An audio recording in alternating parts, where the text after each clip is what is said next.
Welcome. Wow. Today is that day we are talking about. I know you are going to see my face now. I want to welcome everyone to the CME 4th Annual Conference.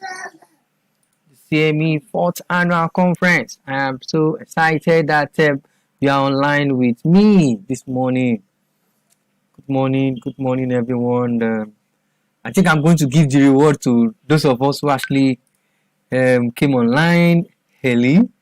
Those are the Olayinka Dada. Good morning. Your message that did not actually come in, but I received that message. Good morning, Olajumoke. Good morning, Aderunke. Good morning, Olu. Good morning, and good morning, Akorede Emmanuel. Good morning, Michael. Good morning, everyone. I want to welcome you to the CME 4th Annual Conference, and we are going to start with a little bit of prayer. I know it is possible for us to pray out there, so I'd like you to just pray out there that the Lord will guide us in today's conference as we normally used to do. We pray before starting, so the Lord will guide us and everything is going to be all right at the end of the day. So I know you have done that prayer. So guide us, Lord, be with us, and at the end of this day, we are going to learn, unlearn, and relearn. And thank you, Lord. In Jesus' name we pray. If you are a Muslim out there also, kindly please pray for us. And thank you very much for that prayer that you have also done. I want to welcome everyone to the CME conference. I'm so excited. We are meant to be live today. I think it is even on, it's meant to be for August, first week of August. We host this conference first week of August, and unfortunately we could not. So that is why we are now online for the first week of September. So the conference is all about creativity. That is how we title the conference every year, and then we look for different themes to make this conference unique. So I want to welcome everyone to the conference once again. I actually appreciate everyone's presence. I am actually honored. Thank you very much. Thank you very much for the prayer. Also, thank you very much. And please note, I'm going to be taking attendance. And for now, that attendance is what I'm going to use for the certificate. At least if you can try to participate from now to about 12 or thereabouts, at least 50% of participation is highly needed for us to actually get that certificate. So we are going to be hosting a powerful and honorable commissioner of education. I don't know why, I just want her to be the minister of education. So almost every time I do mistakenly use the word commissioner, minister, every time I pray for her that it will surely come into reality, and for every one of us out there, all our desire in this new month will surely come into reality.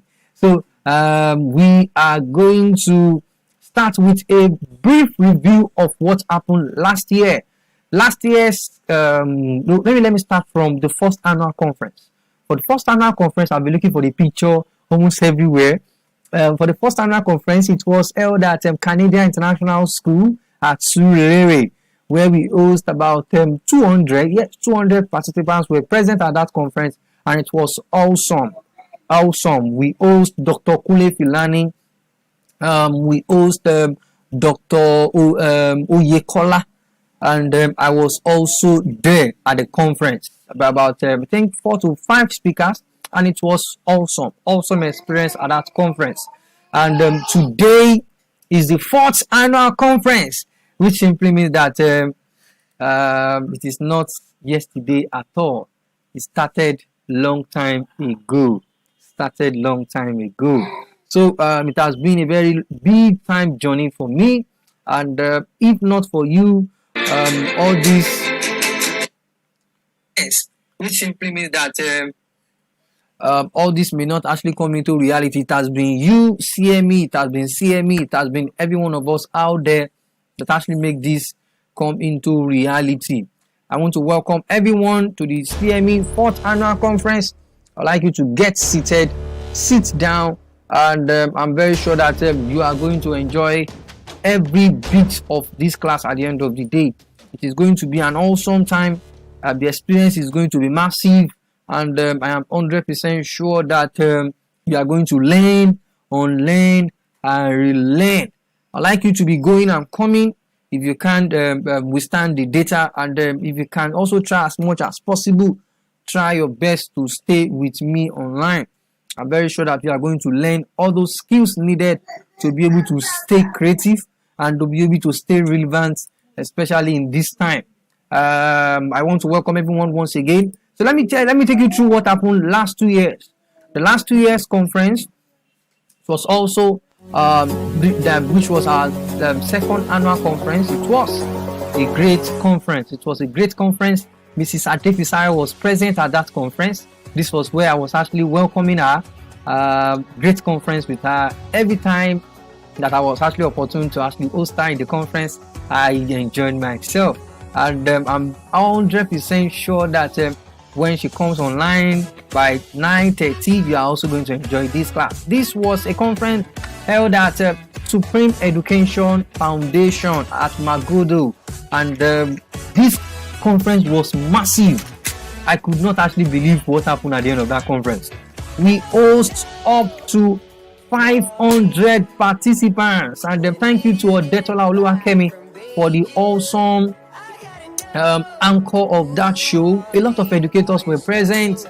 It was actually amazing. The hall was overflowed.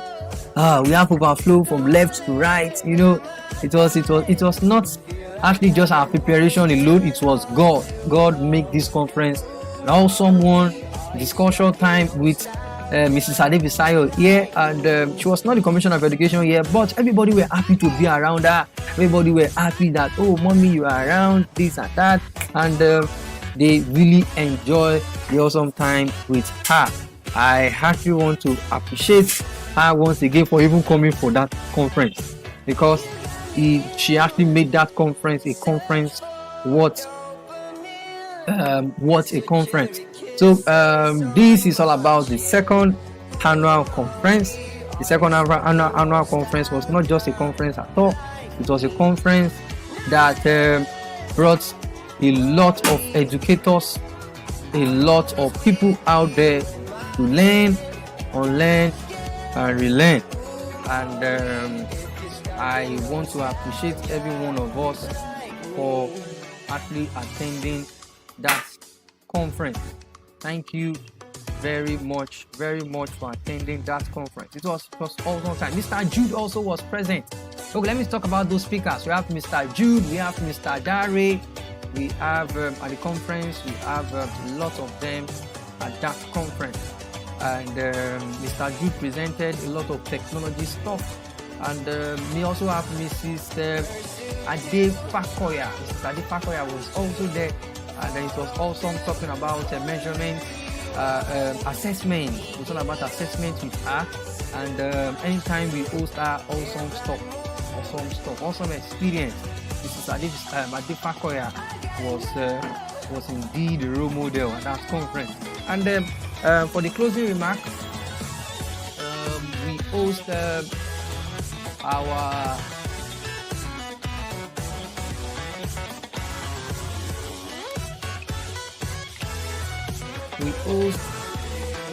very special educator from Dideolu, which is Mr. Fuwowe. So that was all about the conference, second annual conference, which was last 2 years. So let me take you through the third annual conference. The third annual conference was a very big one. This time we used Ikeja, and it was awesome time, awesome experience also.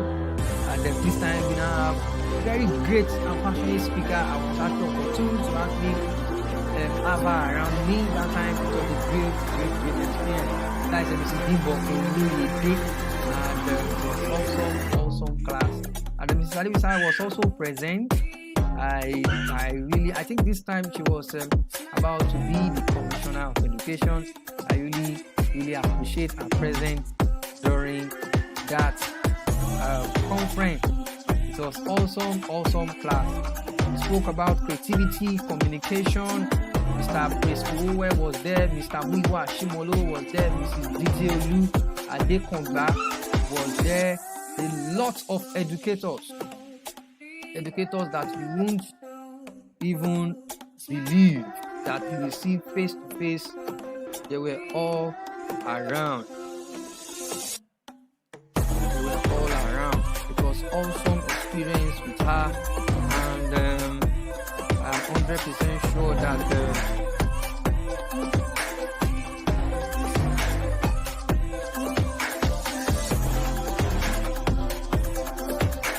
you really learn a lot during that conference. This is Ifi Obidi and Mr. Rotimi Eyitayo. Powerful session with Mr. Rotimi Eyitayo of Team Masters. Oh, Mr. Jude was there. We also have Mr. SN Obidi. We also have Mr. SN Obidi. And the class was also Mr. Wiwa Ashimolowo, and he brought in a lot of energy, and then Mr. Jude was actually to make the conference a lively one. And then also Mrs. Ugochi was also there, the safety chick. She's going to be presenting something tomorrow, and it was awesome experience. Thank you very much for joining the conference once again. Welcome everyone. I presented the award to Mrs. Oluyede. Mrs. Oluyede did a very powerful job at that conference, and she's going to be speaking today by 11 p.m. and the dynamics teams were also present.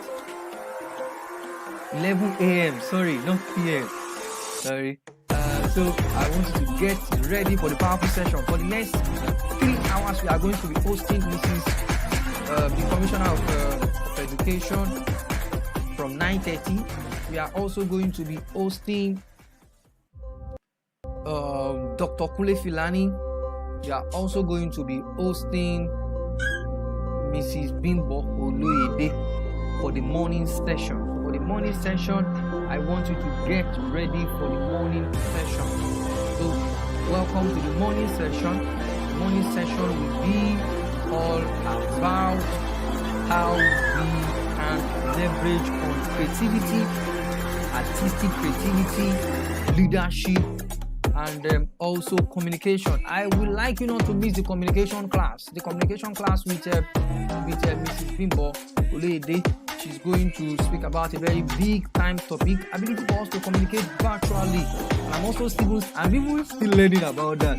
Almost every day I still try to learn as much as possible how I can also communicate effectively. I want to welcome everyone to the class once again. Welcome.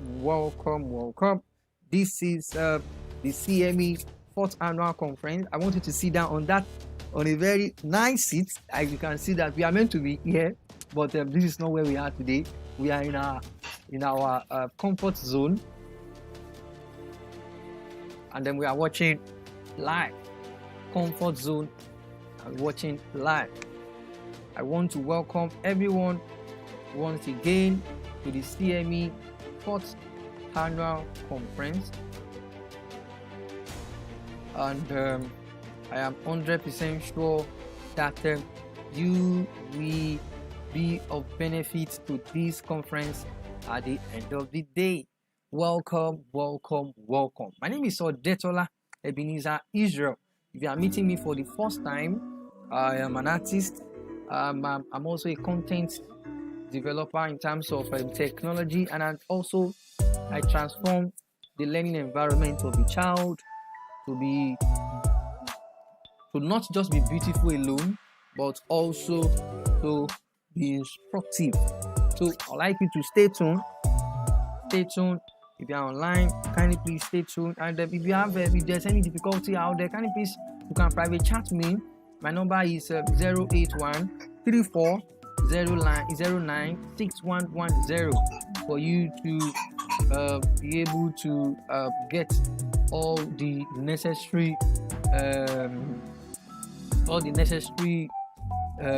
response to anything you want to do. Welcome, Mrs. Titilayo Shegun. Welcome, Mr. Julius Odofin. Welcome, Ebube. I welcome everyone.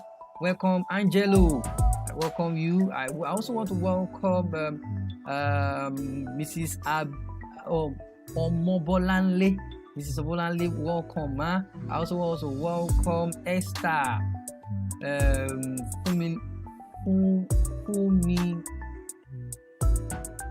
Famuyiwa. Esther Famuyiwa. I also want to welcome Mata. I also want to welcome Yomi. Okay. Welcome Olayinka Dada. Welcome Kemi Oseni. Welcome Mojisola Shoumi. Welcome Kolapo. Welcome Dada Balikis. Welcome Peter Side. Babatunde, also welcome to the channel. Welcome to the conference. Riola Daniel, welcome to the conference. Please note, I've actually taken attendance with this. And Aniba, welcome. That is Aniba, welcome. Okeke, welcome. Ijoma, welcome. And Emmanuel Korede, welcome. Welcome everyone. Aluko, welcome. Please, as much as possible, when you come in, please try to drop a message, because when you drop that message, it's the message I'm going to be using for our certificate. And I'm definitely sure that we are going to find this interesting at the end of the day. We have just about 12 minutes left to start the conference with Mrs. Adefisayo. Mrs. Adefisayo, the Commissioner of Education, Lagos State, will be joining us live for 9:30 p.m. AM, and I'm 100% sure that you are going to benefit a lot from our session. Our session is always powerful session with her. I know that almost every year it is always a powerful time to actually be with her. The time to learn, the time to unlearn what we know. Sometimes we believe we know some things, but when we also meet experts in those particular fields, we see that those things actually change. Because of time, a lot of people know some things from different angles. I also want to welcome Mrs. Esther Shifeso. Greenfield, welcome. Greenfield from Abuja. And please, you can also drop your location from where you are joining us from. I am from Lagos, right here. I am in Lagos. I'm in Lagos. Please drop your location so that we can know where you are joining us from this conference. And if possible, you can also introduce yourself. My name is I think it is time for introduction. That is what I wrote on the schedule. So please introduce yourself, your name and your location. So my name is ODETOLA Ebenezer, and I am actually listening to you from Lagos. So can you please drop that message so that you can know where you are, observing the conference from. We have Dr. KUNLE Filani, who is going to be joining us from 10. We have Mrs. BIMBO Oloyede, who is going to be joining us also from 11. So we have 3 powerful speakers for today. We have our 4th speaker, which is going to be, I call her mommy every time because she has actually been a mother. So this is Mrs. Adefisayo, the Honorable Commissioner of Education, Lagos State. And we are also going to be hosting one of the great mentors of mine, which is Dr. KUNLE Filani. Dr. KUNLE Filani, I'll be telling you more about Dr. KUNLE Filani, and I'm very sure you are going to be blessed by the time you even our biography alone is something that you will learn from. And he's going to be talking about creativity, space, sequences, and system. Creativity, space, sequences, and system. Why Mrs. ADEFISAYO will be speaking on the topic. She'll be speaking on, I want you to see the topic that she'll be speaking on. She'll be speaking of from leadership to leadership, from leadership to leadership. Definitely sure this class is going to be awesome. And Mrs. Bimbo Oloyede will be joining us from Mrs. Bimbo Oloyede will be joining us by 11, and she will be speaking on communication. How can we communicate effectively online? How do we communicate? You know, it is time for us to speak virtually. And I know it has not been easy even for somebody like me that I own a YouTube space. It has not been easy at all. So everybody needs to understand how to speak directly to the camera, how to speak effectively, and there are so many things you'll be learning during the awesome time with Mrs. Bimbo Oloyede. Which is almost every time when I have on the conference, you learn about communication, communicating effectively, and definitely 100% sure you are going to be of benefit by the time this class starts. I would like you to take your time, share this video with your colleague, and I'm 100% sure that at the end of the day, this video will be of benefits to you. Welcome. Yes, the comments are coming in now. I have please, I want to know your location. Yes, Mrs. Folusho from Ogudu, Lagos. Welcome. Yes, we have Mata from Port Harcourt. Welcome, all the way from Port Harcourt. Welcome to the conference. Michael, welcome to the conference, but you did not mention your location. Adekogbe, Adegoke, yes, Adegoke from Lagos, Anglican Girls, Lagos, welcome. My name is Mrs. Dada Balikis from Lagos. Glad to attend this conference. Thank you very much. Mrs. Taiwo from Ogun State. Yes, Ogun State is also fully represented in this conference.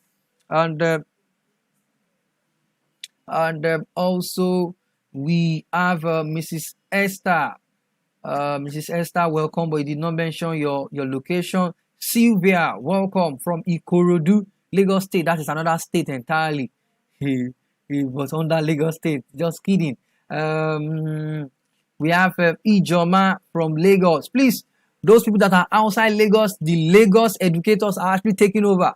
There's something that I observed. I think it was during a class somewhere online, and they said when we talk about conference, when we talk about going for trainings, workshop, Lagos educators are always on top.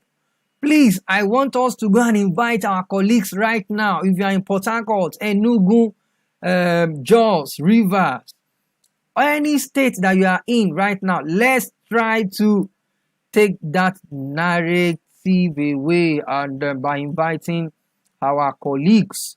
Let's go and invite our colleagues right now so that they can join the class. I'd like them to join because they said it is all about Lagos educators alone. No, let's try today. At least it is possible. Let's try to change it that other educators from all over Nigeria. We also have some group of people that register all the way from Conakry. I know they should be joining us soon. And another person here from Lagos again, Olu Soji from Lagos. Welcome.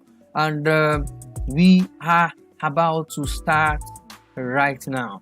We have 5 minutes left to start, and we'll be hosting Mrs. ADEFISAYO from exactly 9:30.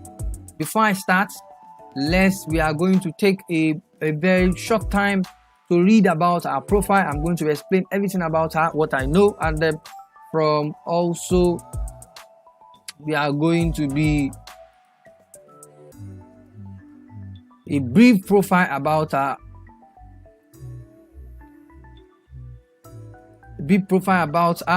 So that we know our speaker for today. Our speaker is not just a speaker, he has been in the classroom, and not, when we talk about people that have been in the school environment, we are talking about people who actually have the direct experience. Yes, if you have been in the classroom, you will understand the direct experience I'm talking about.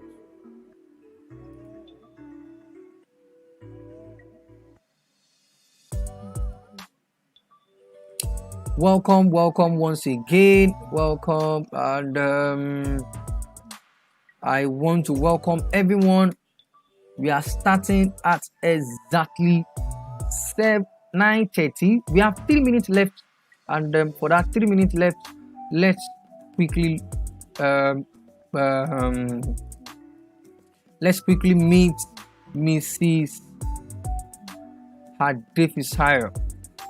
Mrs. ADEFISAYO, Honorable Commissioner of Education, Lagos State, and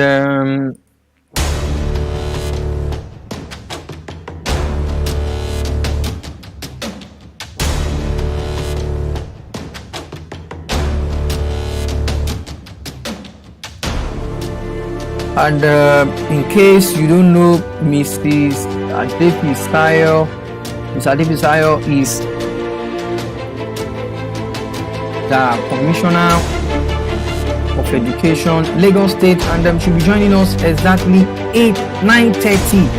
It is almost time, and I am also getting ready to meet her.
Yes, welcome once again, and the time starts now. I'd like you to meet our great speaker. We are honored to actually have here, and I will be displaying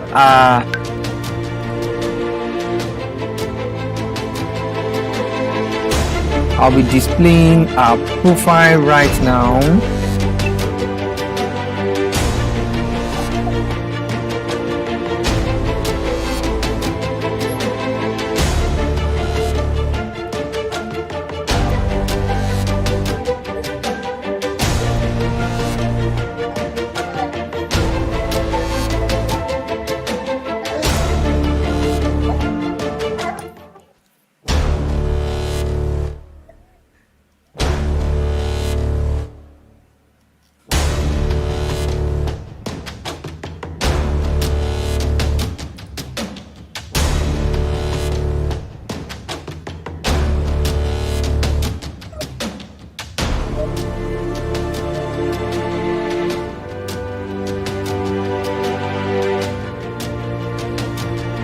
I want you to get seated. Yeah, a lot of people from Lagos. Welcome. The Lagos educators. We are starting right away, and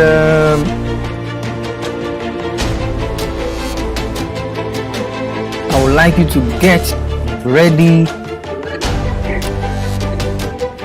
as we start soon. Yes, ma'am. Yes, ma'am. I can hear you, ma'am.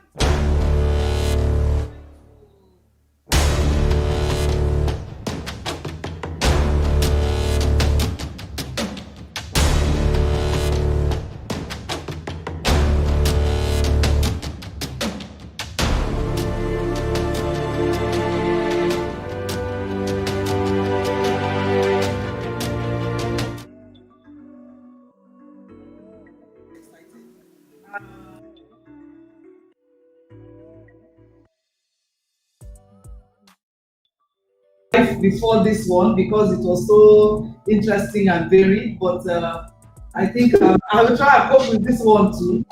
Thank you very much. Now let me welcome you all to this great conference. I was here last year, and I was at the conference. Then it was physical. You see how much things have changed. Now we are all online, but thank God we can hear each other, and this shows us what the future is going to be like.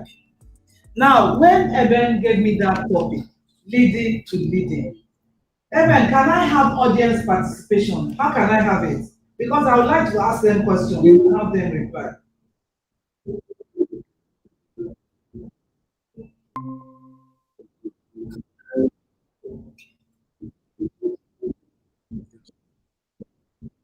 Okay.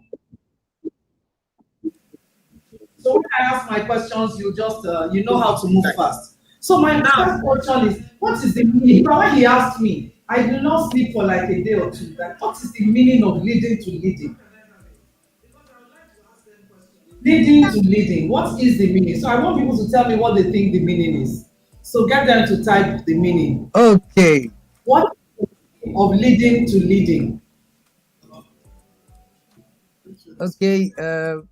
Yeah, out there. Can you please just type in what you understand from the meaning leading to leading?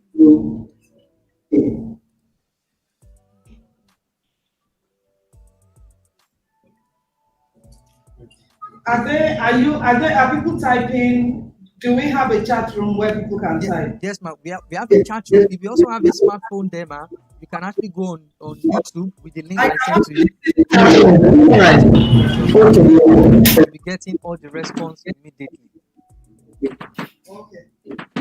So people explain to me. When you explain to me, I will then be able to talk.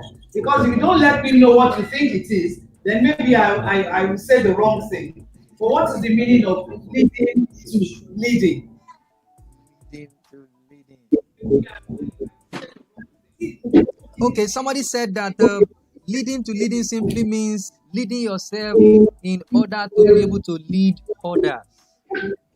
Leading yourself in order to lead others. That's a fantastic response. Thank you very much. Another person also said, step that lead you to lead others. Lead you, pardon? Step that lead you to lead others. Lead yourself in order to lead others, right? Yes, fantastic. That's enough. So really, learning about leading yourself, isn't it? I'll take one or two more responses. Okay, ma. More. Somebody said the act of leading so others can follow your pattern. The act of leading so others can follow your pattern. Yes, thank you very much. That's another great response. I knew I was talking to you. Yes, ma'am. Go on. Another, Aluko said, practice or step that guide you to lead others. Practice the act, practice or step that guide you to lead others. The practice or step of guiding you to lead others. So I think what we have all accepted is that we are all leaders, isn't it? Yes, ma'am.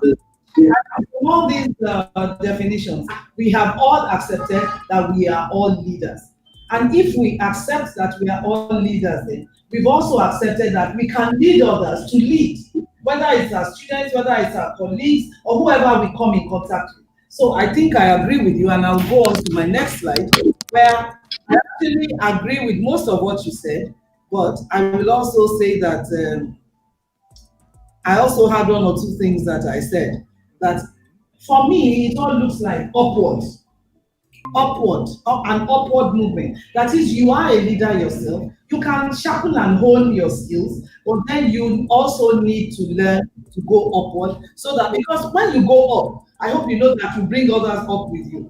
If you stay stagnant on one point, the people stay stagnant on that point as well. So it's leading to leading. And that means, for me, learning from other leaders.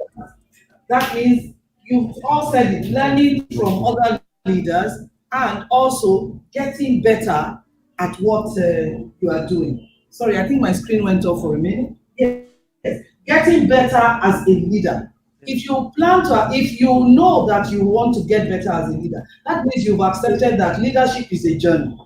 It's not something that ends one day, and it's not something that you perfect from day one.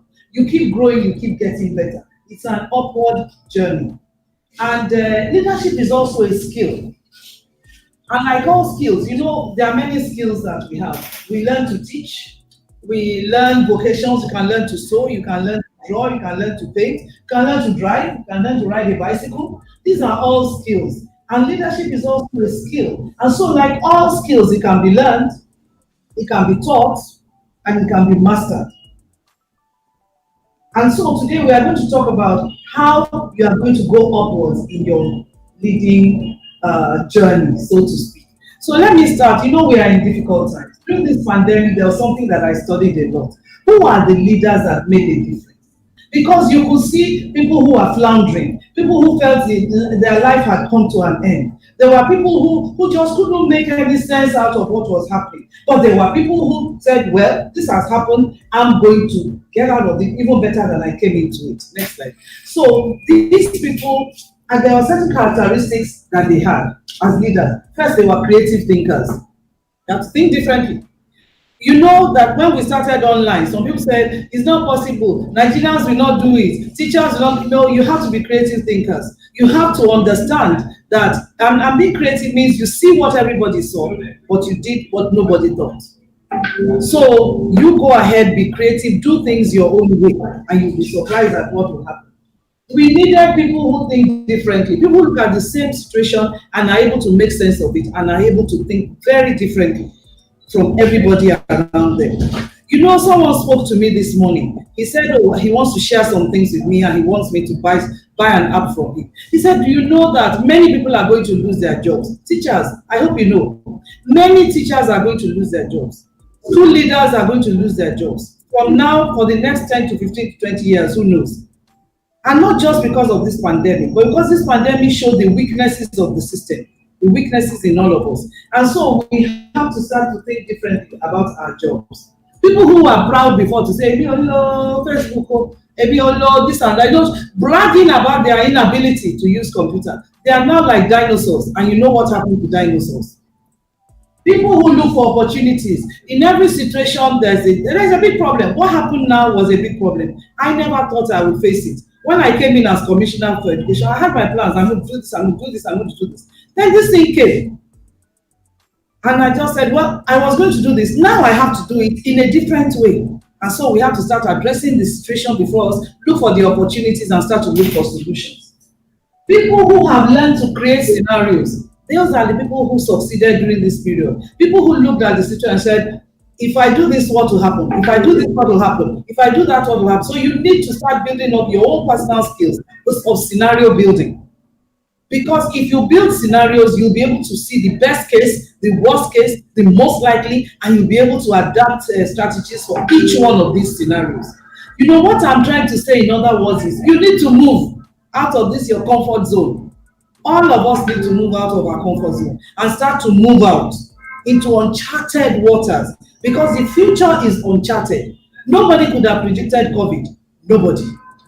Nobody knew what it was, and it had been here for at least 3 or 4 months before the whole world heard about it.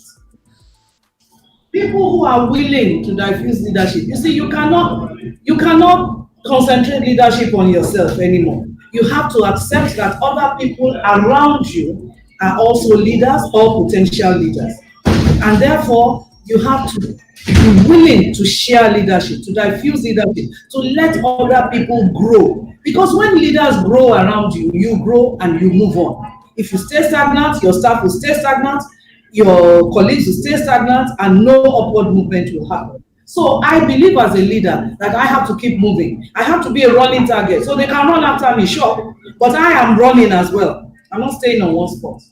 So you are willing to share leadership, to diffuse leadership throughout. Your students must learn to be leaders. They must learn to take responsibility for their own learning. They must learn to take responsibility for their own lives. I remember when I was a principal of a school, and a woman came to me, she said her daughter is looking for a job, and so on. So I said, tell your daughter to come and see me. I was standing at the window of my office. Do you know that the woman packed, got down, and started asking, where is the principal's office? And the daughter sat in the car. So I was watching. Eventually, they told her where my office was. She went back and called the girl. The girl reluctantly got down, followed her inside. When she got into my office, I said, Madam. In fact, I so spoke to her, then I asked her to please leave my office. This girl is a graduate. She has finished her master's. Leave her alone and let her learn. Let her come to me and tell me she needs a job. As it is, she doesn't need a job. She needs mommy, and I'm not her mommy. Mommy by name is not mommy by practice. So you must be willing to diffuse and grow all the leaders in your organization. You must be an empathetic leader, because people are suffering around you, people are worried, people are sad. You have to support them. You have to empathize. Empathy means I understand where you are coming from, and you do your best to support them. And you must be an intentional leader. Intentionality means that you have a plan. It's not something that happens because you wish it. Something that happens because you plan. So having said this, I'm not going to take you through a video, and I hope you will follow me. I will stop the video periodically and again ask questions. It talks about the different kinds of leaders, and I want you to remember what I just said. I ran you through a whole list of the people who were successful during this very difficult period. I now want you to look at this video and tell me what and we'll talk through it together. Okay, it's a TED talk, and the man talking is Dideolu. He's Dideolu. He is himself a great conductor. So it's talking about leadership as like conductors. I hope you know the conductors conduct an orchestra. While the people are playing, he will raise up here, go down here. He will lead them, direct them in how they should play. But each one of them can play. Each one of them is probably an accomplished musician, but they need a conductor, a leader to conduct the proceedings, to lead them through it. So I'm going to play this video, and please just give me a few. Yes, I'm going to play this video and pause every few minutes so that you say what the conductor was doing, how he was leading his people, what you think he did well, and what he didn't do well. Please give me a minute while I set it up. Thank you. Wow. Awesome, awesome. And I'm sure that all our participants are blessed with just the first slide.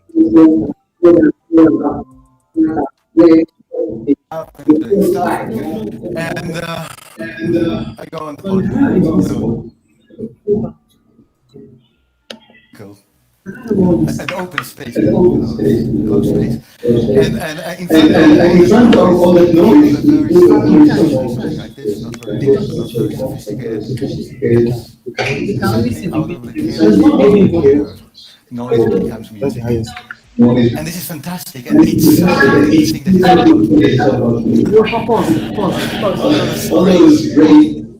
That was just a sound check. Can you hear? And then can people hear? Ebenezer, can you hear? If you can send me the link, I can also play that direct to the viewer here. If you can send me the link. No, you can't. No, I keep pausing.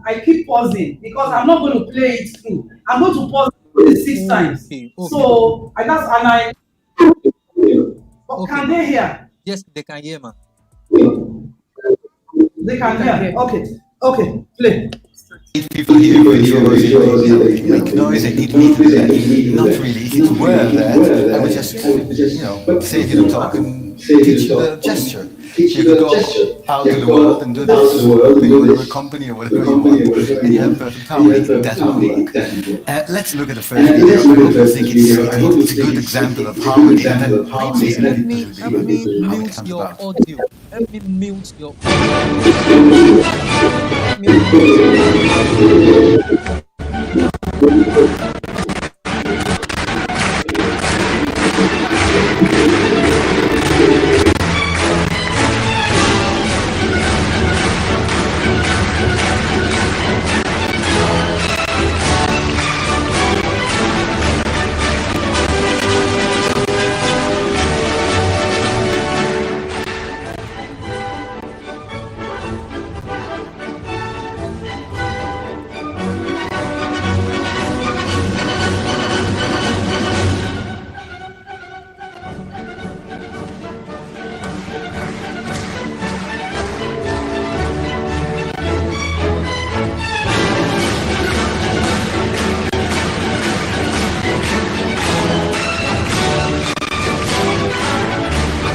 Was that nice? So if that was a sort of a success, now who should we thank for the success? I mean, obviously the orchestra musicians playing beautifully, the Vienna Philharmonic Orchestra.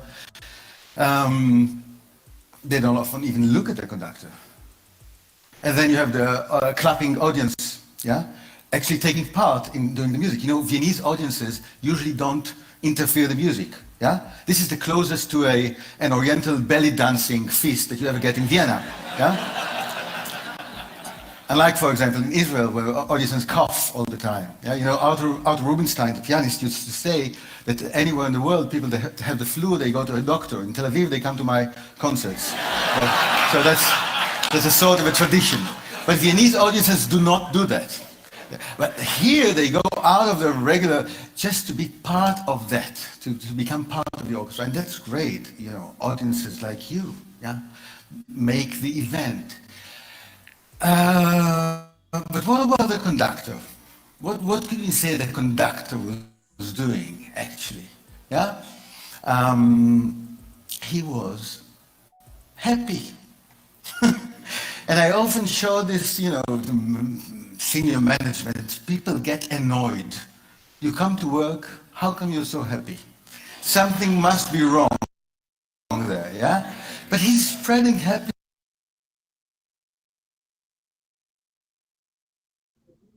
I'm sorry, can you hear me?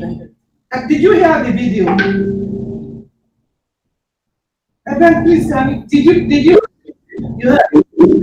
I want to. Okay, the man's English it was clear. Okay, it wasn't clear here. I was very worried.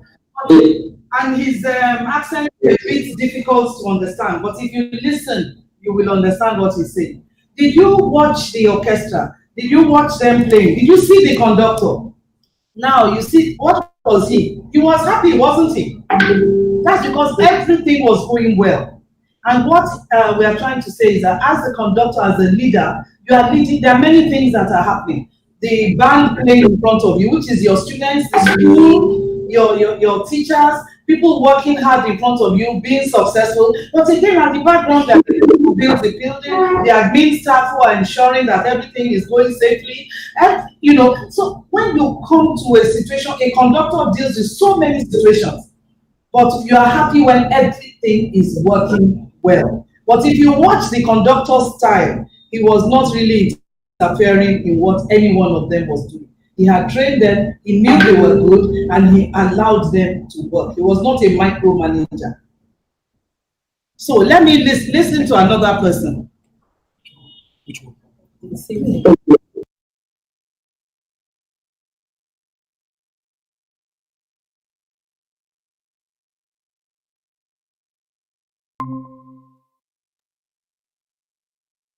Happiness. And I think the happiness, the important thing is this happiness does not come from only his own story and his joy of the music. The joy is about enabling other people's stories to be heard at the same time. You have the story of the orchestra as a professional body. You have the story of the audience as a community. Yeah? You have the stories of the individual stories, unseen. People who built this wonderful concert hall. Yeah? People who made those, Stradivarius, Amati, all those beautiful instruments. And all those stories are being heard at the same time. This is the true experience of a live concert. That's a reason to go out of home. Yeah? But not all conductors do just that. Let's see somebody else, a great conductor, Riccardo Muti, please.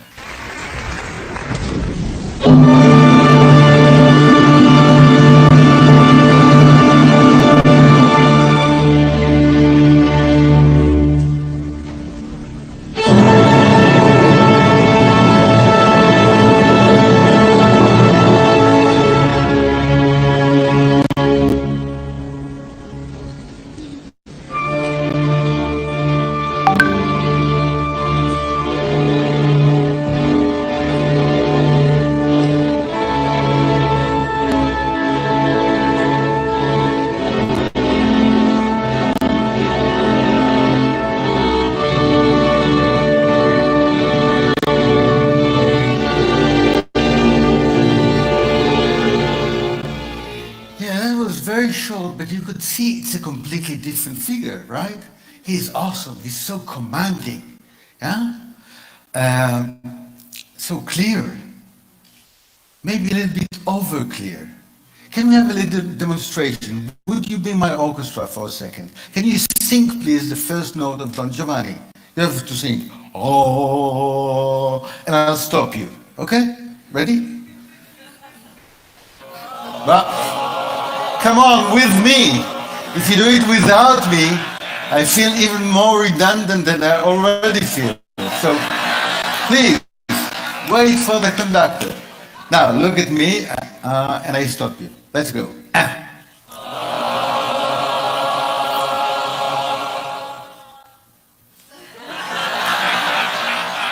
So we'll have a little chat later. But there's a vacancy for a...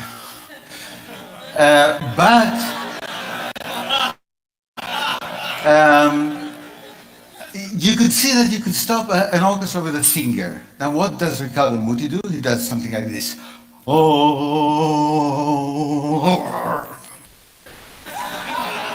and then sort of... So not only the instruction is clear, but also the sanction. What will happen if you don't do what I tell you?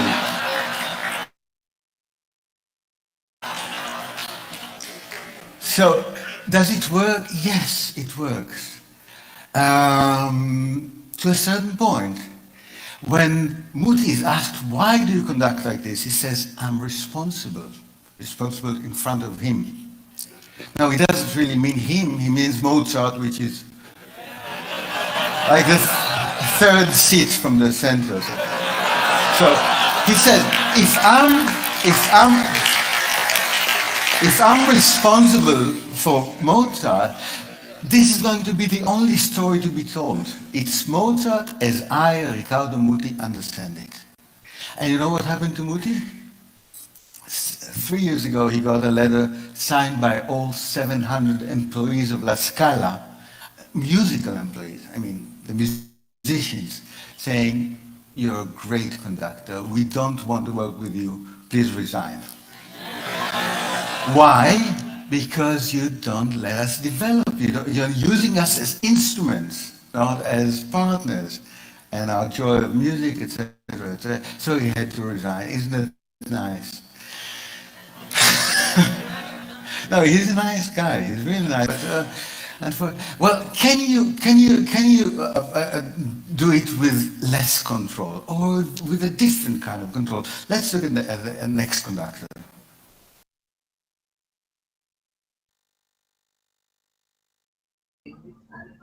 Okay, that was an example of a direct leader.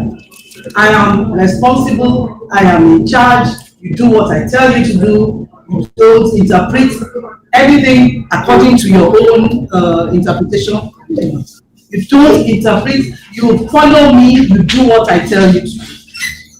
Now, can you see, do you think it worked? You will see, I will ask you for that, but do you think it works when you behave like this? Please keep putting things in the chat room and stopping me periodically when you see a chat that is interesting. You know? But do you think it works? What happens is that you are telling, as a leader, you are the only person who tells all the stories. And you could see the first orchestra, the first conductor, there were many stories told. That is, he was willing to share. He was willing to share leadership, to diffuse leadership. But the second man said, I am the leader. I am the only person leading. You just follow me. Now remember that all those people, talented artists, had to write to him to please resign. When you are a direct leader in a school, what you are doing is you are disempowering the people around you. When you are a direct teacher in the classroom, what is it you are doing? You are disempowering your students so that eventually a sense of dependence arises and they only do what you tell them to do. When you are not there to give them directions, they are not able to do anything. Let me tell you, as a leader, and because I have moved from job to job, you know you are successful when you are not there and they keep doing that and even doing better than you would have done. That is success. I went back to one of the schools I led this year. I stayed there for 2 days, and when I was finished, I was so moved. I said, I could not have done what you people would have done. The place looked better, the teaching had changed, the curriculum had changed, the whole place was so wonderful to look at. And when I spoke to the head, I said, now I accept that I've been a successful leader because I led, you people followed me, and you are now great leaders yourselves. So leading to leading, you must lead in such a way that your people are able to tell their own stories. They are allowed to tell their own stories at the same time. That is the mark of a great leader. And even as a parent in the home, and I take this from every angle, you allow your children also to be great, to be able to have their own opinion, to tell their own stories. You will be amazed at what will happen. Now, let me go on and possibly play maybe one of the last videos I will play now. People are hearing me and listening. Okay? Thank you.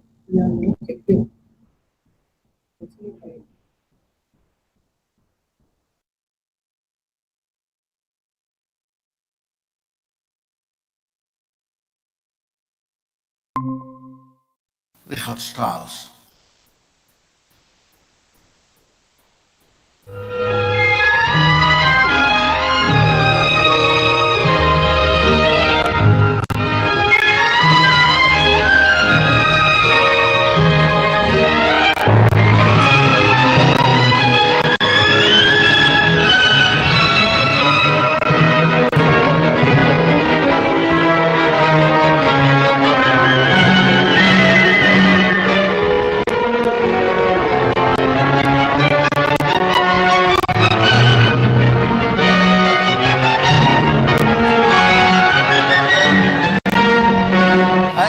afraid you'll get the feeling that I really, picked up on him because he's old, and it's not true. When he was a young man, about 30, he wrote what he called the 10 Commandments for conductors. First one was, if you sweat by the end of the concert, it means that you must have done you like better. It says, never look at the trombones. It only encourages.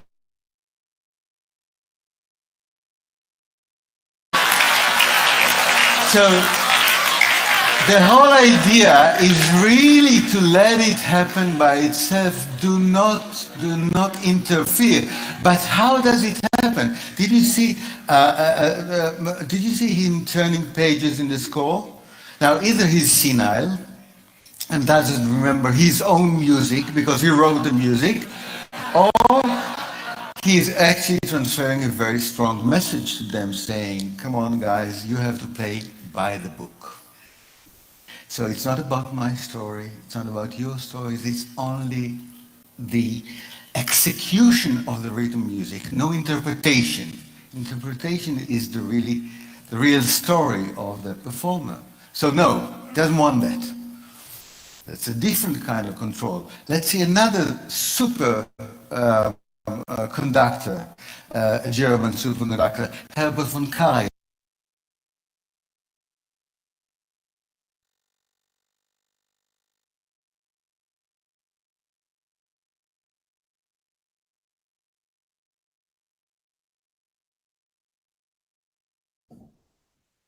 Okay, now that was another control, another direct leader. It doesn't look like it because it looks like they are doing what they want to do, but it was a direct leader because he did not also allow them to interpret.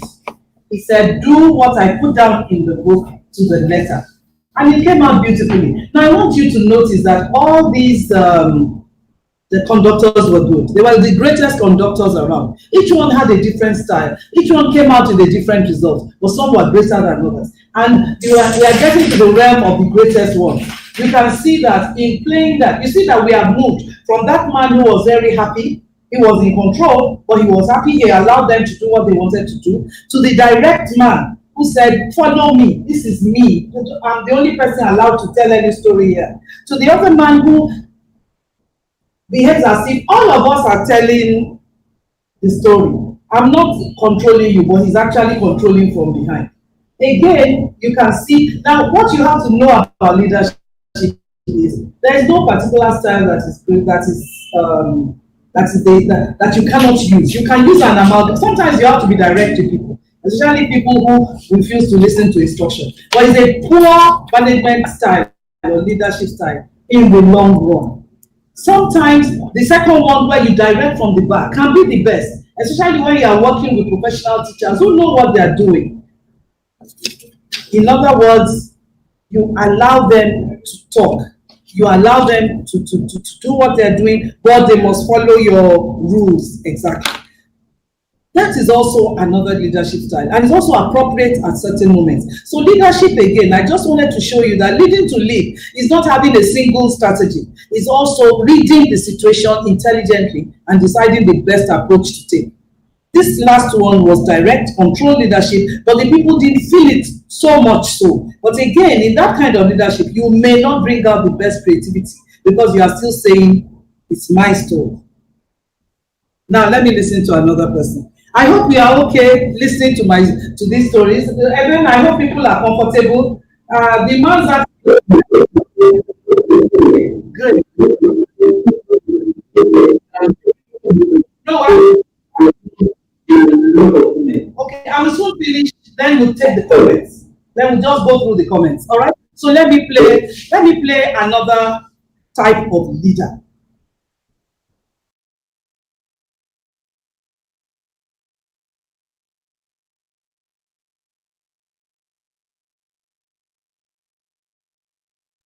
Please.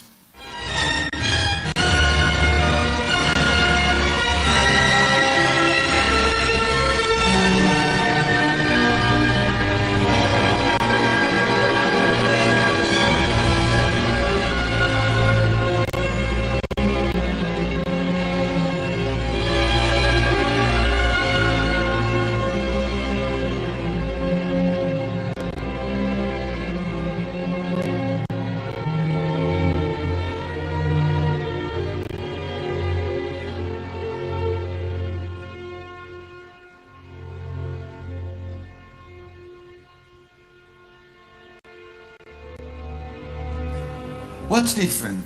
Did you see the eyes? Closed. Did you see the hands? Did you see this kind of movement? Let me conduct you twice. Once like a muti, and you'll clap. Just once, and then like Karayan. Let's see what happens, okay? Like muti. Be ready? Because muti. Okay? Ready? Let's do it. And then. Good. Now like a Karayan. Since you're already trained, let me concentrate, close my eyes. Come, come.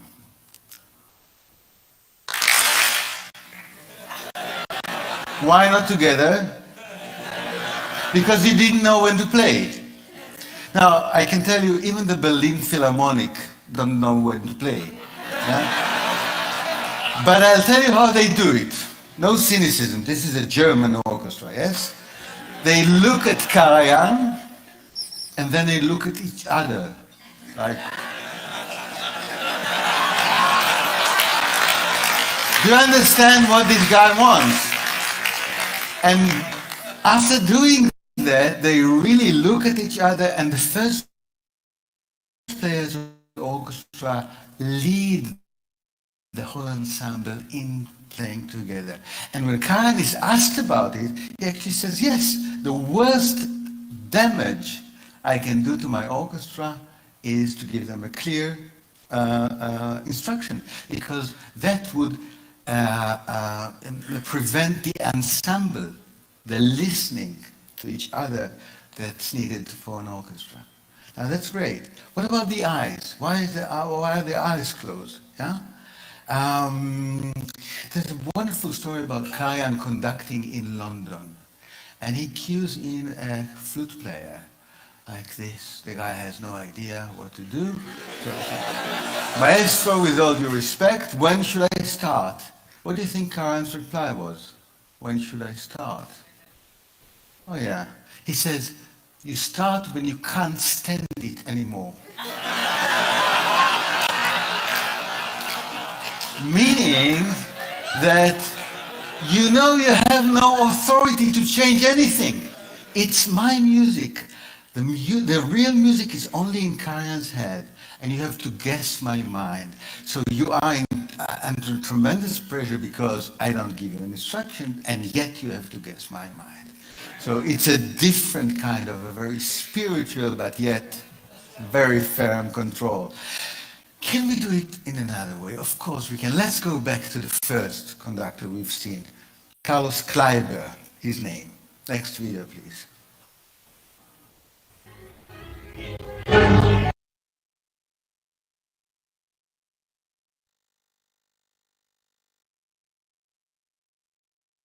So I should just look forward. Yes. So welcome back again.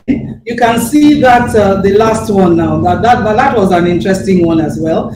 He closed his eyes throughout, and his movements were just fluid. He did not direct. He's what you would maybe call a laissez-faire leader, which is another form of control, actually. He allows the people to do what they want to do. He does not exercise his authority over them. He trusts to their ability to do what is right. And it works when you have very high quality staff, but it's not something that is easy to implement, because the people must be very good, very motivated, willing to work whether you are there or not, and sometimes it doesn't work well because you can see that he wasn't communicating, so they didn't know whether they were playing well or they were not playing well. By closing his eyes, he had no connection with them. And so that's another kind of leadership style again, where you can kind of say, well, they know what to do, let me leave them. But when you do that, it can lead to a state of anarchy and chaos. Because actually, a leader must show people the way, as we always say, leads the way himself. And therefore, it is very, very important that as a leader, you let people know what your instructions are. You are clear. There's clarity of purpose. I could have gone on and on, but I think I'm going to end it because he was going to bring back the first player. I remember that first player, happy in what he was doing, skilled at what he was doing, in control. They knew they were following his directives, Though he allowed them some latitude, he allowed them to play the way they could, but he was showing the way. But he was not necessarily forcing them into any particular direction. And remember his joy and happiness at what he was doing. He was looking at them, so he was communicating with his eyes, communicating with his baton, communicating with his body. That is possibly what most of us can actually do in the climate that we are in. That is, a leader should set directives, be clear about purpose. One of the greatest things a leader can have is clarity of purpose. What do you do as a leader? You set a vision and you populate the vision, and then you lead people into that vision. It's very important that a leader has a vision. So whether you are a leader in your classroom for your students, whether you are a leader as in the principal of a school, the owner of a school, whether you are in your home as the parent in the home, you must have a vision. And you must communicate that vision with clarity and purpose. So I will go back again to my slide. I'm not going to take any more. The video is not finished, and it's a TED talk by somebody called Dideolu. It's a very celebrated TED talk that people play a lot to show leadership. That how do people lead? You know, what are the great leaders? How do they lead with clarity and purpose? And you see it there from those great conductors who are conducting, people who are very skilled, but still using different methods to come up with a cohesive team. So let me go back to the third slide where I talked about the people who are successful during this pandemic. Again, you will see you have to be creative. I say it again, I'm repeating this again, because you have to think differently. You have to be creative. Things are different. We can't say the way our fathers and forefathers did it is the way we are going to do it. You have to be creative. This pandemic has shown us that we have to think differently. And the globalization of the world, the technical changes have also shown us that people are, and I keep emphasizing it, many people are going to lose their jobs if they do not become creative, take their lives and careers in their hands, and stop being dinosaurs. So having said that, you have to be creative. You must think differently. You must think differently. You cannot look the way we do things now. I'm so worried about the students that we are graduating. They may know academic work, but they don't have the skills to succeed in the world they are going to. And that is why you have to think differently, and in your own school, in your own circumstances, start to build in creativity, innovation, problem solving, personal leadership by your students, digital literacy, true digital literacy, not yahooing, but understanding how to use digital literacy to learn, to grow, to communicate, to even entertain themselves, to research, to do their work, that is, improve their productivity all in all. So we must think differently. We must continue to look for opportunities. When they say the computer has, I know people, and I know some people who are now teaching across the world. They're not just teaching their own school, they're not teaching across the world. I know teachers who every morning stand up and teach across the world because they think differently, they know they are great. And then you have to look for people who, like I said, create scenarios. That look, if this happens, this is how I will react. If this happens, this is how I will react. This is the most likely situation. Most likely, when we return to school, we are not going to return to you standing in front of the class, teaching 20 or 30 children or whatever it is, the way we used to. We'll have to blend because we can't allow too much interaction. So while this thing was terrible, this COVID pandemic, it's also for me a phoenix. I believe that out of the ashes, a phoenix is going to rise, and a phoenix is a beautiful bird. So a beautiful thing is going to rise. We have to be creative. We have to be nimble, swift, flexible, quick on our feet, willing to adapt to the opportunities that are in front of us. You know, we must be willing to diffuse leadership. You know, we must be willing to share leadership, because you see what we are talking about is too big for one person. As I am, as a commissioner for education, I can't say I'm going to be in charge of everything that is happening. I have to learn that. I have to work with a team, and in working with that team, communicate with clarity. I have to be empathetic. People have all sorts of situations. I have to try and understand them, and I must be intentional. Thank you very much. While I take a Q&A. So, what did you learn from this? So, that's the Q&A. So, let me take the Q&A. So, Ebenezer, can I take the Q&A now? Okay.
This anymore.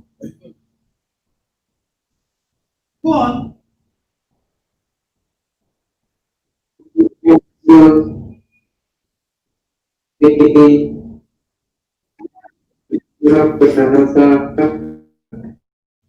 I would like to comment on that person when you are very.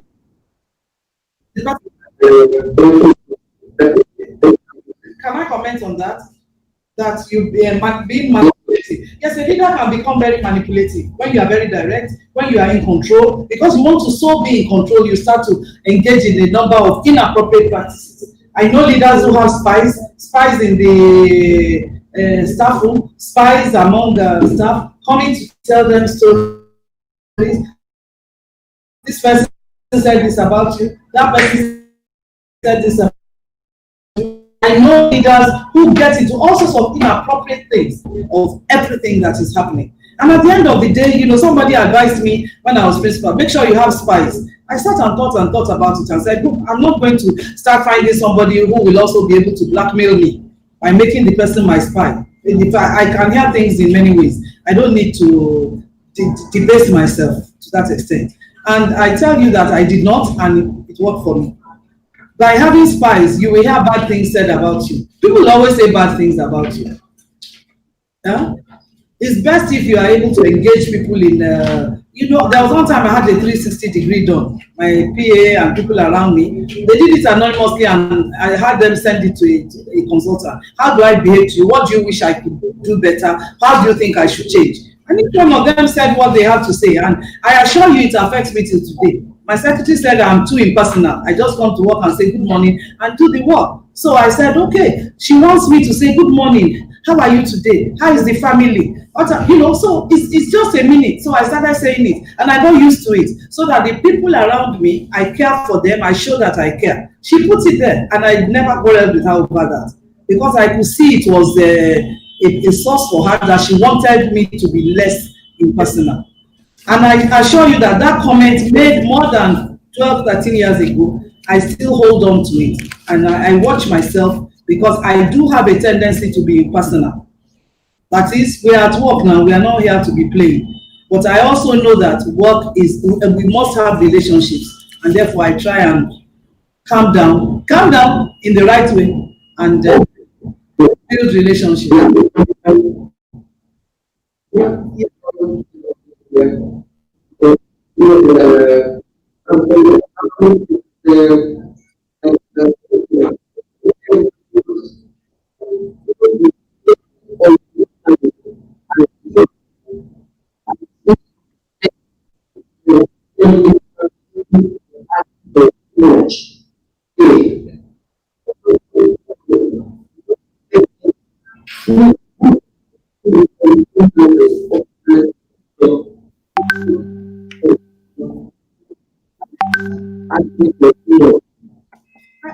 I didn't really get the question. I'm sorry, the sound is very poor. But is this something like we help learners who are slow? How do we help them? Okay.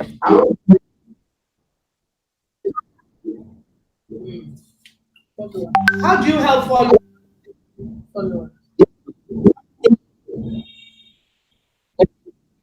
Who thinks results?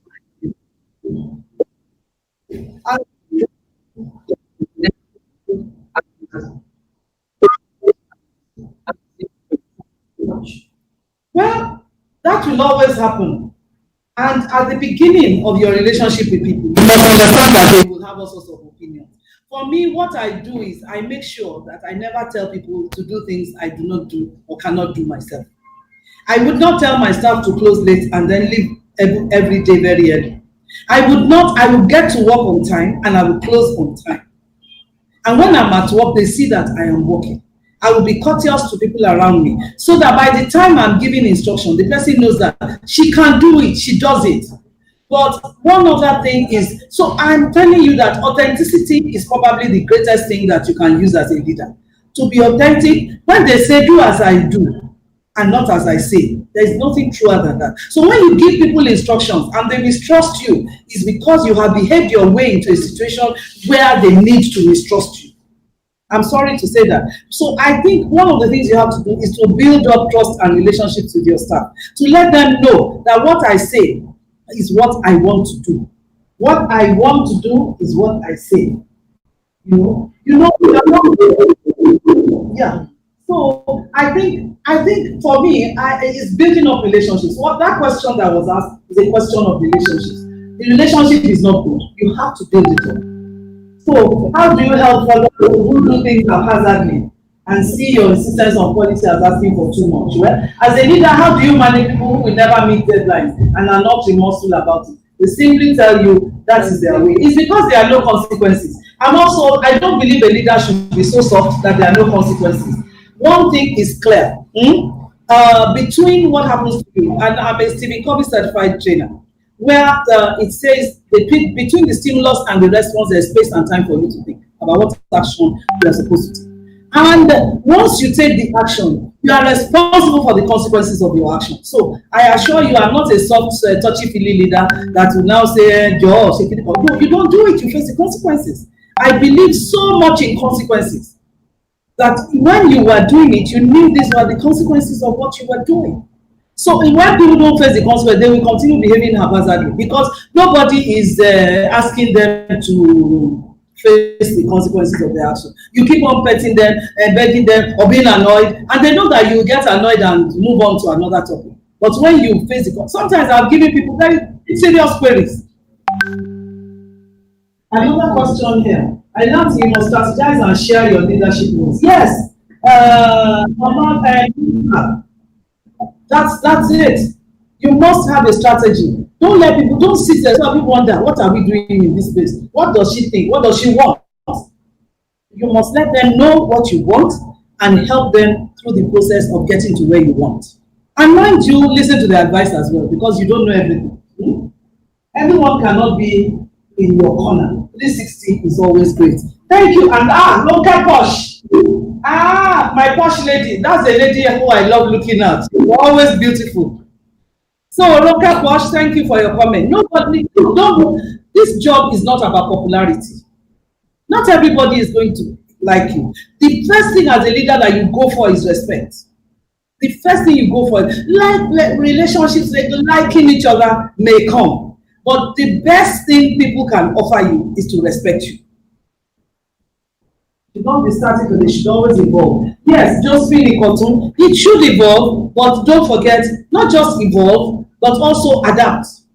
You have to adapt and read the situation you are in and adapt your leadership role to fit that situation. There are times when you need to be tough and hard. There are times when you need to be soft. There are times when you need to build up a team very quickly, and therefore you have to be a bit direct. So learn how to read a situation. It's part of emotional intelligence. How do you cope in a manner where you are not allowed to exhibit your leadership? You exhibit your leadership skills where they allow you to exhibit it. As a teacher, if you are in the classroom, can't tell me you can't be a leader with your students. Exhibit. Don't forget, I started my working life as a banker. As a banker, I had one staff, one clerk. After a while, I had three. Exercise. You see, like I said, I'm a Stephen Covey teacher. There's something called circle of influence and circle of concern. Stay within your circle of influence. If you stay within your circle of influence, you will get to that level of concern. Stay within the circle within which you can influence things around you. And you will see that you will become bigger and bigger and bigger as people see that this woman is good. You don't need to complain. Stay where you are and exhibit great leadership where you are. Yes, I agree. I mean, flourish state. Interpersonal relationship key is very important. And Roka Posh again, insecurity causes a lot of the bad behavior. You have to be secure. Let me tell you, don't be afraid that, you know, what worries many leaders is maybe they will sack me when they see my staff are good. Let me tell you, when you are good, you move on. Let them be chasing you. You keep moving. When you are not allowed to implement new method of teaching, like I said, stay within your circle of influence. Do it slowly, do it gently, talk to people, carry people along, explain what you are doing. It may take time. It's not something that will happen in a day or two. You have to be patient. You have to be patient. So you have to learn to take it a step at a time. Stay within your circle of influence. Influence the people you can influence, and then they will start to see, this person is different. We have had young people go and teach in school. They say, and you know, I had a young student, a teacher. They said, no, in this school, you must put questions on the board. You can't print questions. Have you heard of such a thing before? So when she printed, they gave her a query. But bit by bit, the school is now printing because she just calmed down and talked to people. I learned that Kashi Ore, I learned that as a good leader, I should allow others to lead and do what they want to do while directing for me.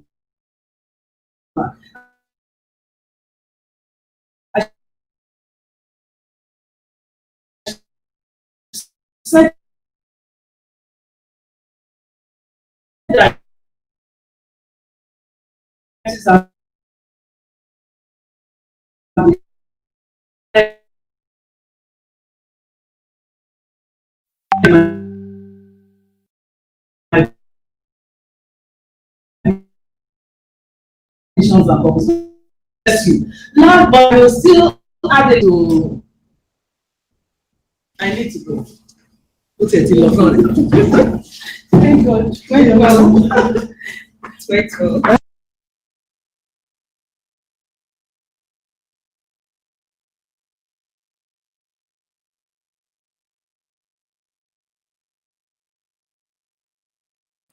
Thank you very much, ma. Awesome time with Mrs. FOLASADE ADEFISAYO. Awesome time with her. Lot of questions you need to ask. If you can be dropping those questions, I am going to make sure I send those questions to her. It was awesome experience talking about from leading to leading, and there are lots of points. She actually stated there lots of points. I know that we could not take all the questions. But there are lots of points, and those points are powerful points that we can learn from, powerful points that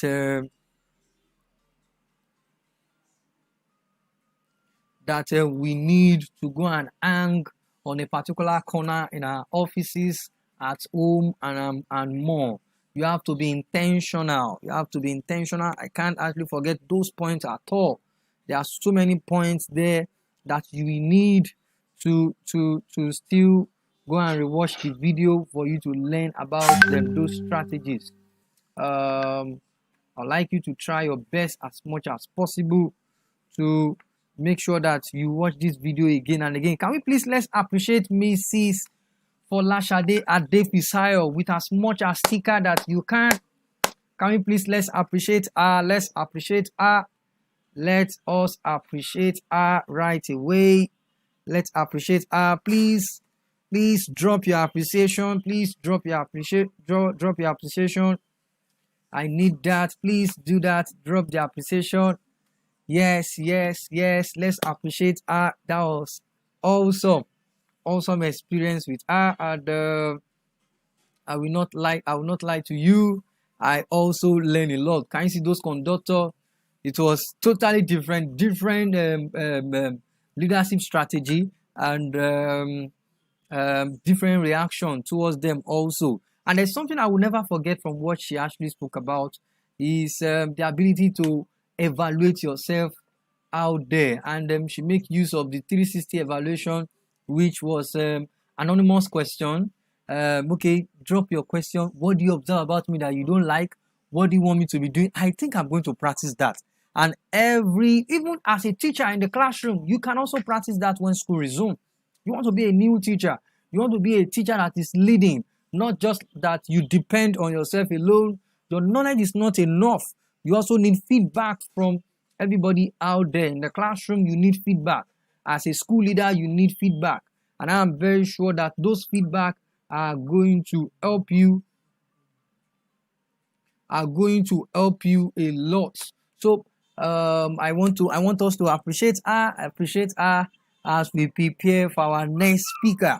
Let's appreciate her. Thank you very much for joining, Mrs. Ronke Posh.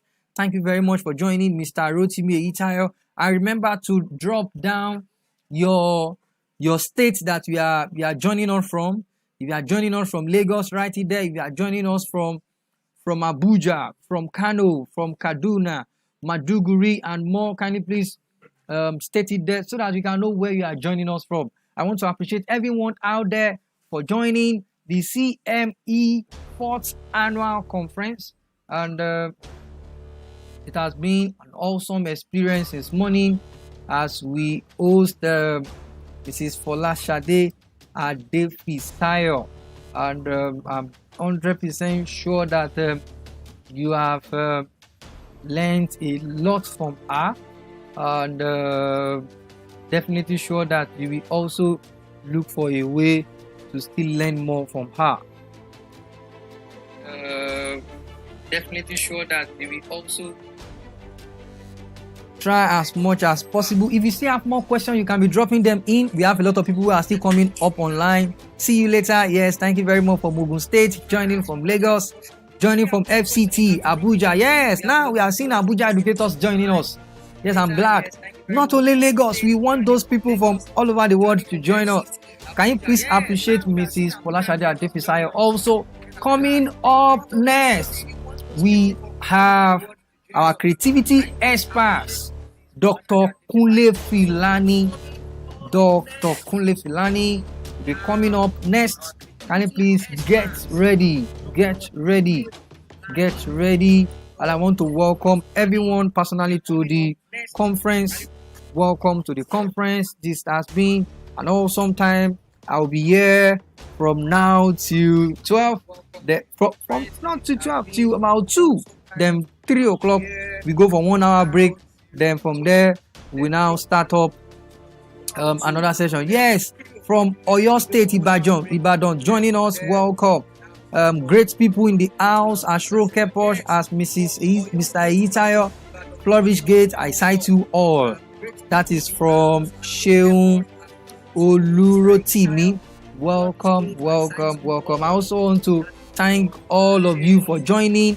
Mr. Rotimi, Mrs. Dideolu, Adekogbe, Aderonke, Badamosi, Folusho, Adenike, and others. Thank you very much. If I did not mention your name, I'm still going to try my best to mention everybody's name one after the other. Let's appreciate Mrs.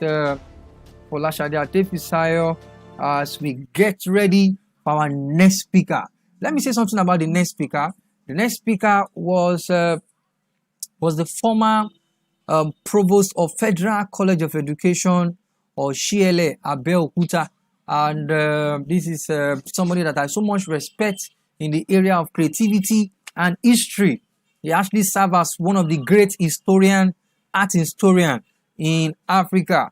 When we talk about history of art, history of the origin of art, and history of our culture, history of anything that do with our culture, tradition, we are talking about this great fellow called Dr. KUNLE FILANI. Dr. KUNLE FILANI is also the founder of a group called Onoism. It's a movement, an art movement called Onoism.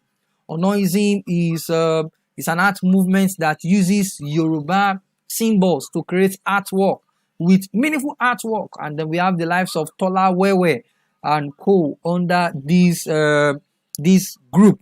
And I am so much excited to have this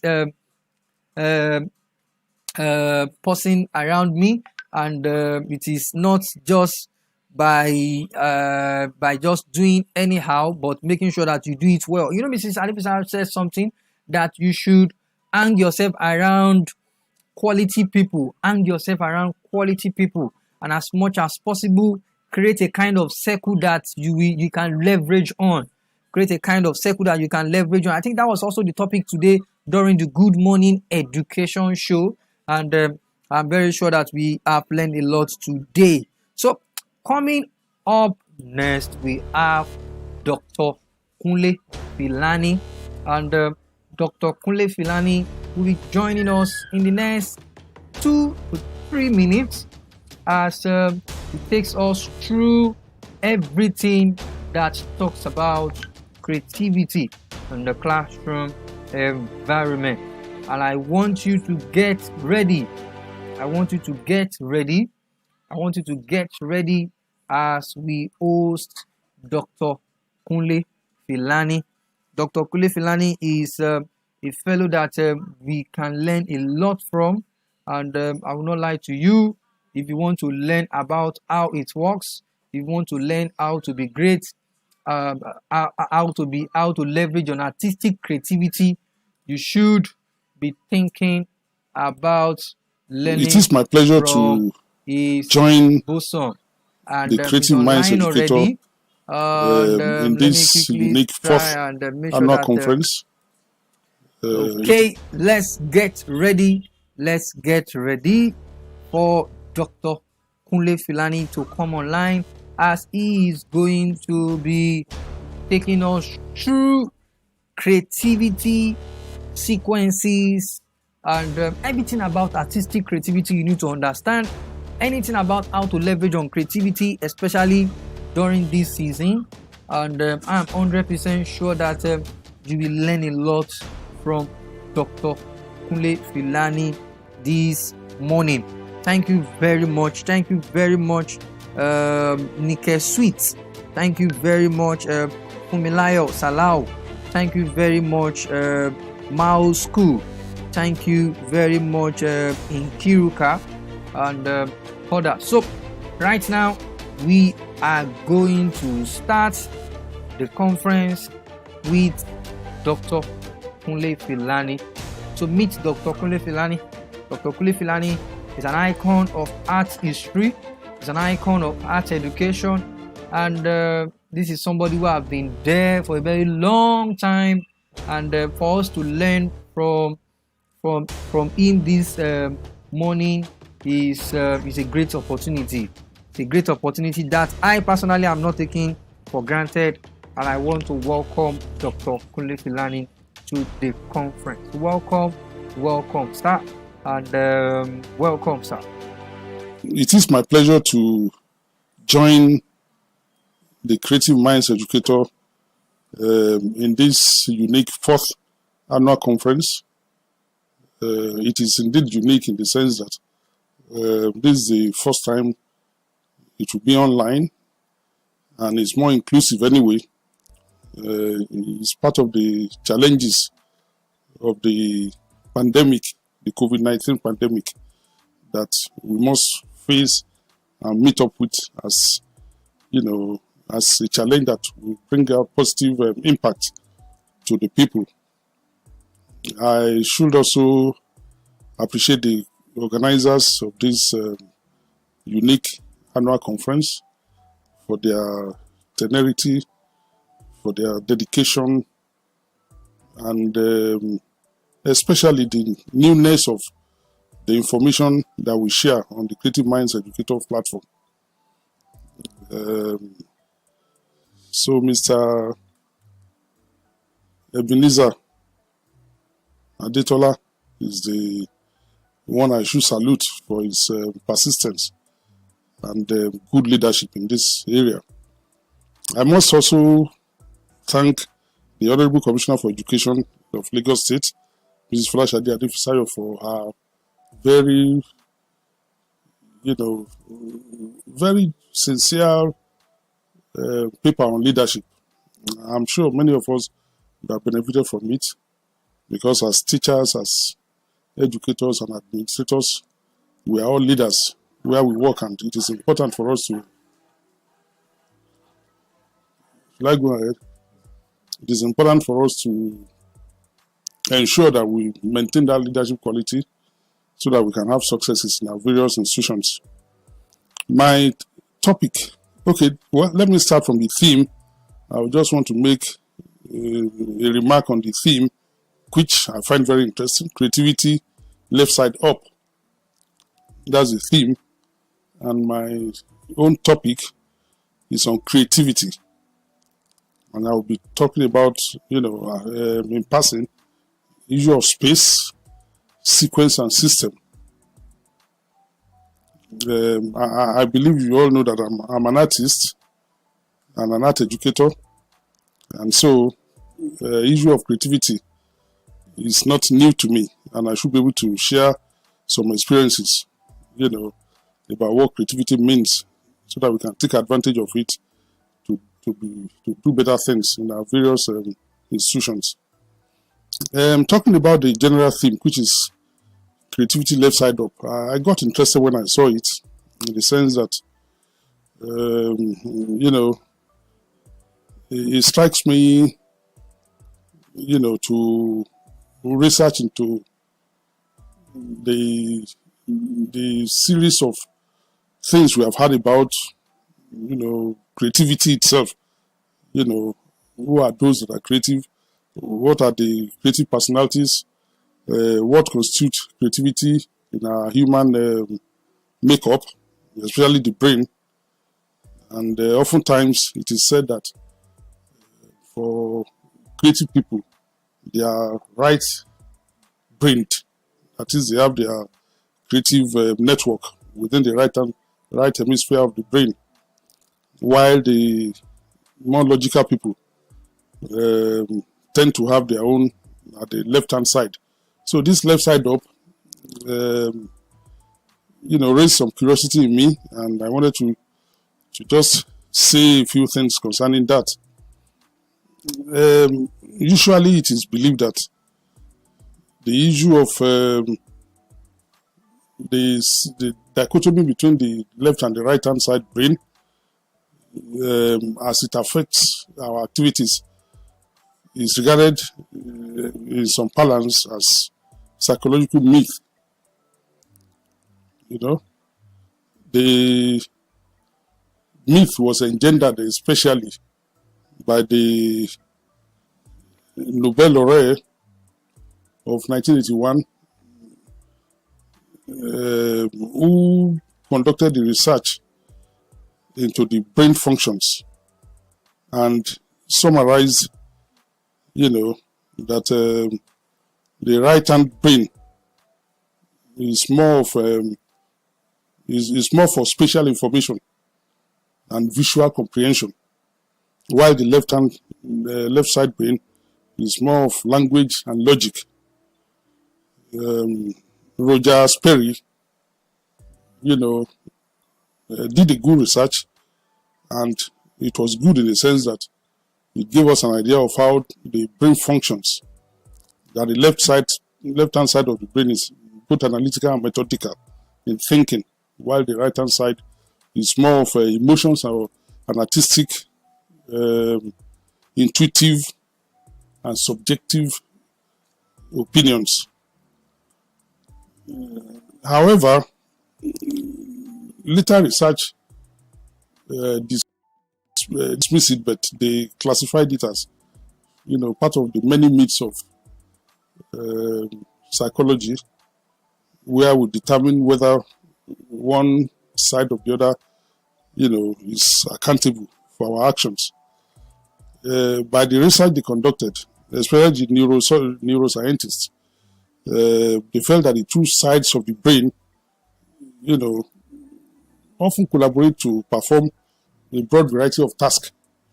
And therefore, it is indeed difficult to say that one side of the brain is for this and the other side of the brain is for that the two collaborate oftentimes to do that broad task. And the dichotomy between the left and the right is not as deep as earlier thought. Well, whatever it is, the issue of the left and right hand side brain had persisted, among scholars and educators, and often, and in most cases, they still cite it. So it's useful, but we must also note that there is symbiosis between the left and the right side of the brain, and oftentimes they collaborate to do whatever functions we do. If you note, for example, in artistic creativity, you don't range the left or the right hand side as one being superior to the other, because even if they perform different functions, both are mutual to the development of life itself. There are people who could be seen as having logical sequential thinking, and at the same time they are very, very artistic. So we now say one is more developed than the other. I mean, one side is more developed than the other. What we need to just note is that we can develop some of these skills, because indeed knowledge itself is skill acquisition. Creativity is skill acquisition, and if you develop it, you can still make use of make better use of whatever you desire to achieve in life. Well, that's for that.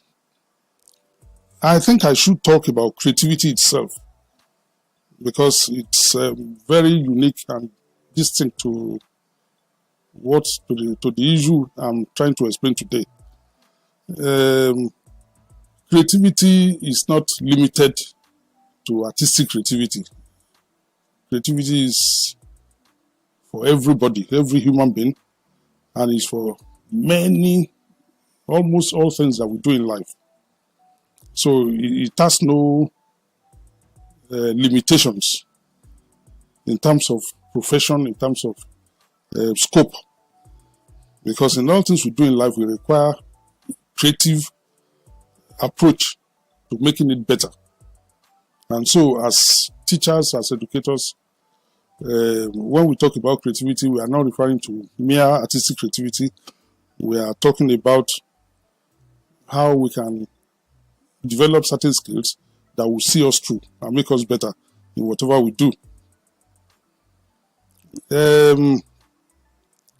Creativity itself is, defined in many ways, but the significant one is that it has to do with imagination. How do you generate original ideas? How do you use your imagination to generate ideas? How do you invent things? Condition existing things in a new way, conceiving things that exist in a new way. How do you perceive the world with a fresh perspective? And it has to do with originality, it has to do with uniqueness, it has to do with self-expression. And if you combine some of these things together, you discover that it's easy for you to solve problems using creative means. So the good thing is that, like I said earlier, it's a skill that can be developed. So the process could be managed. And if you begin to have a foundation of knowledge and you build learning in a particular discipline or disciplines, and you master the methods and approach towards achieving success in such discipline, already using creative possibilities. It's also important for me to distinguish between creative thinking and critical thinking, because they are related. Usually, we see creative thinking, like I've defined creativity as a fresh perspective to conceiving ideas, because it has to do with intuitive and subjective way of looking at things, which is more artistic, But critical thinking is a sequence of logics. You apply logical thinking, in order to rationalize and analyze things. So the two are tools for us to develop our creativity, because one is mutual to the other. While you are developing your creative thinking, if you allow you to be critical about it, it gives you a better result. Because as you are thinking about the fresh ideas, you are testing it and questioning yourself about the veracity of such idea and the newness of it, whether it has been used before, whether you are transmitting it or translating it to another platform, and how you could use it to function within a particular system. So, if we take creativity, creative thinking and critical thinking, I'm just enumerating some of these things because they are by far larger than that when you want to discuss them in depth. There are different stages to creative process. Some authors have already worked on that. There are different stages to critical thinking. How you experiment, explore, and synthesize information. Those ones I could leave for you to read, further. But the most important thing for us to note is that we use all these tools to challenge our situations. And I will explain it better, maybe under space. Like I told you, the topic is creative space, system, and sequence and system. Yes, it sounds highfalutin, but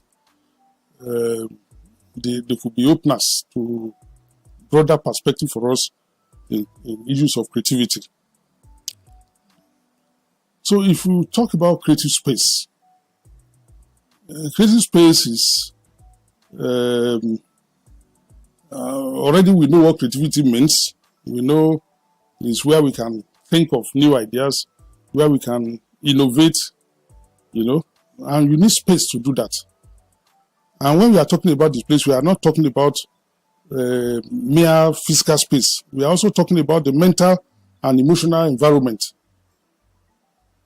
So how best can you challenge a situation within the space of emotion, within the space of the physical space, and within the mental space? Let's take, for example, the pandemic that we are facing. It comes with a lot of psychological problems. Fear of death, fear of catching the disease itself, fear of economic problems, perhaps non-payment of salaries for those who are working. People, selling don't have people to buy their wares because, one, for most part, shops are closed, and two, money is scarce. And so even the government had to manage between life and living. How do I keep people alive? And how could I sustain their living, economically? So that's a space. And how can you function in such space, in such agonizing mental space, such depressing physical state, and a very pollutant emotional state? So, take for example, in your workplace, how will you manage that creative space to function with the plethora of problems I just highlighted concerning the stubborn COVID-19 pandemic? So we must be able to, use our creativity to think through and ensure that we create a conducive environment for ourselves. How do you create conducive mental environment for yourself? How do you reassure yourself that you can function even within the problem? What about the physical space you occupy? What can you do? Like this issue of the conference itself is a testing case. Hitherto, it had been done, by physical interaction. But now, the challenge of COVID had made it real that it has to be online. And perhaps online will even be better than the physical interaction in terms of those who are attending, those who are making contributions, and even the distance from which they are making contributions. So these are things that creative thinking, we assist by solving problems. So for creative space, we could segment it one by one. It's interesting that Mr. Ebenezer himself is a master of the creative space, especially in schools. He designs space in such a way that it makes learning very easy. And it depends on the age group of the classroom.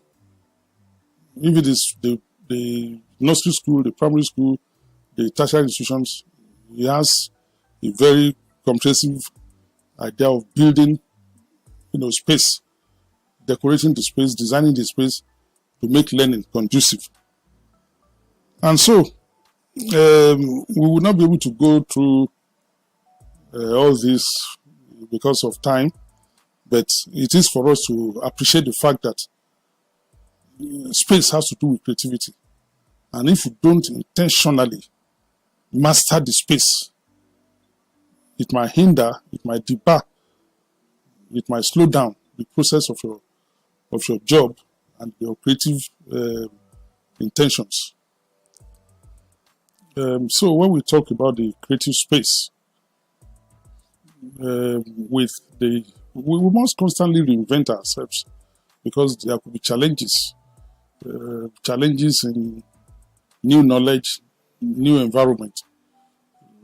I said before, the pandemic actually stopped schooling completely in Nigeria until recently. And even with that, it was, to maintain social distancing and another non-medical compliance. Now, if COVID does not leave as early as we think, by the time we are back to school, what kind of space are we going to create? How are we going to manage the physical space, in our classrooms, for example?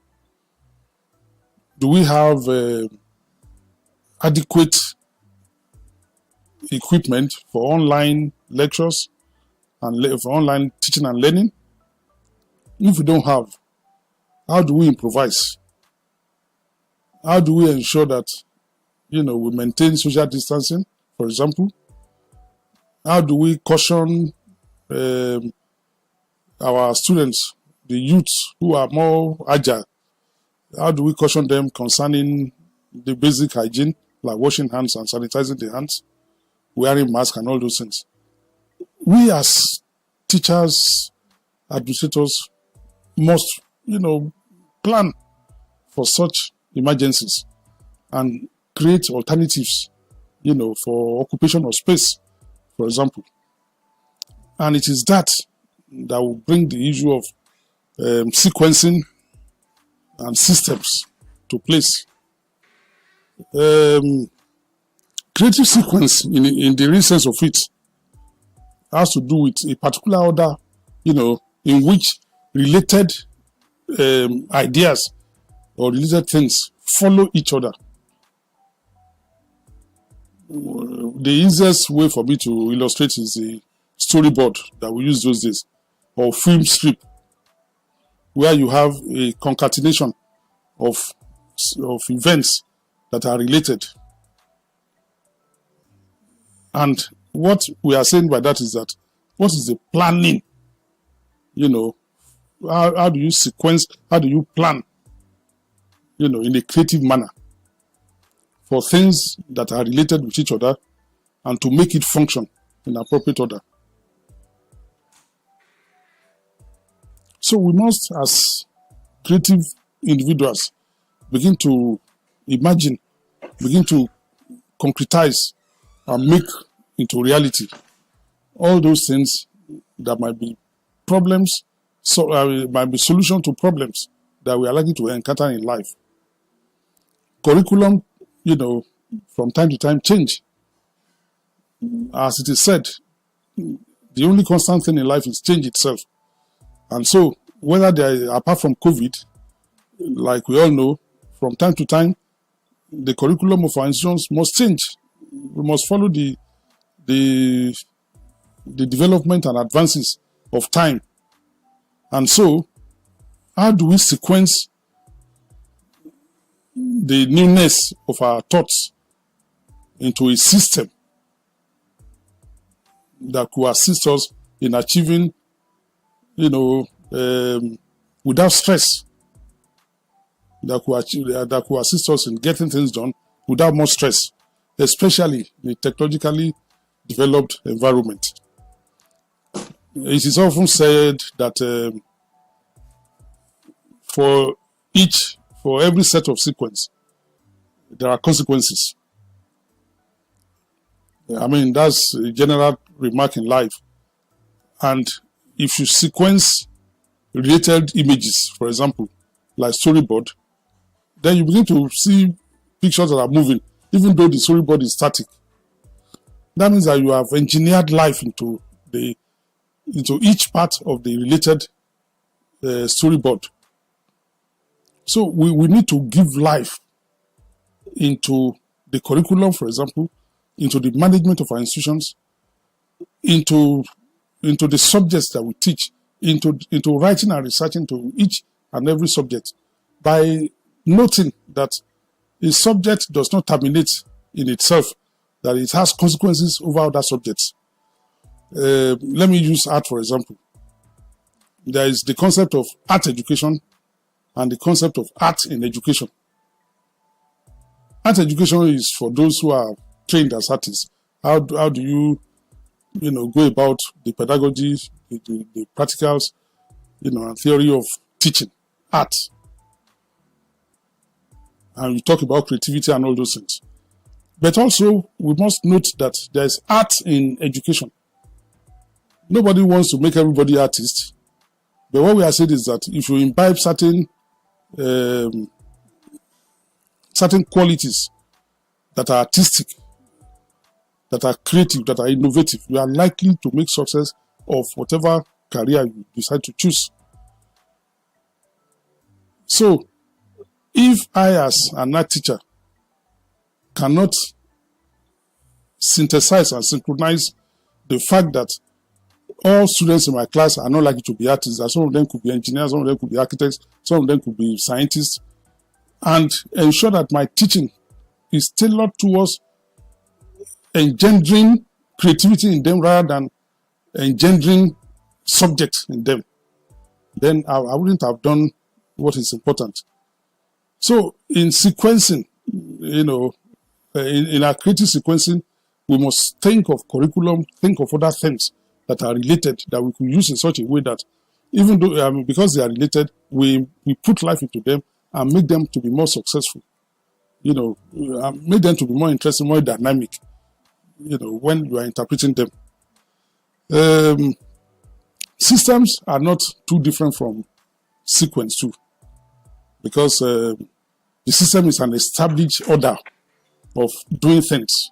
It's like sets of rules and regulations of which you do things. And as creative personalities, we cannot afford not to take cognizance of the fact that there is nothing we do in life that does not have its own methodology. And you can make the methods more creative. And the system by which you order things, by which you relate things to each other, by which you adhere to rules and regulations in a relaxed, creative manner, can affect the results. It certainly will affect the results. And so, creative space, creative sequencing, and creative system are tools for us as individuals to expand the scope of our innovativeness, expand the scope of our originality and ensure we make more contributions to, the terrain where we operate. You see, art is such a dynamic discipline that people often don't appreciate because they don't even know about it. And they set guidelines of limitation for the artist. Oftentimes the joke, art is about drawing. It's not about drawing and painting. Art is by far more comprehensive. If you begin to think of art as a vocational subject, for example, then you can begin to understand how large the scope is. Who says that you cannot use artistic skills, to do tiling of a house, interior decoration, so many things, vocational studies, apart from the regular fine arts that most of us understand. What about the applied arts? Where you apply art into everything. Is it furnishing? Is it dressmaking? Not even dress design, dressmaking that we call fashion these days. What about industrial design? Who models all objects in a way that they are attractive, to human eyes and human touch? If that car you are riding has a name and a brand, that means that there is a design, in place to match it. That phone you are carrying, why is it different from another phone? Because of design. I mean, immediately it's because of design for us. It might have some other, mechanical components. What about the clothes we are wearing? What about the bottles in our front? What about anything that has shape and form? Who created those shapes and forms? I don't know the artist. So why should we narrow down oftentimes art to drawing and painting? Can't we see art as an embodiment of life itself? Because it's so permissive, so permissive in our society and pervasive, in our culture, in whatever culture you belong to. So we must be able to think creatively, expand our scope of thoughts, ensure we enlarge, the scope of discipline that we are. For example, many years ago when I was in university, on the point of graduation, some of us were called to be recruited into medical graphics, medical illustration.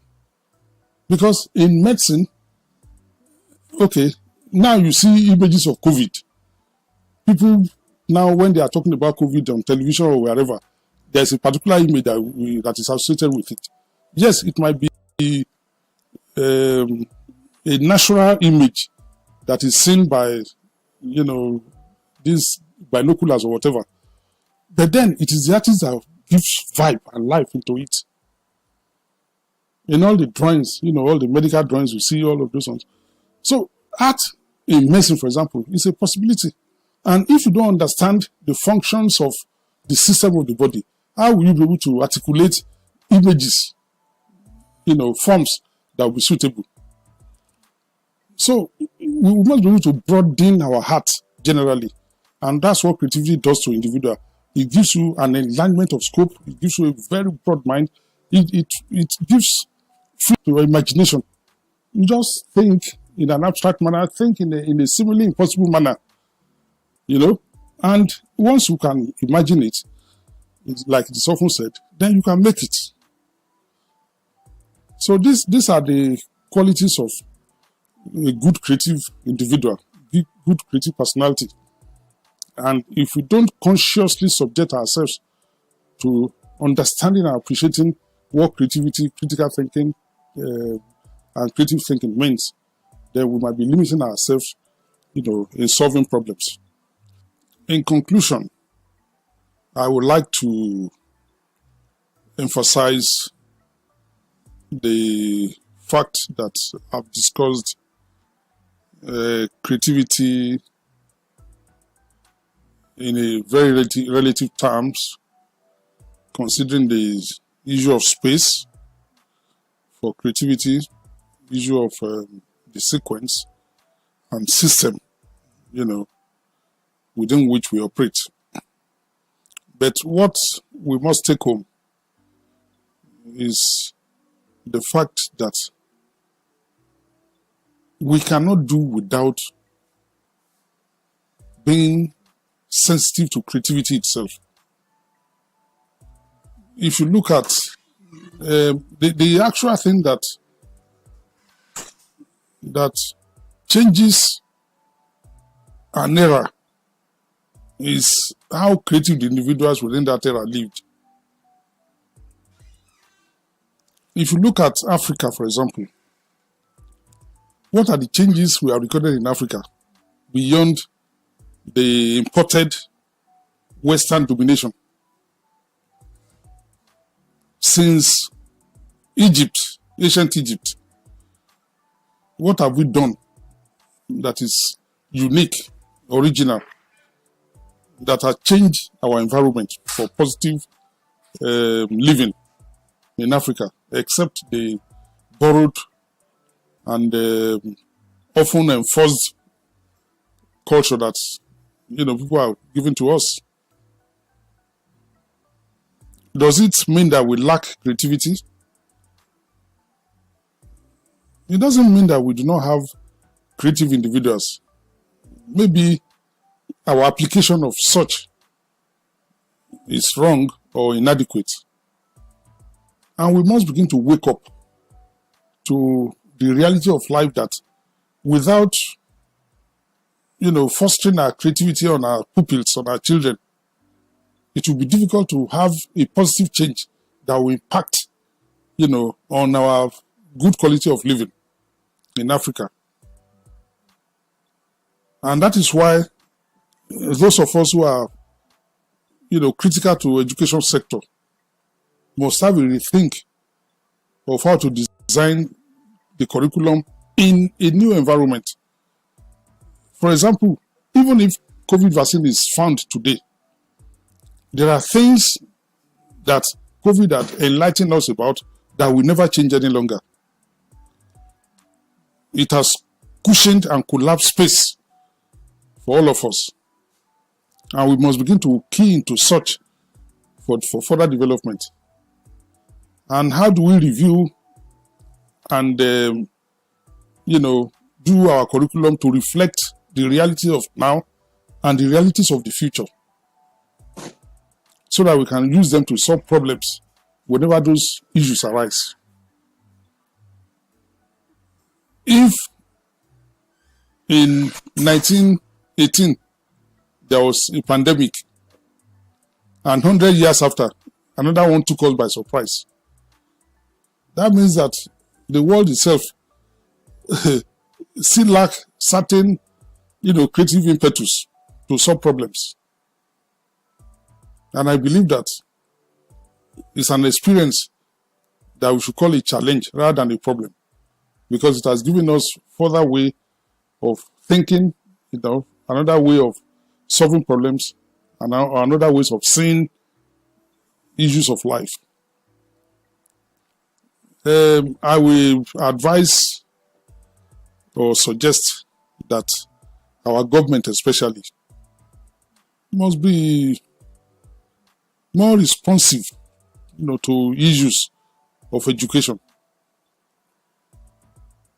And we must put people who are competent, who are imaginative, who are creative and well knowledgeable in matters relating to education as administrators, whether at the government level or the local level, so that they can appreciate some of these concepts that we are talking about and quickly intervene, not just for now, but for the future. I want to believe that there is a symbiosis, a kind of relationship between one subject, one discipline and the other. Because at the end of the day, what we are talking about is life and living. So I don't live art only. I live sociology, I live politics, I live, and so I must be sensitive to every other thing in my environment. I live science, So we should train our children to live life fully. And the way they can live life fully is to be creative. This is why it is interesting that somebody who didn't study engineering might be the one who is innovating things, that are extraordinary in engineering studies. Somebody who didn't study medicine might be the one who is discovering, some medical miracles. And that's the way life is. So we must not pigeonhole disciplines and allow a kind of cocoon from which our children will operate. We must let them, go outside the box. Think outside the box. Think outside a particular discipline. And that's why it's surprising that even up to now, some schools don't even have art teachers. Because I'm emphasizing art in the sense that art is a vehicle for artistic creativity. And once we imbibe knowledge about artistic creativity, it's easy for you to take it as a lifelong skill that you have acquired. Is it not surprising that in Lagos here, there are about 3 medical doctors that I know who are no longer doing medicine. They are into artistic functions, making their wealth through artistic something. We all know that entrepreneurial studies has been introduced into our curriculum in the tertiary institutions, and many of our graduates are now empowered, not necessarily in their discipline, but in many other parts of reality in life, and they are making the money and making wealth. They are now entrepreneurs. And if you narrow down them into your discipline and say, okay, this person is a biologist, this person is an historian, and he goes out there, there's no job there, how does he survive? Skill acquisition is very, very important because it allows and affords individuals to be more creative. So I want to appreciate the convener of the conference. I want to appreciate you listeners, and I wish that this era of pandemic, will not be wasted by us as individuals. That we should learn lessons that we should learn, put on our garment of creativity, think through, both creative thinking and critical thinking, begin to do something that can uplift humanity, and by so doing, uplifting ourselves. Thank you very much.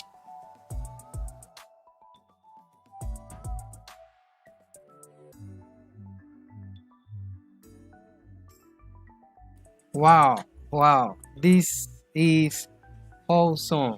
This is awesome. Dr. Kunle Filani just actually done a very big justice to the topic. Wow. I am so excited with the way he actually treated the topic, creativity in this era. There's something Ashley said that I will never forget. He said that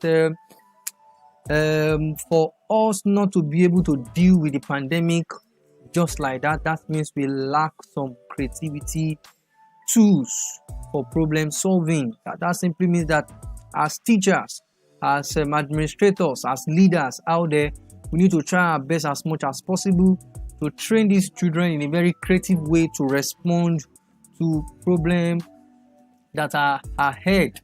There are a lot of problems ahead that we need to understand the kind of tools that we need to use to solve those problems. I would like you to send in questions. Well, before we start, can you please let's appreciate Dr. Kunle Filani. Let's appreciate Dr. Kunle Filani. I really want to appreciate Dr. Kunle Filani for the awesome and engaging lecture. The lecture was straight and direct. He spoke about creativity, and he talks about how we can apply it into our life, how artistic creativity can actually be used to engage children, and he spoke about how the world itself need to respond creatively to so many problems out there. I want to appreciate Dr. Kunle Filani, a mentor, a father, and somebody who have actually been a source of inspiration to this generation. This is awesome. This is awesome. I want to appreciate him. Thank you very much for appreciating him. Thank you very much, Olajuwon, for joining. Thank you very much, Sylvia, for still being online. Dr. Kunle Filani, we really appreciate your time. If you have any question, contribution, suggestion, any question you want to drop in for Dr. Kunle Filani, Dr. Kunle Filani will be joining us tomorrow again for this question and answer. We won't be able to join for the question and answer now, but he's going to be joining us for question and answer tomorrow. Okay, so I'm going to make sure that I screenshot all the questions. But what if the system you find yourself does not give you the space and opportunity to show your creativity, probably due to the really set of rules in the organization? Yes, Dr. Kunle Filani is going to attend to all these questions tomorrow, and I am going to make sure that he joins us live again so that he can inspire us about any form of question that we have that needs a lot of urgency. Creativity is a tool for everyone, regardless of the sector you belong to. You need creativity, regardless of where you are, who you are, the kind of activity you do. You need creativity. So I want to appreciate every one of you out there for joining. And then, as I said, if you are joining, please do write in the state you are joining for, your name and the state you are joining from. Thank you very much for joining. Sophia Joseph, thank you very much for joining. Abdul Latif, and we are still appreciating Dr. Kunle Filani for the awesome presentation. The presentation was awesome, and this is something that I will never forget for life. This was great, delivered by Dr. Kunle Filani. Thank you so much. Arts is narrated and misconceived. There is art in every aspect of life. Yes, there is art in every aspect of life. Thank you very much, Balikis. If you have any quotes out there by any of the speakers that you actually generated, because as I'm here, I'm doing multiple things at the same time. So if you have any quotes that you think the speaker actually talked about, and then you like that quote, be sending those quotes in. So as I'm sending the quotes in, I will be saying them again and again, and to use as a form of remembrance, so that we can learn again from them. So if you have any question for Dr. Kunle Filani on how we can apply creativity into our life, how we can apply creativity into our system, can you please be dropping them right away? Welcome to the CME 4th Annual Conference. Welcome to the CME 4th Annual Conference. And at exactly 11:30, we are going to 11:30. We are going to be hosting another awesome speaker. And this person is somebody I is so much.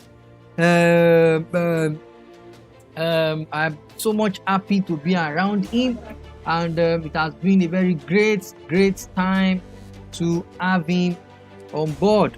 And I want you to get ready. So the next thing right now, we are going to have a short break. And the short break is going to be a presentation from Edvest. Edvest is getting ready, as Edvest will be addressing us on a very little short presentation, and I am 100% sure that you will find what Edvest will be talking about interesting. We are about to do that right away before we start. We'll be doing that for a very short time. Very sure that we are going to find the presentation also very interesting. And immediately joined, I'd like you to take your time to listening to what Edvest is going to be talking about.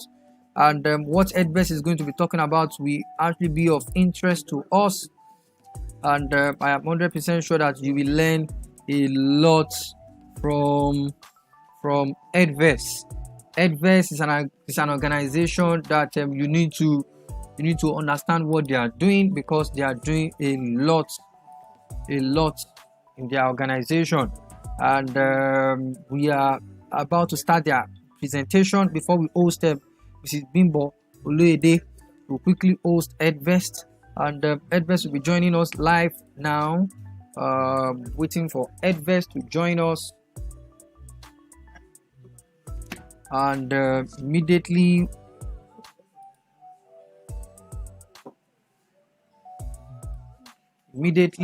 they join us, we are going to start something right away. So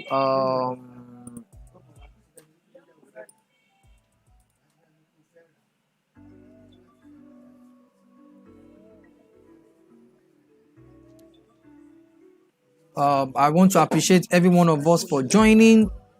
The next person on our list, we have Mrs. Bimbo Oloyede. Mrs. Bimbo Oloyede is about to join us. And please get ready as Mrs. Bimbo Oloyede join us on communication. This is a class that you must not miss. Please share the link, this particular link. Share this link with all your colleagues. Share the links with all your colleagues. They need to be here. Right now. All your colleagues need to be here right now. And I would like to welcome Edvest. Let's welcome Edvest as Edvest presents something to us. Right away. So, Edvest, welcome. We can see Thank you so now, much. and we can also hear you clearly. Welcome. Thank you.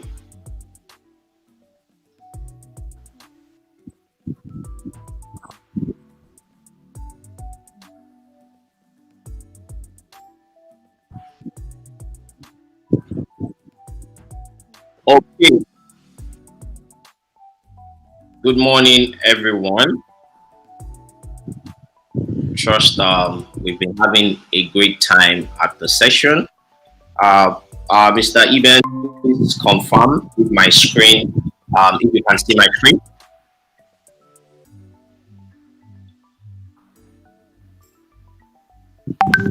Can you see my screen? Hello, Mr. Eben. Can you see my screen?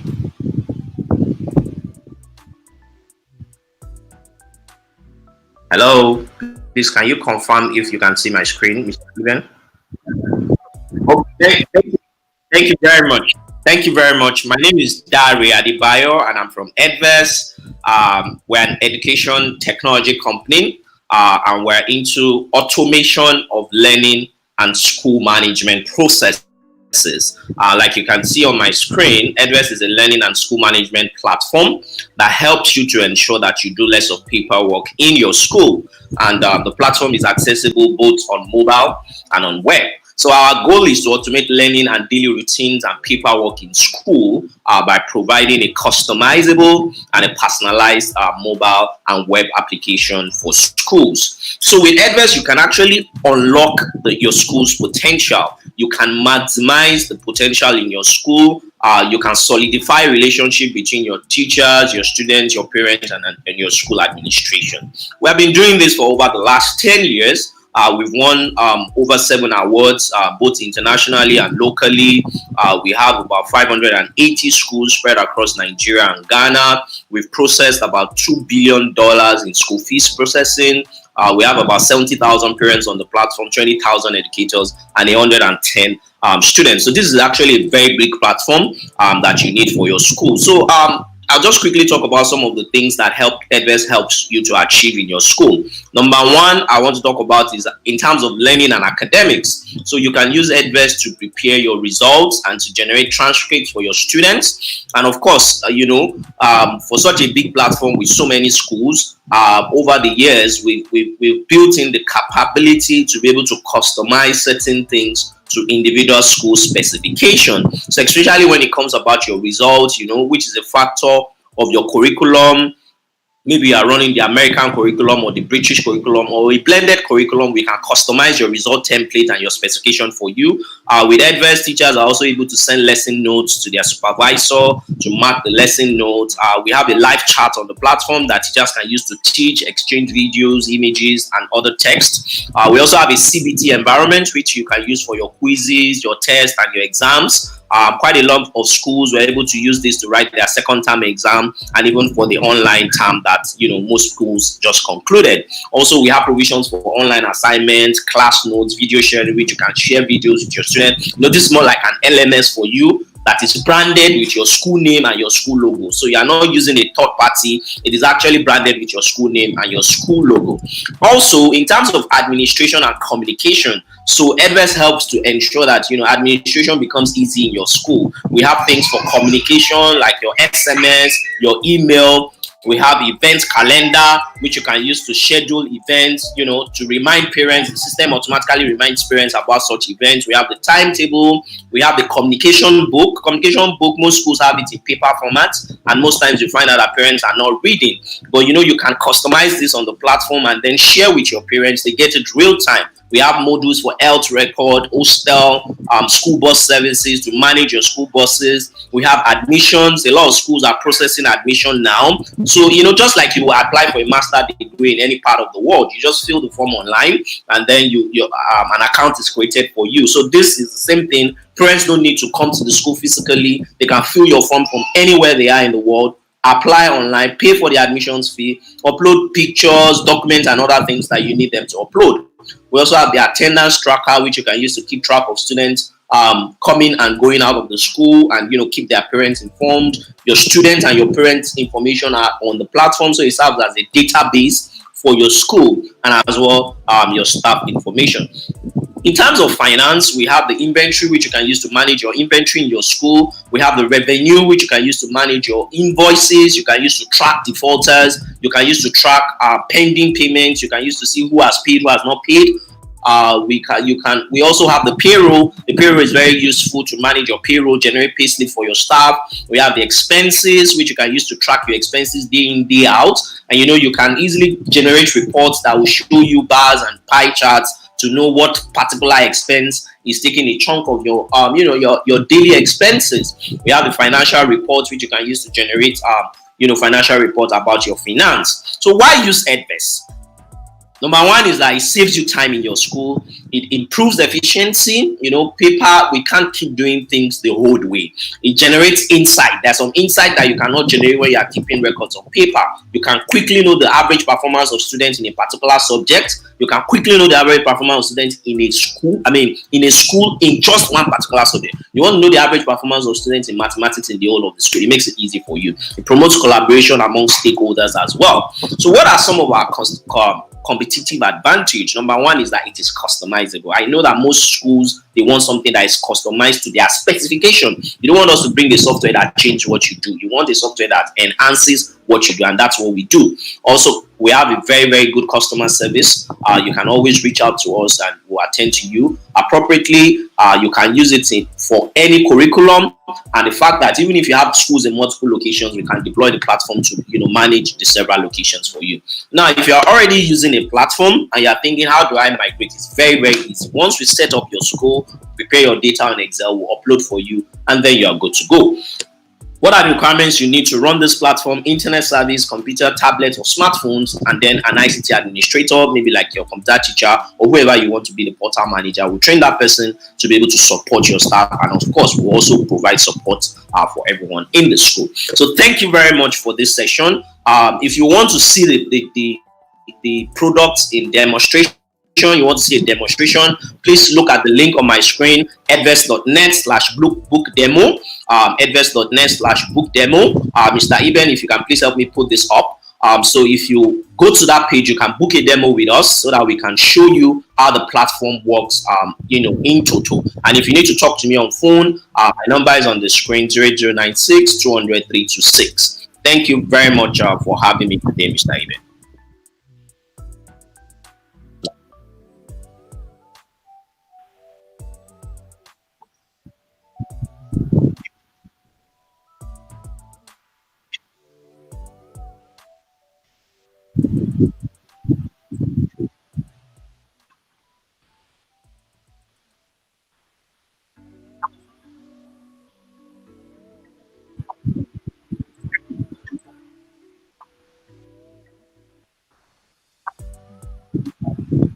Thank you.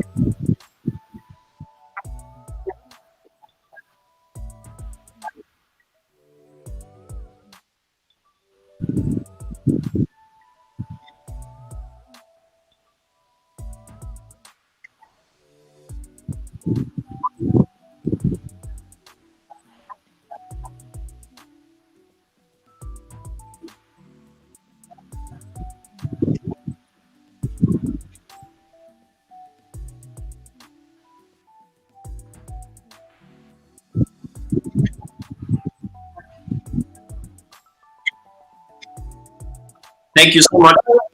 Thank you. Thank you.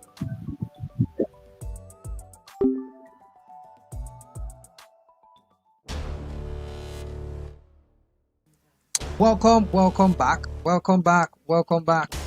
and I'm sure we are now ready for Mrs. Bimbo Oloyede's class. We are ready for Mrs. Bimbo Oloyede's class. I'm going to send the adverse number in, so that we can contact them. Adverse is an awesome organization that we need not to miss anything they are doing at all. So please, I want to welcome Mrs. Bimbo Oloyede, the channel's television broadcaster. This is somebody that learning from her is a very big deal, because you are going to learn it professionally. There's something I want to prepare your mind towards for this class. Please note, this is a class to learn how to communicate effectively. This is a class to learn how to have confidence when speaking. Please note that we are now online.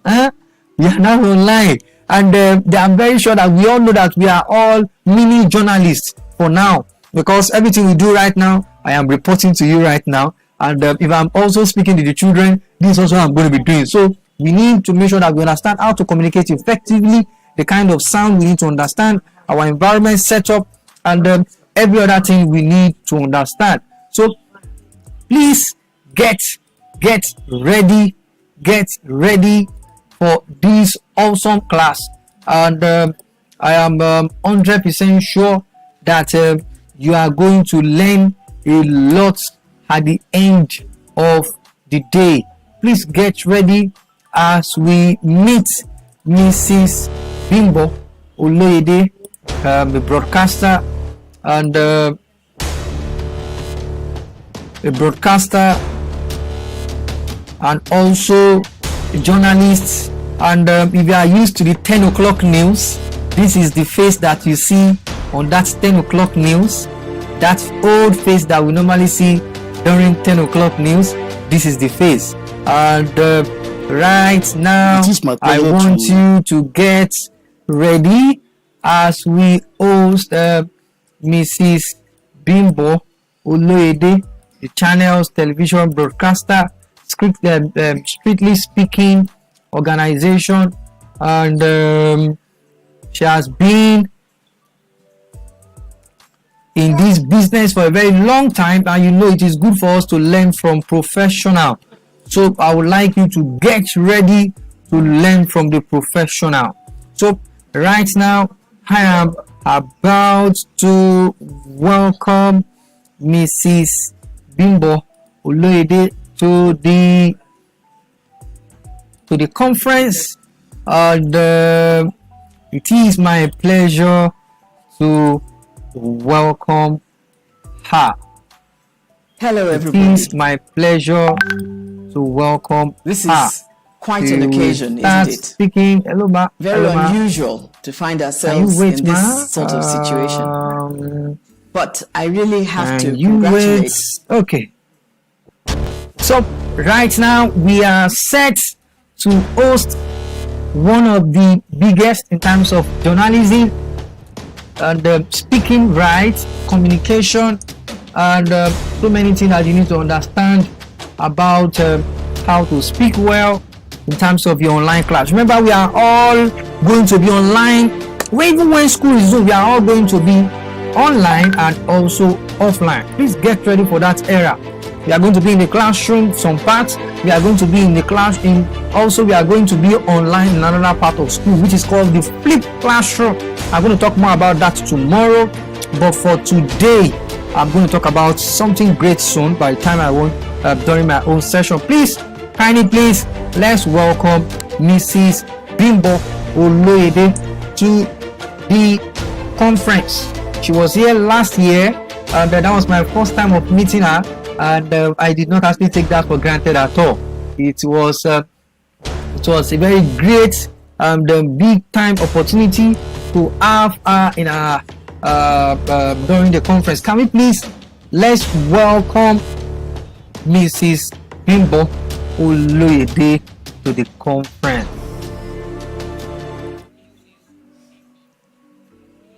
Hello, everybody. This is quite an occasion, isn't it? Very unusual to find ourselves in this sort of situation. But I really have to congratulate the organizers of the CME conference. This is the 4th annual conference. And to think that it's all going to be virtual, well, that really is the situation in which we find ourselves. But I have confidence in the organizers. I was with them last year and I saw what they put together. And I'm not surprised that they have been up and doing, that they've been enthusiastic, and they've been able to put together this 4th annual conference. I've been asked to talk about communication today. And in fact, I almost began by saying, welcome to the news at 10. It's almost as if we're back in the news studio, but that's not the case. You know, we found ourselves in an interesting situation. The coronavirus pandemic has unleashed untold hardship to everyone all over the world. Everyone has been affected in one way or the other. Obviously, the health sector has been affected. The economy also has had its own fair share of troubles. And another sector that has been greatly affected is the education sector. In fact, it has almost been left comatose, not just in Nigeria, but all over the world. So all these sectors, though, are gradually waking up after the lockdown. But the question we have to ask ourselves is, where are we with education? I'm sure if you look at this slide, you will say to yourself, oh, once upon a time, we spent our school days in classrooms. We had teachers, live teachers. We had live children. We had interaction. In fact, we had fun.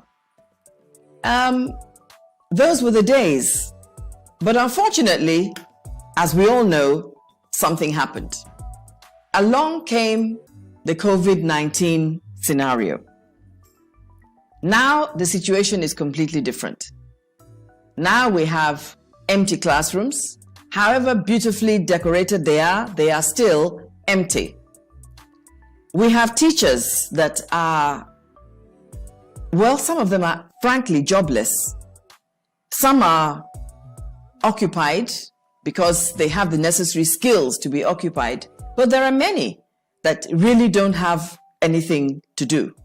And so this is our reality now. An empty classroom with a teacher who probably has so much time on his or her hands. And that can't be good. An idle teacher means many, many students who are not being taught. And yet, that is what education is all about. It's bringing the knowledge of the teacher to the attention of the pupil, of the student, so that there is an exchange, as it were. So here we are with our present reality of an empty classroom with a teacher being idle. In other words, what we have is a crisis. Now, an American diplomat, Mike Mansfield, said, "The crisis you have to worry about most is the one you don't see coming."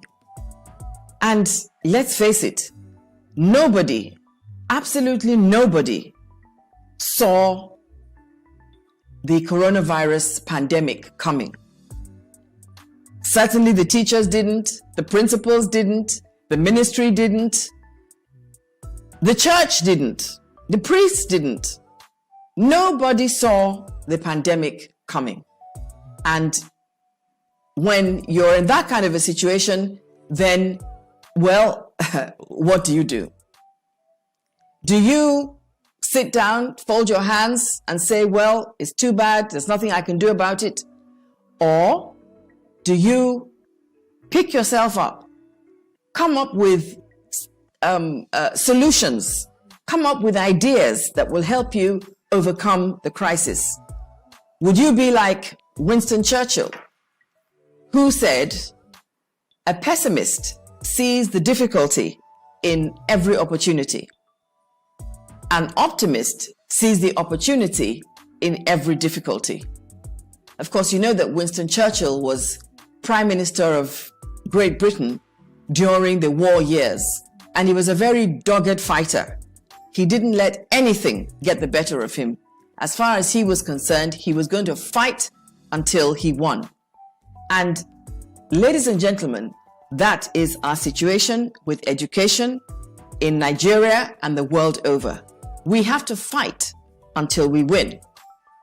And I presume it is because of that fight, it's because of that challenge that we have, that the organizers came up with this theme for this 4th annual conference: creativity left side up. But you know what? Since I've been asked to speak about communication, I've also had to become rather creative about communication. And so my answer to creativity left side up is communication right side down. And we're going to look at 3 major aspects. I have 3 main objectives. The first one is that I want us to redefine our terms of reference. Then I would like to identify communication challenges. And after that, I want us to enhance our capacity to embrace what we all now know as the new normal. So in redefining the terms, we have to have a change of heart. We have to have a change of mind, and we have to look at things differently. And John Kennedy, the late John Kennedy, for me, it means creating opportunities and relying on novel approaches. That is totally 360 degrees redefinition of the term corona. And I'm going to repeat it. Create opportunities relying on novel approaches. Now, last year, when the 3rd annual conference was held, and just before it, as a matter of fact, I was asked to speak about communication generally. Well, it happened to be online communication, because the conveners of this conference put together a series of talks, a series of lectures, actually, not talks, a series of lectures. And I wrote a 3-part article on communication as it affects education. So I redefined it to some degree, because as I said at the time, we can't go into all the various modes, all the various types, all the various models of communication, but we had to find a way of putting together those aspects of communication that are important. They were important then. They are, as a matter of fact, much more important now. And so I redefined it to state that communication is the transfer of information, ideas, or feelings from one person or sender to another in such a way that it is understandable enough by the receiver to elicit feedback. The information or message could be conveyed via several channels, which include writing, speaking, signaling, or some other type of technical medium. Now, we are still redefining the terms. The message is still important. The methods of sending the message or messages are still important. We are still talking about writing. We are still talking about speaking. We are still talking about signaling. But now we have added digital spaces. Our situation now is that all these messages, whether they are written or spoken or signaled, they all have to go through a digital medium or a digital space, if you like. And the difference, in addition to the digital space now, is the fact that feedback is virtually, literally not possible. Because if you're a teacher and you are using a virtual medium to communicate, if you've already been through the difficulties, if you like, or the challenges of Zoom, you will understand and realize that as effective or as beautiful as Zoom is, when you have a lot of participants, sometimes you have problems. Getting feedback is difficult. And yet, we all know that communication has not taken place unless feedback is possible. So, these are the challenges that we have to face now as teachers and trainers. Now, there is a gentleman who is an author of children's books. He's also an illustrator. His name is C.F. Christ. And he says that children should be provided with activities that encourage them to talk a lot. This will help them to increase their use of words and improve their communication skills. That's all very well, and he's absolutely correct. But how is this going to work in a situation where we are communicating virtually and there is little or no feedback? It's a real big challenge. Now, the communication and development process of children is being disrupted because of this aspect of no feedback.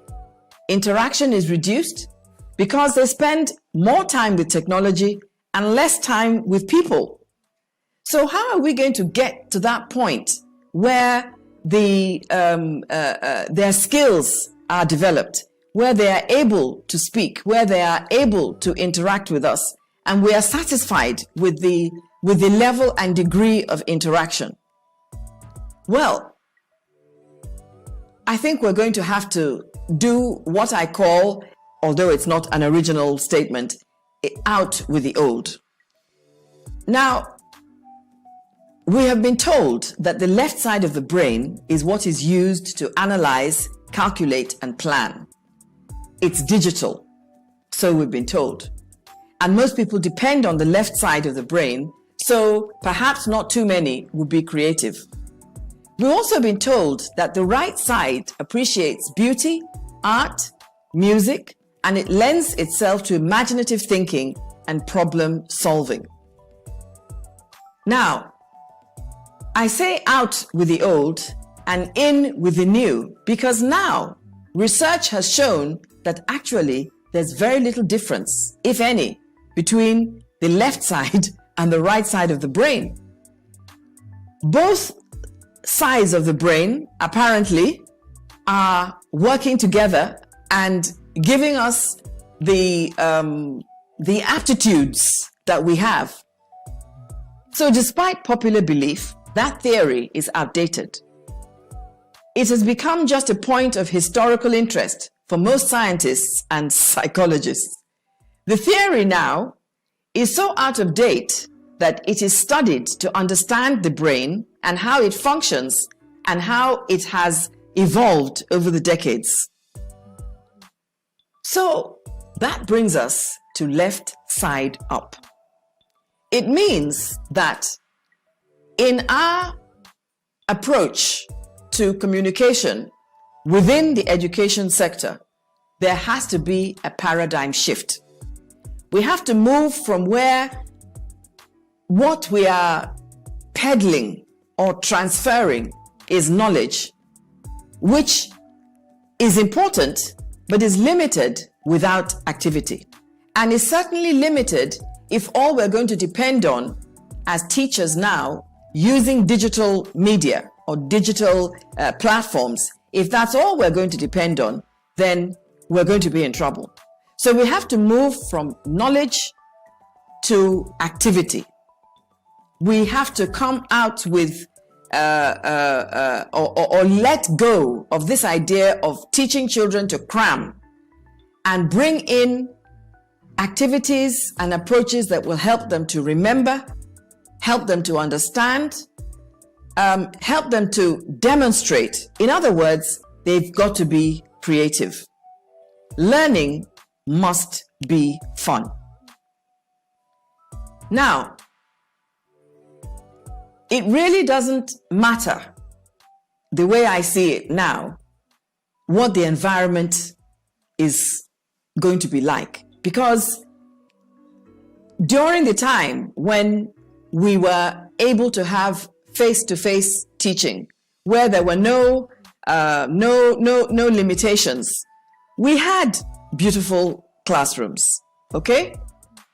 We had an environment that was demonstrative. We had an environment that encouraged learning. We were also in a situation where children could freely participate and we could see them participating. But now, things have to change. Our disposition has to change. We have to become the kind of people that are always friendly, always warm, always willing. And we also have to scale up. It's very, very important. There are many teachers who are very familiar with the usage of the internet, but there are many more teachers who are probably not. And one way or another, whether we are teaching in private establishments or we're teaching in public schools, that time has come when all of us will have to avail ourselves of technology to one degree or another. So, as a matter of fact, we are going to have to create our own environment. Whatever it is that we are teaching via the internet or via digital platforms, that environment that we have been used to, we will have to create it as teachers. That participation that we have been used to as teachers in the classroom, we're going to have to find ways of enabling that same participation. Otherwise, our children are not going to move forward. So what do? We have to change our approach. I have said that learning must be fun. That shift from knowledge to activity is very, very important. And I have to repeat that we must move from cramming to creating situations where children can remember, where they can understand, where they can demonstrate, where they can be creative. Teachers also must learn to make technology stimulating and interactive for all learning types. Well, I am not an educationist, but I have trained enough people to realize that people learn in different ways. And so we also have to use the technology that we have to ensure that we are engaging our students, our pupils, in different ways. Then we also have to create feedback opportunities digitally. Now, how is that going to be done? We're used to writing in books, coloring in books, tearing out pages, and asking children to take those pages home, fill it in, bring it back for us to mark. Well, somehow we're going to have to marry those same activities through digital means. We are going to have to become very creative and think out of the box using the technology that is available. Perhaps we might even have to create our own technology.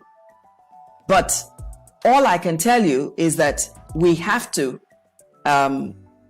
ensure that learning is fun. We have to ensure that we learn to create the fun, because that atmosphere is not there. It is the teachers that will have to create that atmosphere for the fun to be felt and enjoyed. That means also that teachers have to create the environment that stimulates curiosity and enables children to engage at several levels. But the bottom line is that learning must be fun, and the teacher must also learn to be fun. Okay, how is this going to be done? There may be several ways, but from my perspective, communication is key. And I believe that there are three major aspects that we have to focus on. We have to focus on presentation skills. We have to focus on English proficiency. And we also have to focus on communication skills. I hope you know that there is a difference between presentation skills and communication skills. Now, let's look at presentation skills first. When I teach broadcasters, I try to make them understand that there are four major aspects to presentation skills, and that it's necessary for them to fulfill the purpose of each presentation. And that has to be done by paying attention to four key aspects. One is being heard. The second is being understood. The third is being respected. And the fourth is being remembered. If we are able to achieve those four goals within a specific presentation, then we would have fulfilled the purpose of that presentation. All right, so let's look at the first goal, heard. It is a question. How do you want to be heard? How do you want to get your message across? Have you ever wondered about how you sound? What kind of voice you have? We call it vocal image. Do you know what your vocal image is? And then, do you protect your voice? You're a teacher. You're talking all the time. Have you had situations where perhaps you've gone for a night vigil? You've been shouting, screaming all night, and you get to the classroom and all that comes out is a whisper. If it has worked in the classroom where you are standing face to face, where you can move about and get close to the children to talk to them, it's not going to work when you have to teach them virtually. You might think that because you have a microphone, it will amplify your voice. It won't. It's actually garbage in and garbage out. So if you whisper into the microphone, it's a whisper that's going to come out. So think about how to protect your voice. Don't take it for granted. Do you know what affects it? What irritates it? For instance, cold water irritates my voice. And for years, I have not had a cold drink. I either drink hot beverages or I drink water that's at room temperature. So I know what's good for my voice. Do you know what's good for yours? Do you know how to enhance it? And if you do have problems, do you know how to restore it when it becomes husky? If you are going to be heard clearly through digital platforms, you have to make sure that your voice is not subjected to vocal abuse of any kind. You just can't afford to take your voice for granted. So the next question, understood. Well,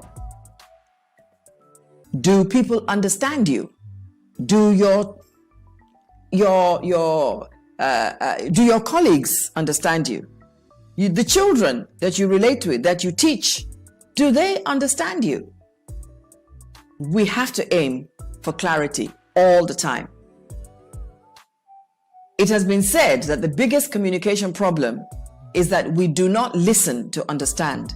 We listen to reply. Now that's not going to work.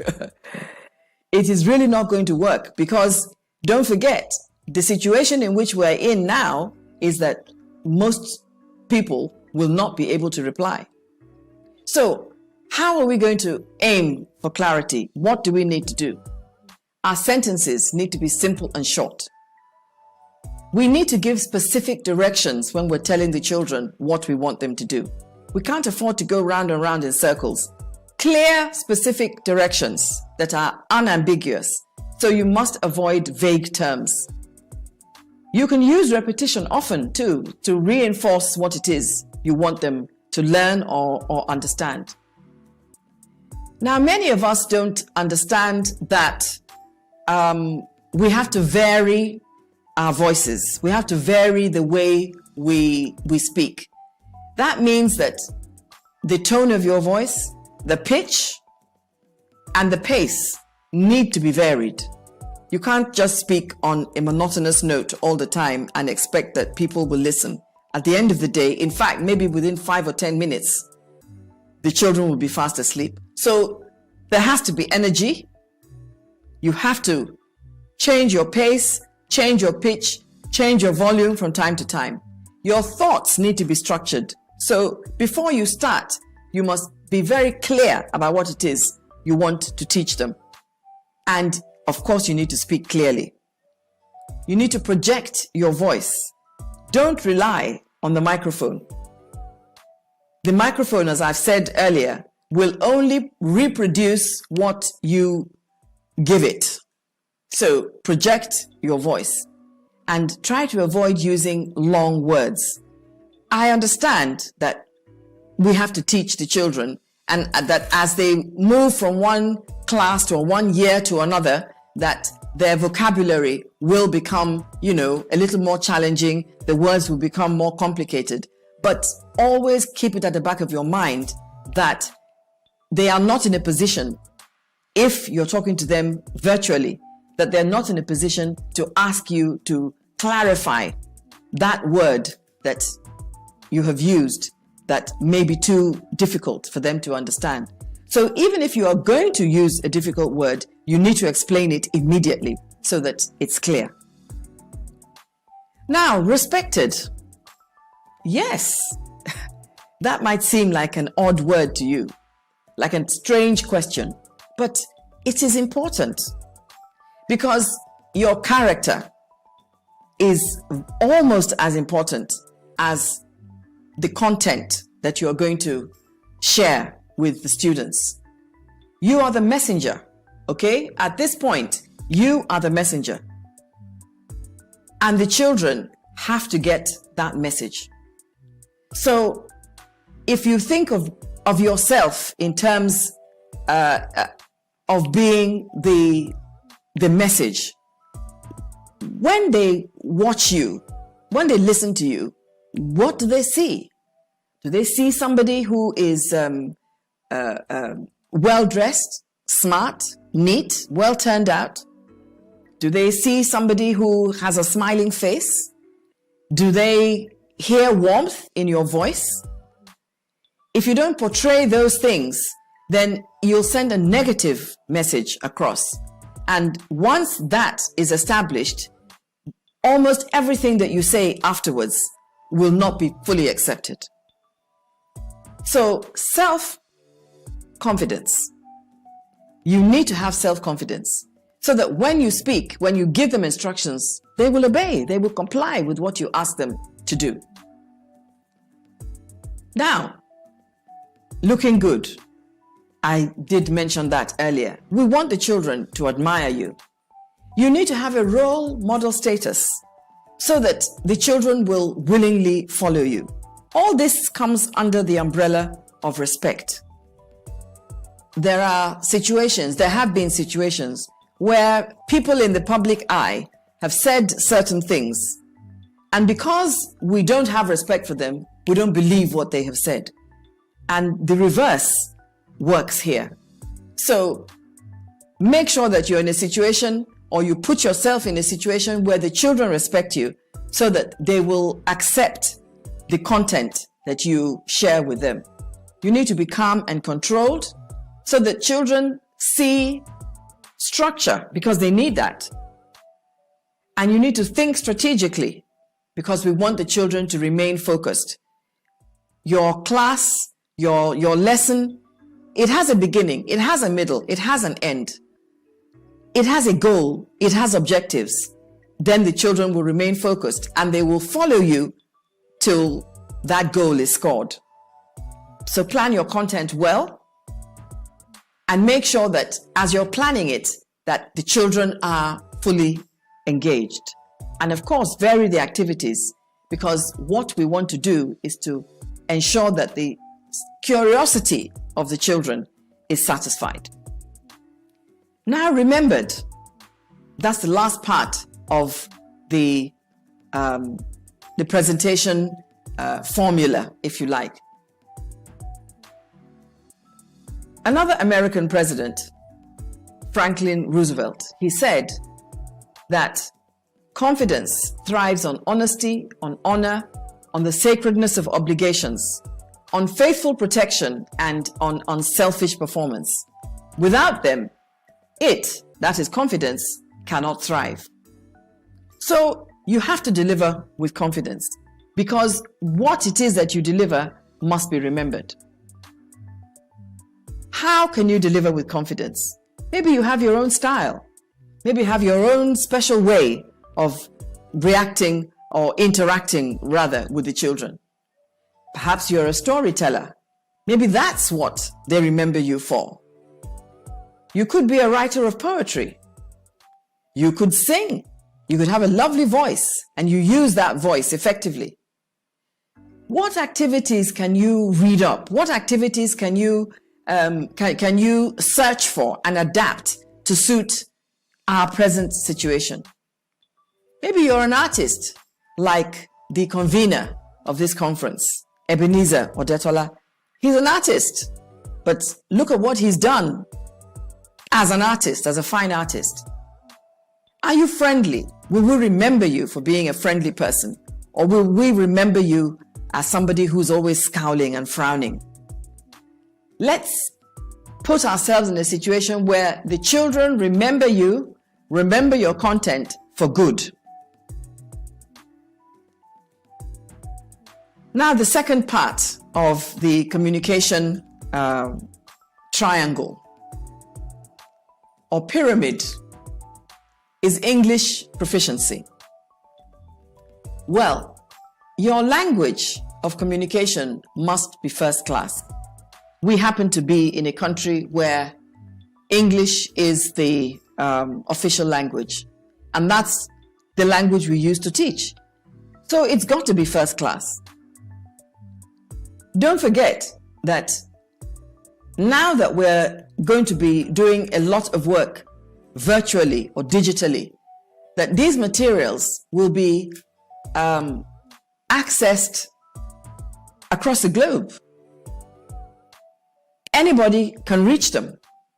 So you have to be accurate, because you don't want to give a bad impression about yourself or your school or your ministry or indeed this nation. So make sure that you are very, very conversant with your language of communication. Then it is important for you to know both the letters and the sounds of English. There's been too much confusion at every level about the sounds and the letters of English. Children must learn the right sounds, or our parents will complain. And you need to improve your diction by making good use of words and phrases. This makes your language more colorful. I hope you also realize that there is a difference between elocution and diction. So, speaking is one thing, your choice of words is another. And when we talk about diction, in this kind of situation in which we find ourselves, limited feedback requires that you use active words and descriptive words that bring subjects to life and create meaningful experiences. We actually have to be very deliberate about the words that we choose so that the experiences that we want to create are more meaningful and more long-lasting.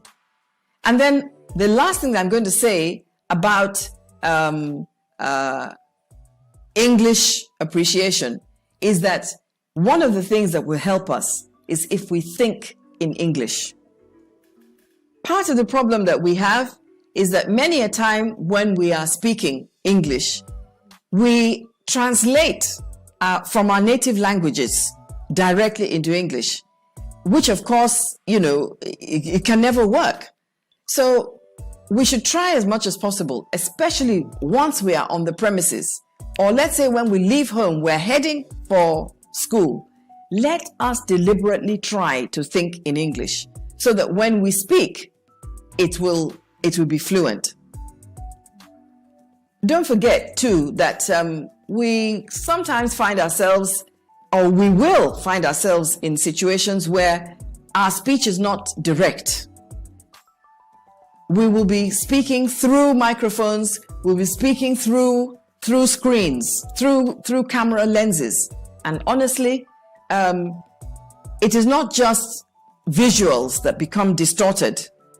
Sometimes it is also sounds. So it's very important. And that's why I have put up on the screen the symbols that represent all the sounds of English.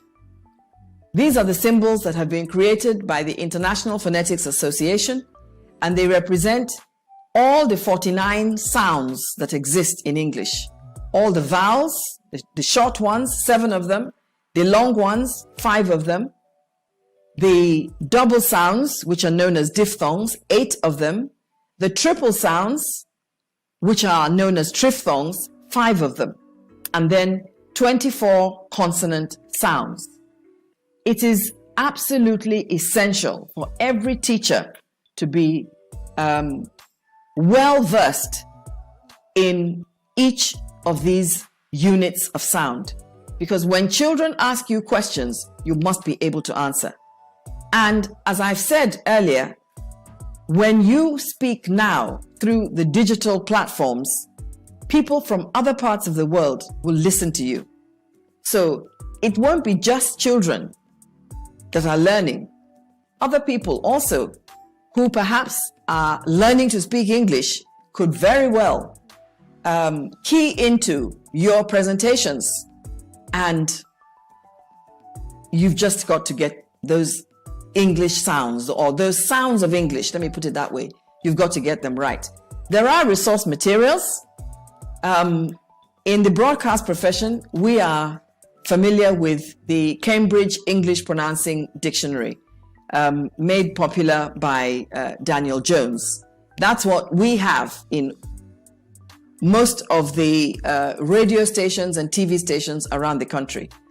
And there are thousands of words in that book. But the book is useless if you have not learnt how to recognize the sounds of English. You won't be able to learn or you won't be able to pronounce the words as they have been written phonetically in this dictionary if you do not know what those sounds are. I've also written a book called Strictly Speaking, and there's a CD that goes with it, and it is my hope that when people use this book, it will also help them to improve on their spoken English. Okay, so the third aspect is communication skills. For stronger impact, always adapt your communication style to the receiver. Of course, as you move from one year to another, from one class to another, the ages of the children will change.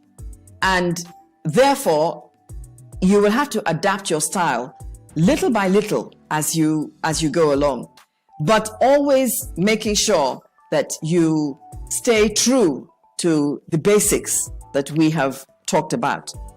And in looking at communication skills, we need to understand that it is actually not about us. All we are the messengers. What we need to do is to make sure that we, as the vehicle, pass the message across to those for whom it is intended. So it's all about them. Whether they are in a classroom in a rural area, whether they're in a classroom in a different country, in a different nation, whether they are in a classroom where you have apparently a perfect setting, the truth is, it is all about them. And let us not assume that it is just when the environment is beautiful. It's not just when everything is working the way it should that we make the effort to ensure that things keep ticking. Children who are vulnerable or who are in situations where the environment is not so perfect have as much right to the knowledge that you have.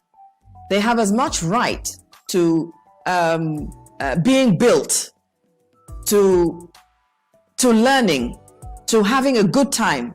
And the truth is that many of them are just as keen, if not more keen, to learn, to imbibe and absorb all the information and knowledge that you have. So we will have to extend ourselves. We will have to make sure that we always have it at the back of our minds that it's not about us, that it's all about them. So what is it going to take communicating now? Well, obviously, many of us will communicate through our laptops or our systems, whatever it is that we have, whatever device we have. Many of us are going to be communicating that way.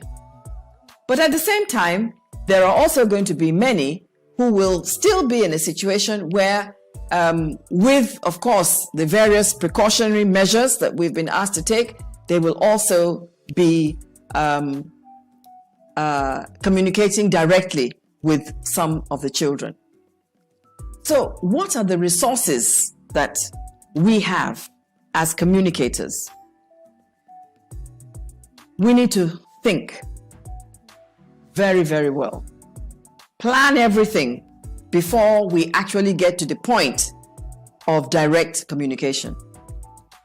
The other resource that we have is listening. We need to create opportunities where we can listen. Of course, speaking is another one. And that is probably the one that we will engage in more than the others. But let us not forget that there is also non-verbal communication. As we are talking, people are looking at us, the children are watching our facial expressions, they are keying into those non-verbal aspects of communication that go along with speech. But for me, in this situation now, we have to add one more resource. That is performing. I can almost hear you saying to yourselves, me, perform? I'm a teacher. And I'm telling you that now you're going to have to push yourself to perform. It's no longer going to be enough to do the thinking, to be ready to listen, to speak, and to watch your non-verbal communication. You will have to extend yourself to perform. That is what communicating now requires. To extend yourself to perform almost means that you will become a TV presenter. Because let's face it, what you are teaching is going through a device, a digital device. I am sitting here now talking to a camera. And many of you in future will have to do exactly the same thing. So you will have to become TV presenters. You have to find a way of connecting with viewers. In this case, your viewer is your student or your pupil. You have to break that distance barrier, that barrier that is created by the lens of your camera, by the screen of your laptop. You have to break it. And you have to find a way of encouraging participation. How will you do it? You will have to increase class activities. Your expressions will have to become animated. Your body language will have to become expressive. Your gestures will have to be exaggerated. And then you must create those feedback options. Now, why are we doing all of this?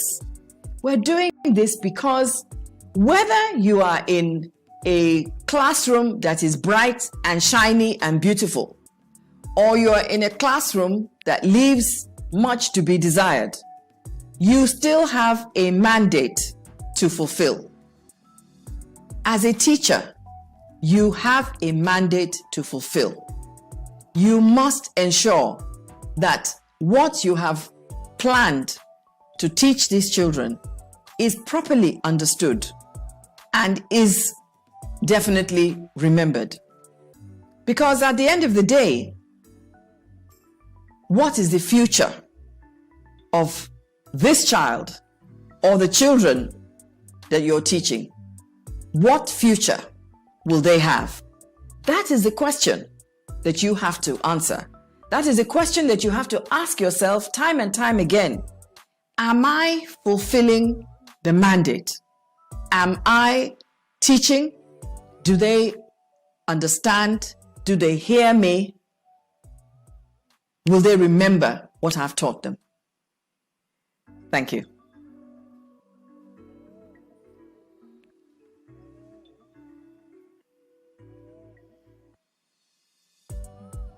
Jeremiah, Jeremiah, Jeremiah, Jeremiah, Jeremiah, Jeremiah, Jeremiah, Jeremiah.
Wow, so sorry. I did not even know that my audio was mute. This is awesome. This is awesome. Can we please let's appreciate Mrs. Bimbo Oloyede. Let us appreciate her for the awesome lecture. Let's appreciate her. Let's appreciate her. A round of applause. A round of applause. A round of applause from where we are, wherever you are. If you are from Ogun State, Abuja, Lagos, Benin, let us appreciate Mrs. Bimbo Oloyede for the outstanding presentation. She spoke about communication in the classroom. There are a lot of points. I've actually been dropping those points in the comment button. I've been dropping them. Please throw those stickers in. Throw those stickers in. Throw those stickers in. This is a time to learn, and remember to subscribe. Remember to subscribe to the channel. This is a conference that is for you, and this is a conference that you will need to actually leverage on to learn a lot. As I said before, this is not just a time to just come and watch video alone, but this is a time to come and learn. And I have actually learned a lot. I've learned a lot from her. And if I start to list some of those things, I won't be able to finish from now to tomorrow. She talks about our reality right now in the classroom, where we are right now, and she stated where we are right now with a very straightforward picture. She stated where we are right now with a very straightforward picture, and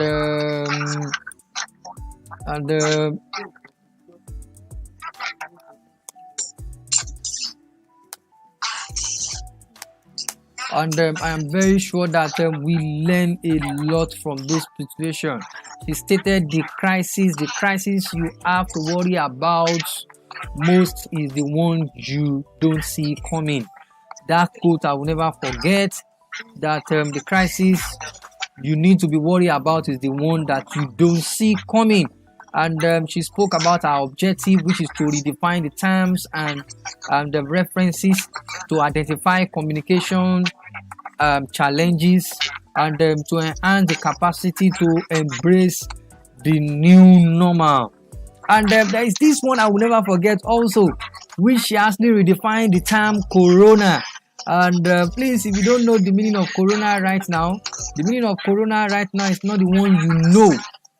Mrs. Oloyede said that the C stands for create, the O stands for opportunities, the R stands for relying, the O stands for on, the N stands for novel, and the A stands for approaches. Why she now construct everything to create opportunity, relying on novel approaches. And then she redefined those different terms from messages, writing, speaking, digital space, signaling, and feedback. And she mentioned about our Zoom classes, how we can send messages, writing, speaking well, using our digital space to get feedback. And then she spoke about the left hemisphere and the right hemisphere of the brain, how we can leverage on the music, the arts, and so many things to maybe bring a lot of reality into our classroom. She talks about our environment. She talks about our disposition, the way we dress in the classroom. How do we dress online? How do we set our atmosphere when we are about to speak? And she spoke about the challenges and more. Let me also use this opportunity to invite you to a class coming up that is being organized by Mrs. Oloyede and I. This is a class that you don't need to miss at all. We'll be speaking about communication, and we'll also be speaking on how to set the atmosphere for online learning. I'm about to bring that flyer out now. You're going to get that flyer too. You are going to get that flyer, and I would like you to go and get ready to learn it all. You will see clearly the objectives are there, and I would like you to go and take advantage. It's going to be for October 2nd and October 3rd, 3 p.m. to 6 p.m. and that is the link. I'm still going to send you this, or if you can, if you are not on our WhatsApp platform, you can WhatsApp 081 3409 6110. It's a 2 days intensive power session for you to learn how to make things happen online. You are going to learn a lot of teaching aids, optimization, creating attractive virtual classroom, using of your camera and light effects, communicate beyond the camera. I like that statement, communicating beyond the camera, the importance of elocution, the use of digital tools to enhance teaching. This is the link and the number to call to register. Registration is on right now for this particular program organized by Strictly Speaking and Creative Mind. We are going to be doing this together. This time we are going to be combining how to leverage on digital tools and how to set up your atmosphere for learning. Elocution, I'm going to be learning that also. Seriously, I'm learning that for some time now. That's not been easy. You know, when you use the left hemisphere, the right hemisphere, coming to using the both hemisphere together has not been very easy. But there's nothing that is not easy on planet Earth. So elocution has come to stay, especially for all of us out there, teachers that are going to be using online learning. Now, there's something she mentioned. She said that every teacher is now a broadcaster right now. So get ready as we invite the next speaker in. Mrs. Dideolu is ready, and she'll be joining us in the next 5 minutes. The next 5 minutes on dot. The next 5 minutes at our 5. I know she's also preparing exactly on that 5 minutes. In the next 5 minutes, she'll be online and she'll be joining. She's already online. I'm looking at her right now, but you can't see her. But by the time in the next 5 minutes, my 5 minutes start now. That means from 12:40, we are starting at exactly 12:45. 12:45, she's going to be live on this platform, and I would like you to register for this program, as it is a program for you to learn a lot. So welcome again. If you are just joining us, we have been learning a lot for since morning. We've learned a lot about communication, English proficiency, presentation skills. We've learned about from Mrs. BIMBO OLOYEDE the presentation skills and many others. I would like you, if you have questions for Miss Oloyede, she's going to be joining us soon also. If you have questions, it's possible for her to join us tomorrow for question and answer time. And if you have questions for her, can you please be dropping those questions below? If you have questions for her, can you please be dropping those questions below? So if you have questions, please drop those questions. Please drop them right away. This is awesome class. We have just 4 minutes left to welcome Mrs. Dideolu Adekogbe, and this the class is going to be awesome. And she is going to be speaking on brand. Let me quickly bring out our topic. She's going to be speaking on sustainable brand as teacher, sustainable brand as educators, and sustainable brand as school leader. So I want to ask her, yes, ma'am, are you ready to join us, ma'am? Yes, I am. Okay, you are going to come up in the next 1 minute. Let's join. Can you please let us welcome Mrs. Dideolu Adekogbe as she join us live and direct. Hello, everybody. She's going to be joining us now. And I want This is get quite an ready, get ready, get set for this class. This is not a class for you to miss at all. This is not a class for you to miss at all. As I said, I would like you to get ready.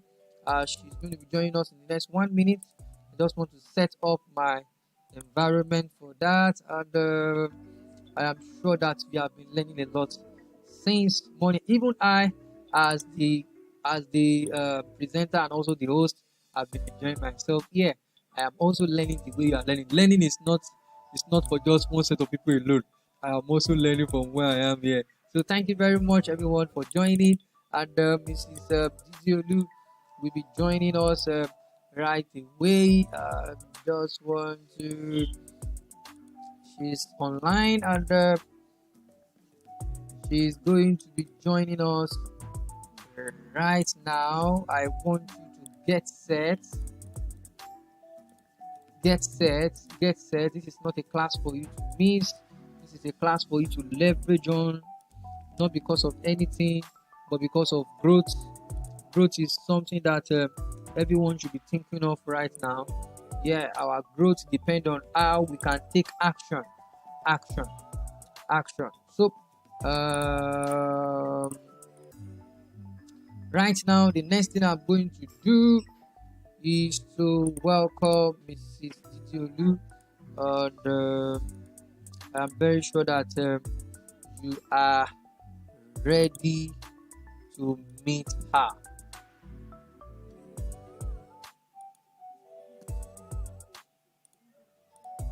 Welcome, ma. Welcome, ma. I want to welcome you, ma.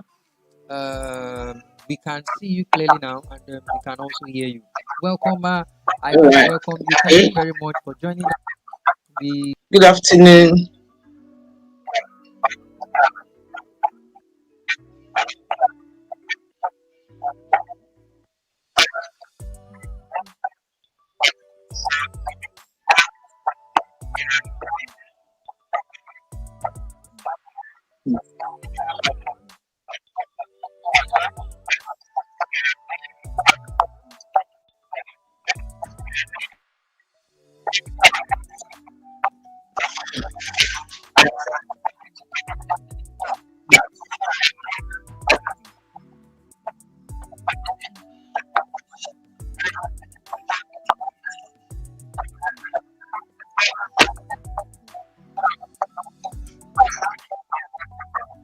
Thank you.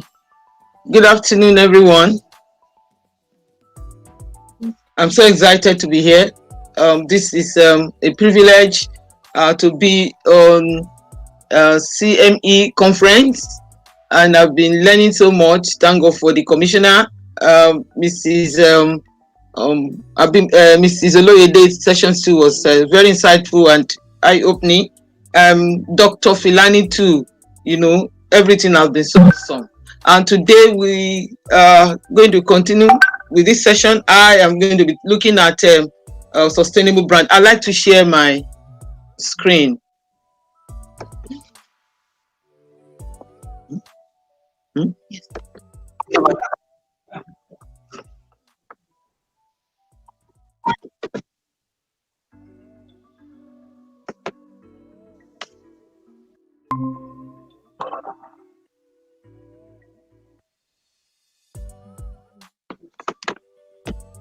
Okay, can you see my screen? Okay, thank you. Once again, it's a privilege to be here, and I appreciate the opportunity. Thank you, Mr. ODETOLA, for the honor to be here. The sustainable brand. To be sustainable, okay, in this section, I saw this from Gregory. Gregory did said this, said entrepreneurs have a mindset that sees the possibilities rather than the problems created by change. As business investors, as business owners, even in the face of a pandemic, we are to see possibilities and not the problem. And so we are already on the stage. Something is presented before us, and we need to ensure that we make the most out of it. We need to make the most out of the situation that we have before us. And so the objective for this section is for every participant to get a clear understanding of what being sustainable means, and to reassess your brand as an individual, as an organization, as a leader, and 3, to adopt and adapt the brand sustainable principles. What's being sustainable mean? What being sustainable means? To be sustainable means that something is capable of being continued at a level. Schools education has been suspended in a way, for like 5-6 months, and then different schools, have been trying to do one thing or the other. So what you've been trying to do is to ensure that you are sustainable at that level, that you have not allowed the COVID-19 situation to take you out of existence. So sustainable businesses think long term. They're not just looking at what's today, what am I gaining today, what's they look beyond today. So they develop strong relationship with employees and members of the community. In as much as a school was physically locked down, a sustainable brand is not a brand that is also shut down. Not shut down as a school, not shut down as a leader, not shut down as an individual.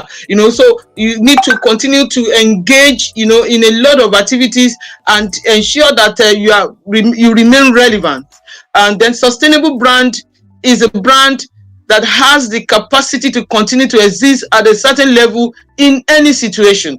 In any situation, even just like the situation that COVID-19 through the whole world, you see how to continue to do your customers relate with you. Do you continuously have an engagement with your client? Do you continuously make yourself visible to your client, to the students, to everyone around you? This is what it means to be sustainable. As a teacher, do you continuously get yourself ready? How ready do you always get? How do you make yourself ready to see the children every time? Can the children, boldly say, yes, I still want you to be my teacher, even after this visiting, that's to do with what you have done. So what is a brand? A brand is an identifying symbol, a mark, logo, name, word or sentence that a company or a school use to distinguish their product, their services, and outlook from others.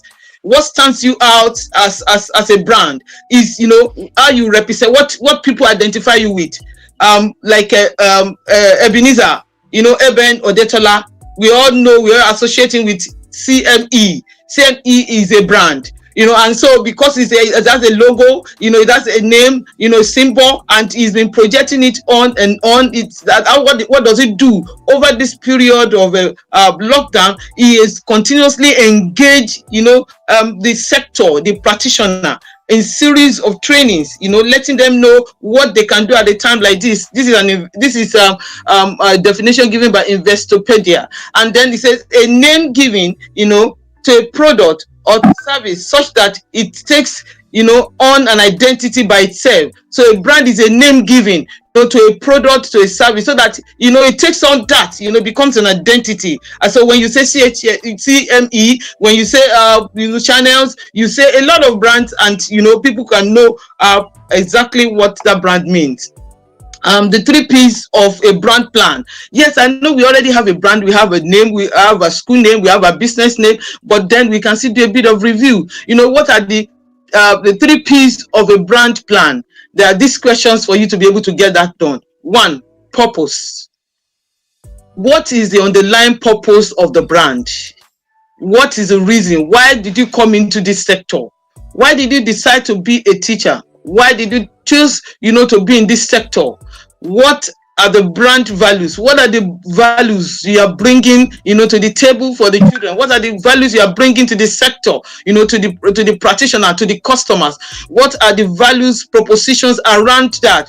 So, for you, what is your purpose? What is the purpose of your school? What is your purpose of, establishing this brand that you have? Then another P is potential. This consider the aim you have for your brand. What is the aim? What are the goals for your brand? What do you intend to achieve? Why you have chosen to be a teacher? You've chosen to come to the sector as a school. So what do you want to bring? There are a lot of schools. What makes your school to be different from others? Do you have the resources to achieve those aims, or what other things are you going to do? So we have what is your potential? What do you consider? What do you want to achieve? What resources do you have? So as an educator, what resources do you have, to make your brand, to show the potentials of your brand as a school, as a leader? What are you doing at a time like this? Then the 3rd P is promise. What is the promise you are making to the end users? And how are you going to achieve this? So now you have a purpose, you have potential. Now what promise? What are you telling the school, the the parents? What are you telling them? Bring your child to my school. What do you have to offer? When you bring your child to my school, what do you stand to gain? Now, listen, as a teacher, you are in the recruitment section and you are talking and you're saying, yes, if you employ me, I have this to bring to the table. I'm going to do this to the school. I'm going to do to my class. So this promise. And when you come in, you ensure that you deliver. How will you make the brand purpose a reality in light of the identified potential? Now, how will you make, your brand? How will you make the purpose that you have set for your brand to be a relevant teacher, to be a global teacher, to be a tech-savvy teacher, to be a teacher that continuously be relevant, that even in my school where I work, they cannot say, who am I? So what's the purpose? What are the reality? What are the things that you are bringing in relationship to the potentials that you are put in place? A lot of things as a school. What are you doing now over the 5 months? What have you put in place? Before 5 months, what are the promises you have made? What was the purpose you set? And now what are the things you're doing, to be able to get this, achieved? What are the constitutes of a brand? What constitutes a brand? The brand, I take it as an acronym. You have the BARAND. The B of the brand talks about the blueprint. This blueprint talks about your master plan. What is your master plan for your customer?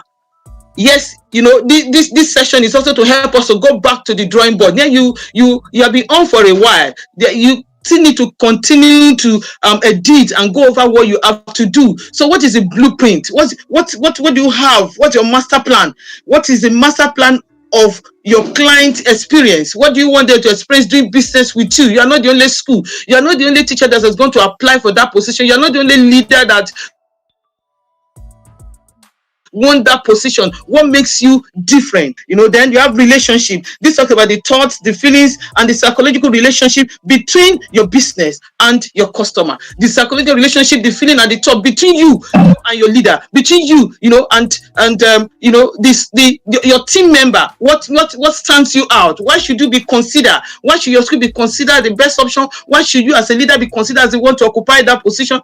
So as the R, then the A is the agreement. This is a promise of what the customers will experience from your business. What promises have you put in place? What were the things you had before COVID-19? Have you gone to rearrange, to review? You need to, because things have changed. It's no longer the way it used to be. Then N is nature. This talks about the personality, the character, the style that is inherent, in the nature of your brand. Who are you? What is your person? What is the personality of your brand? How is your brand perceived, publicly, openly, as a school, as a leader, as a teacher? This is also very critical. And the D is distinctive. Your branding makes you stand out in the crowd. What stands you out in the crowd? What makes you, most preferred than all other in your sector? Then, as an investor, as an educator, you are your school's brand. Your identity, your attribute, your essence, your positioning, make your school to be known. Whatever character you portray, that you put forth, will let people know that your brand is worthy of being associated with. You cannot say, this is my school, this is me. No, this is your school. This is you, the visionary. So what you do affects the school, and what the school does, also affects you. So the credibility of your personality, the credibility of the business, is interwoven. What you do as a teacher in the classroom affects, the kind of recommendations or the kind of assessment you get. So you are, a brand, projector. What are the principles of brand sustainability? One, you must stay focused. A sustainable brand must stay focused. Your vision, your mission, and your goal. You must not, no matter what happens, you must not forget it. No matter what situation presents itself before you, you must know that you have a vision. There is a purpose. You have potentials to do this, and you have a promise that you have made. You must stay focused and not forget, your vision. And then also you must build an operational plan. As a brand, you must build an operational plan. So this talks about where your product is at this present moment. Where is your product at this time? At this particular time in history, where is your product? Where is your school? Where is your business? Where is your personality? Where are you? Then two, what should be your next course of action? What should you be doing? Now you know where you are. So where do you want to get to? And then how to perform that task. So what are the things that you need to get on to get to that place that you really want to get to, then how can you measure your progress? What are the things that you need to do? How can you come to time to know that, yes, actually I have been able to achieve what I have said? So these are things. This is the secret of business, is to know something that nobody else knows. So which means you must know where you are. If nobody does, if nobody knows at a time like this, as an investor, as a teacher, as a leader, you must know where you are. Have you been added to? What are the things that you have engaged yourself with in this lockdown? And how well have you been able to do what you can now? And are you able to measure that you're making progress? And for your operational plan as a school, you talk about your operational plan. What you need to do. Have you been continuously engaging in consultation with your parents? Are you been doing that? Have you been speaking with people, to know exactly, how it feels for everyone at the other side? Budgetary information. What's your plan? What was it that you had before COVID-19? What came in during COVID-19? What is your expectation? You need to do scenario planning here. In all that has happened, how many parents do you know will be able to resume with you? You need to begin to look at it. Then your calendar of events. Now the state government is said, and the federal government is also said school will be resuming. Now, since you have had that, what plans have you drawn? Have you drawn up a plan, or you are still waiting for somebody to do that? What are the activities that you have in place? Taking into consideration the protocol, the health protocol and social distancing and everything. The maintenance, maintenance schedule. What schedule do you have for your maintenance? For the facilities that you have. Because continuous disinfecting of your facility is critical at a time like this. What schedule do you have? How often do you get that done? Then training plans. How well have you been training your staff? Yes, I know a lot of training has been going on, but now as a school, you need to pull, your staff together and begin to give them a direction, so that everybody knows what the school is expected to do and where the school is supposed to be heading to. Then facility use schedule. What are the facilities you are going to use? Your classroom, how many classrooms you have, to take care of social distancing, how many people, how many students will have to be in class, how many teachers you need to engage presently, how many we need to do, some bit of home service, how many other activities you need to, so you need to get how many of your support staff we need to be on ground at every point in time.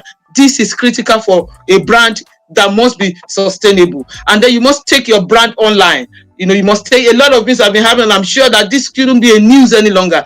Digital marketing trends now. All the social media handle is critical for you. You must ensure that you take, your business name must be online. On Facebook, Instagram, Twitter, all of this, you must ensure you as a person, must brand yourself and be on LinkedIn. You must put a lot of things together because, listen, in the world that we live in, people may not be going around again to begin to look for. They shop for school online. So your school must be conspicuous online so that people will be able to access you and then know exactly what you offer. Then as a brand that is sustainable, you must communicate and collaborate with your stakeholders. Your stakeholder, who are they? Your employees, the society, the community, even your debtors, the bank, your landlord. If you're using a rented apartment, you must your suppliers. You must continue. Sustainable schools keep engaging their staff to solve problems, especially in times of crisis and beyond. They communicate with parents, carry them along to feel their pulse, hear their views in decision making. They strive to be on the same page and work together with all stakeholders. This is what a sustainable brand does. You cannot keep mute. You can't do as if there's COVID-19, everywhere is locked down. Yes, there is a general lockdown. There is almost like physical lockdown. There is not a mind lockdown. You cannot lock yourself down. You can't lock your business down. And so sustainable brand also show empathy. Empathy is seeing things from other people's point, listening to other people, feeling what other people are feeling. You give listening here. You must be flexible and to accommodate negotiation, but draw your invisible bottom line for check and balances. At a time like this, there's going to be a lot of negotiation. You must show empathy. A lot of parents have lost their job. A lot of businesses are not working. Fine. But you must draw a line. There must be a bottom line.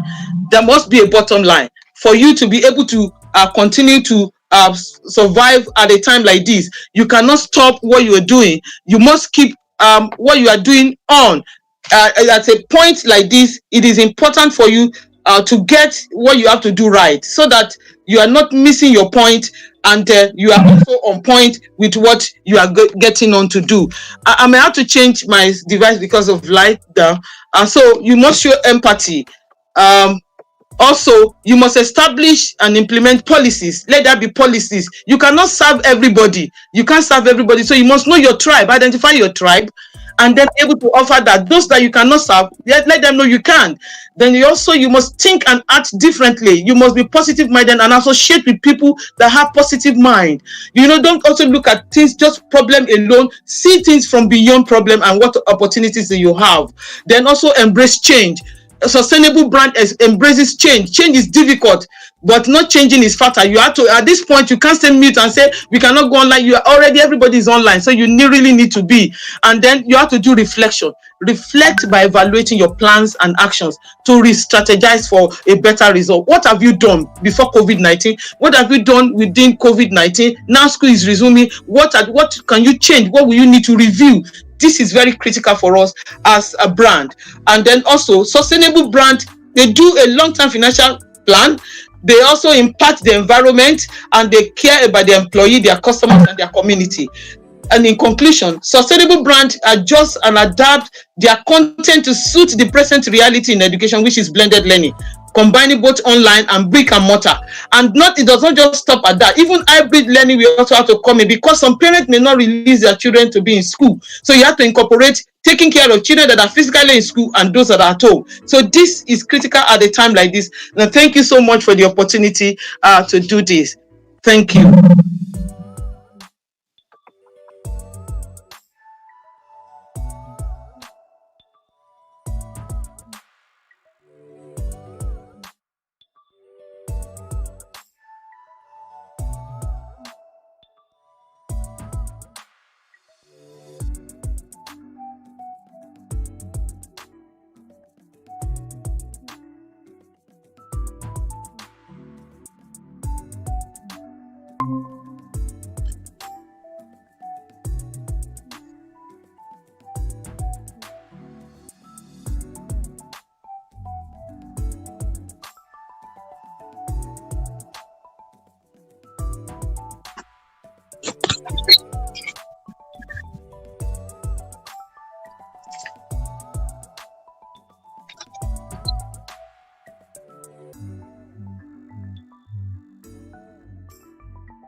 I want to appreciate everyone for joining.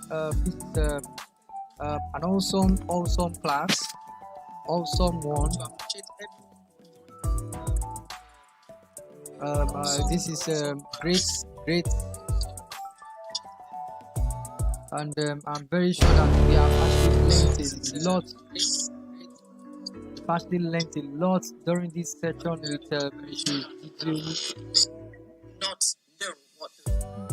We have actually learned a lot during Mrs. Dideolu's class. We just learned about how to become a brand as an educator.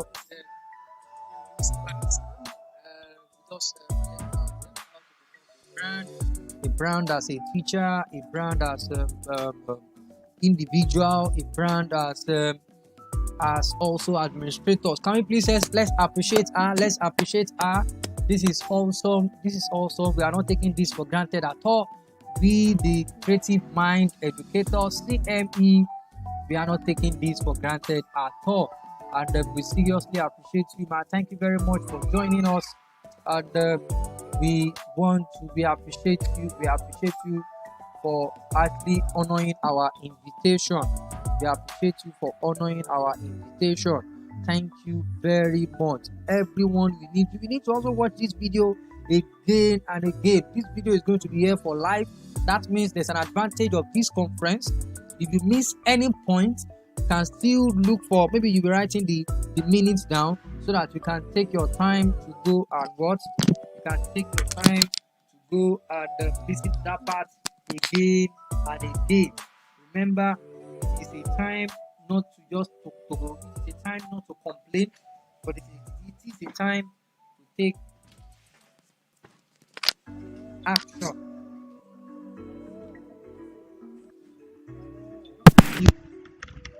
It is a time to take action. Action.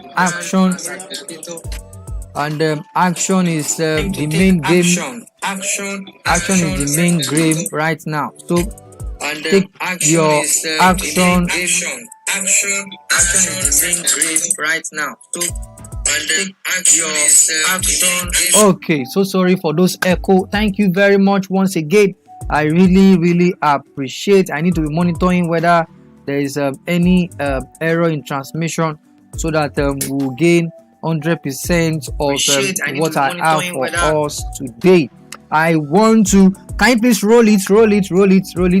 Okay, I've increased the volume now. Thank you very much for the feedback. I now, according to our time schedule, we are going to be going to another session right now, and the session is going to be presented by me. Let me quickly bring the time schedule out so that we also understand what is going on. I want to carry everyone along so that we will understand what we are trying to do today. We have actually achieved a lot today. Wow, I could not expect this, that we can achieve a lot like this. We have achieved a lot. We started with the Honorable Commissioner of Education, and right now we are about to move to the afternoon session, which is starting around the afternoon session is starting by 2. I'm going to be, let me bring it out.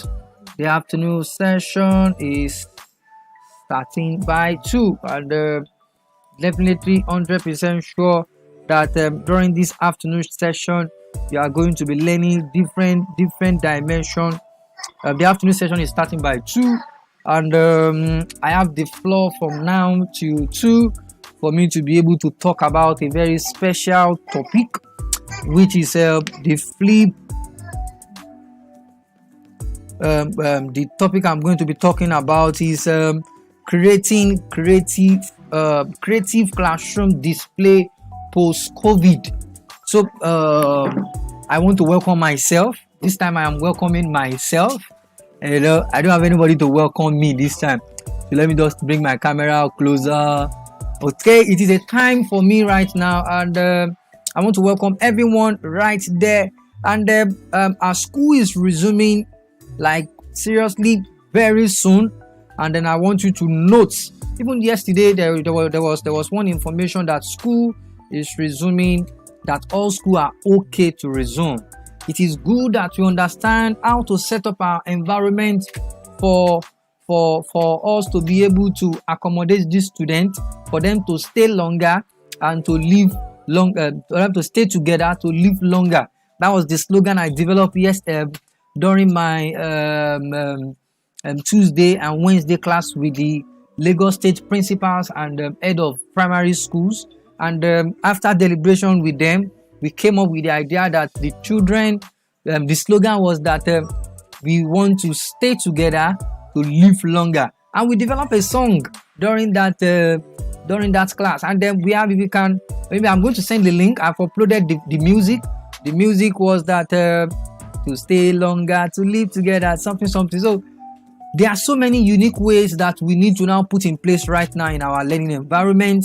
And exploring social distancing is one of the things that we're actually talking about right now. We still have Ugochi. Ugochi is going to be talking about a lot tomorrow about safety in our environment, and I'm 100% sure that during Ugochi's class we are going to learn a lot about safety in our environment. But today I'm going to be talking about social distancing. I'm going to be talking about creating the learning environment for post-COVID. Creating learning environment for post-COVID. So I also call it post-COVID classroom design and aesthetics. We all know that the first thing that we should be talking about right now is how we can arrange our environment in such a way that by the time these children comes in, the first thing they are going to do is that we are going to achieve our aesthetics in place, and then we are also going to achieve our social distancing. So let me first start from the word social distancing. What exactly is social distancing? From the word social distancing, it simply means that what? It simply means that socializing and socializing in distance, and they are divided into two. We have the social, and then we also have the distance. Social simply means what? It is a term that refers to companionship or living in collaborative interaction in the community. So we know that we are going to be interacting in the community, but when school open, how do we collaborate? How do we interact with these children in such a way that we are going to achieve social distancing? And there's one thing I would like us to understand, that when school resumes, there are some things that you have to put in place. And I'm going to be talking about them one after the other. I have a picture beside me here. The picture you are seeing here. No, it is here. No. Here. Okay, this is the picture. Okay. The picture you are seeing right here is a picture I generated online. And we know our reality is not going to be like this.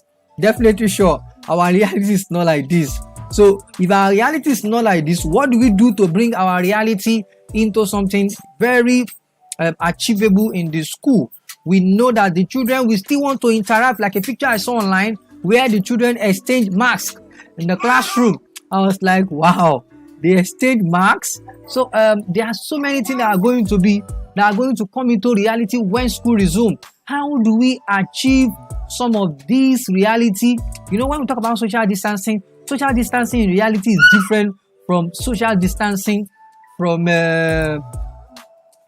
just talking about it. Check out this. This is not the marks you walked to school this morning. And the child replied, no, this one is very what? It's very cooler. I traded mine to Taylor, who traded with what? With Hunter. So imagine the child who actually traded his own what's it called? His own face mask. So as much as possible, there are going to be some things that we have to give us orientation.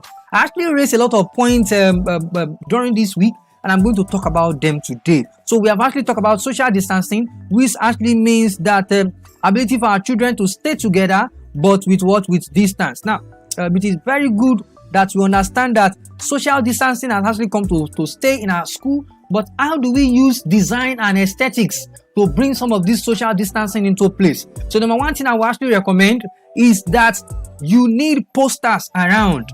You need posters. You need a lot of posters. You need a lot of posters. You need a lot of posters in your school. Those posters to start from the classroom. Those posters should be in different places around the classroom. I'm going to show you some posters that you will need to go and look for. The posters can be always wash your hand. These posters can be always use the tissue to clean your face, and the poster can also be always make sure that you don't touch your face. So there are so many of those posters that we need right now, and I'm going to be uploading them on my screen. But this is what I'm going to do. I'm going to share. Let me share my. Okay, this is better. Yes, you are going to go online as much as possible. I purposely don't want to prepare slides for this at all, because I observed that it is something that we need to look at a lot of resources online, because it's all about online. I don't want to depend on just my own resources alone. Check out this poster, coronavirus. What do you need to do? You need posters around your school. The children need to understand that coronavirus is around. Wash your hand. Every corner that we have tap in your school, you need to put there, wash your hand. Every corner that you have walkway, every walkway around your school, you need to push there, put on your nose masks. And also there's a checklist for everybody out there in the school. There's a checklist. We have the government guide, but the government guide is not enough for us. We need to also bring out a guide from our own. We need to bring out a policy for our teachers. We need to start sending different policies now to parents out there. The kind of nose masks that you want in your school, the kind of face shield that you want in your school, and not when school resumes. There are going to be some funny nose masks that are going to serve as distraction. I said that during my training during the week, and especially in secondary school, you'll be seeing different nose masks, dragon, this and that. Please try as much as possible to look for ways to have guidelines on different types of nose masks you want them to bring to school. And you have seen a lot of designed face shield around the corner right now. Please, as much as possible, try your best to work on that. So there should be a ground rules. Check this out. I just saw one online now. Editable COVID-19 safety poster. Go and check some of these posters online. You can print them out. I don't have them as products this year. You can print them out. You can bring them in different ways out. And welcome back to school. All about me. Children with the symbols of nose marks and everything should be in place. Please try as much as possible. Safety rules editable. Everything you need to do, the children, when their nose mask, get your temperature taken. So in the environment, you need some of these posters. Now, it is not all about designing welcome back to school when school resumes. It is all about having a caption, a picture, an illustration that talks about their safety. So all our design should talk about their safety. Use hand sanitizer. Hand sanitizer should be illustrated. Art teachers to start working right now. They should start working on how to create posters. And you yourself can go online and create posters. You can print them in colored out and you can get them at different stores. Wash your hand with soap and water. Write it everywhere around the corner, in the classroom, at the corridor. Even if it is possible at the entrance of your school. No nose marks, no entry. But remember, every child must be educated. That means if you have a new nose marks in the school for those students that may not actually come with nose marks, especially for private schools, yes, it is possible for you to get some nose marks out there so that these children can have access to it in case they didn't come with their own. Please, as much as possible, try some of these methods. Wear your face masks. Another one, which I'll actually talk about, is cover your mouth and nose with tissue when you sneeze, when you cough or sneeze. This illustration is direct. You have to make sure that the students cover their mouths. Tell them, orientate them. Orientation is actually needed right now through design in our school. Some of these, the government officials are going to be coming from one school to another. Please go as much as possible. Go and be looking for how to get things done. Posters and banners around everywhere. Get your masks, get your mouth and nose covered when you cough and sneeze.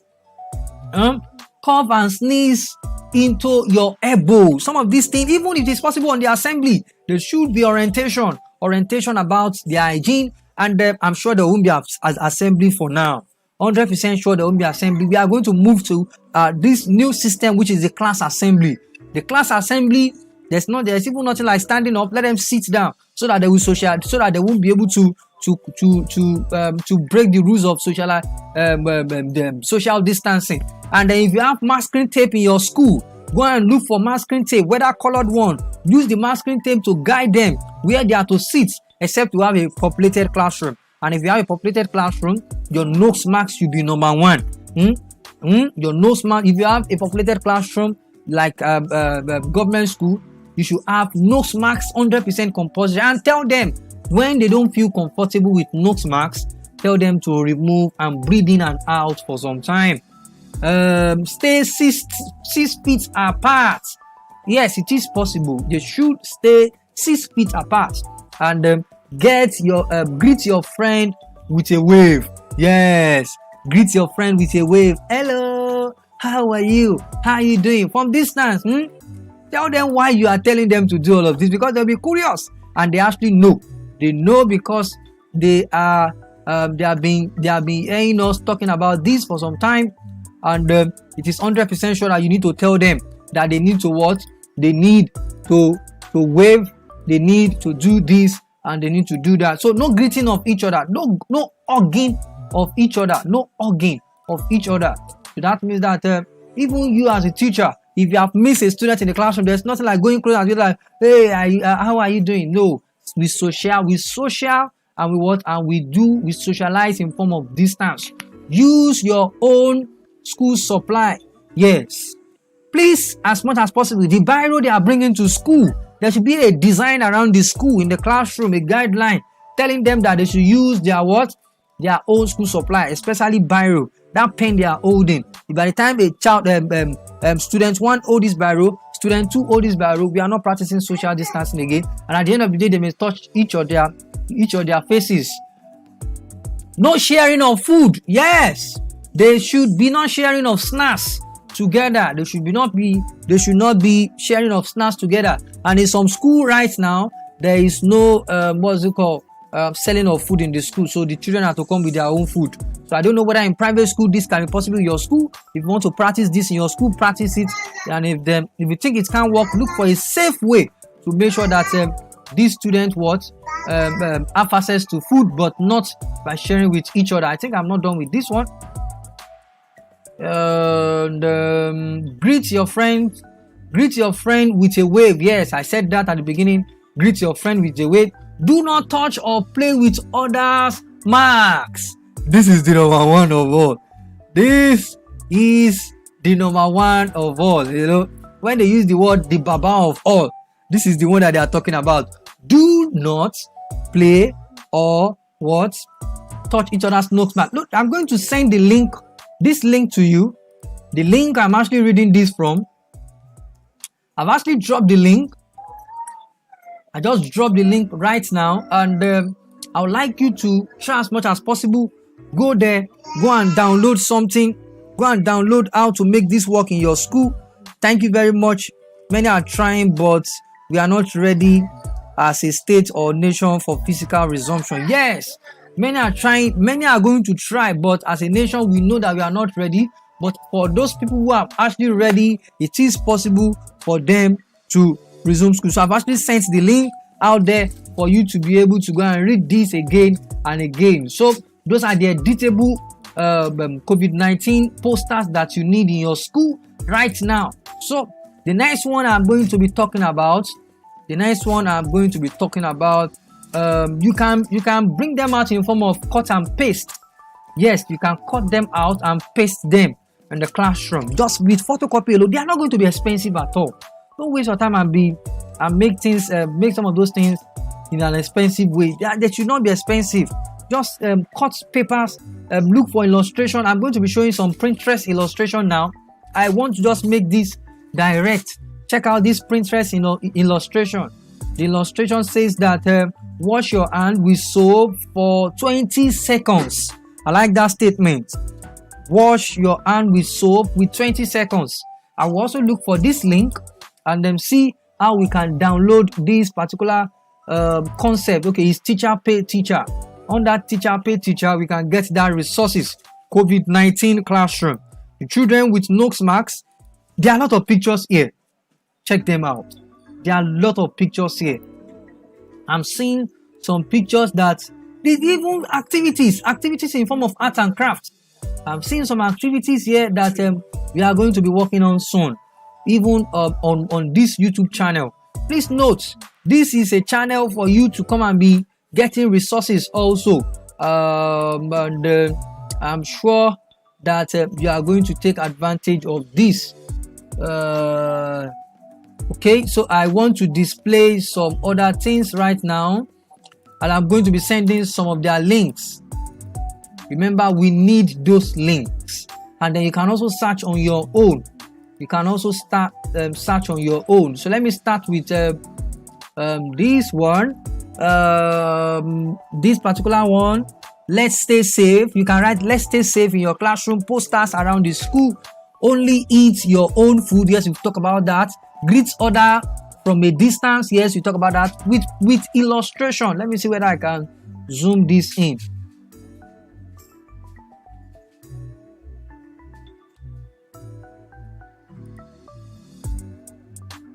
Let me see whether I can zoom this. Okay, the next one is the one I was reading. I can't find it again. Okay, this is the one I was reading before, and it says that use your own supply. We've talked about that. So almost everything we've talked about. See, some of these things are not for free online, but I'm telling you, they are possible for us to create them. It is possible for you to create them by yourself. It is possible for you to create them by yourself. So create them by yourself. It is possible. There's nothing impossible at all. Use some of those. I'm going to send some videos online how to do some mounting. Mount them.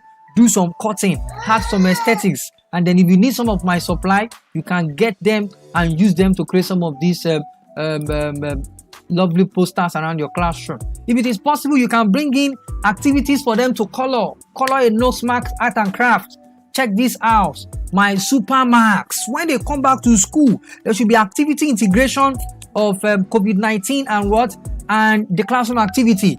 For me, when the children come back to school, the next thing I'm going to tell them is how write a short essay about your COVID-19 pandemic holiday. So how they enjoy themselves at home, how something happened, some of those things that actually happened that they may not even tell you physically. So you can get a lot of data about the children through the use of this writing. And then if it is time to color my super nose mask, this is nice. Let me send this link also.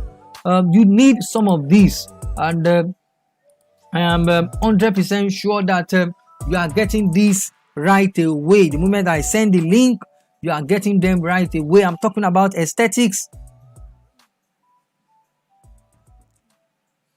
I'm talking about aesthetics in the classroom. Yes, the class assembly is not a new thing at all. We have to know that. So a lot of schools are actually practicing it. I do practice it a lot. With a lot of schools, and yes, class assembly will be the next game. So there are a lot of activities. Check this nose mask activity, and you can download some of this. I'm going to send all the links with the children, nose masks with the children. All these things are online. When they come back to school, we must practice them so that it will stay longer with them and last for a very long time, because they may not actually flow with some of these things when school resumes. So for this thing to flow in them, we need to create activities alongside it. Color the marks. Look for picture of some of these things, and I'm going to be displaying some of them right now so that you can take advantage. Check out this. The children is to design a marks. So the children are to design these marks, and this is awesome. Let me send it immediately to you. That's the link. Get the link and make a lot of activity out of some of these. They are there for you to go and learn from. And if you open one link, you will get multiple. If you open and if you need guideline, I'm going to be creating videos this week. Notes Max activity for children, this and that. I am going to be doing that. Stick with my channel, and then you are going to be getting awesome stuff. Awesome stuff. Wash your hand. Picture of how to wash their hand. You remember they said 20 seconds. This is another 3D experience. 3D, and this is awesome. So from activity, when they are done with some of this activity, don't just give them for them to take home. Pace them around the school. Engage every other children with this, and everything is going to be all right. I have just 20 minutes left, and I still want to talk about a lot of these activities. And I would like you to, this is another Notes Max again, different types of Notes Max coloring. You can search that statement. Different types of Notes Max coloring page. You can search that statement, different types of Notes Max coloring page, and you can also get to use them for the design in your school. And I was still going to be displaying a display board that you will need right now. A display board that you will need when school resumes. These are for early years. Early years also need to. Awareness is just what we are talking about. Aesthetics awareness. Aesthetics awareness. This is a printable. Oh, this is awesome. I just saw one printable. Check out this video. Washing my hand. Printable. What's it called? Interactive workbook. Check it out. Washing my hand, and you can create this on your own. Let's watch this again. Washing my hand. How to wash their hand, one after the other. There's activity. There's stick, one after the other. You can get this done. Some of this I'm going to be teaching you, but I just want you to see that this is what is obtainable. This is what is obtainable, and I would like you to take advantage of it. As a teacher, also you need to also create your own. Smile with your eyes. Yes, this is another statement. Smile with your eyes. When school resumes, the students who have opportunity to smile, you smile with your mouth. So another way for us to smile now is for them to smile with their eye. So there should be a poster of what? Of smile with your eye. I like this. Let me send you the link for this, and I would like you to go and work on this different approach that you can use to design your classroom, and at the end of the day you will find it very interesting. So Fixed Marks projects with your children should be the first thing that you should be thinking of right now. Fixed Marks projects, failed child project. We use spiral band for my own project. I use spiral band for the last one, and hand washing project. The first week of resumption should be project week. Project week that you can use to design your school. Yes, those projects are going to be used to design the environment, and I'm very sure that you'll find some of these of interest. Check out this hand sanitizer. So it is written there, wash your hands, use a tissue, use hand sanitizer. And this is a project for the children, for them to paste. And learning can take place through the use of this topic also. So we are trying to create a thematic activity out of this. So this is awesome, and a lot of arts and craft. Just go online and go and look for ways to just design your classroom with the use of with the use of the safety guidelines. And remember that we have class what do we call it?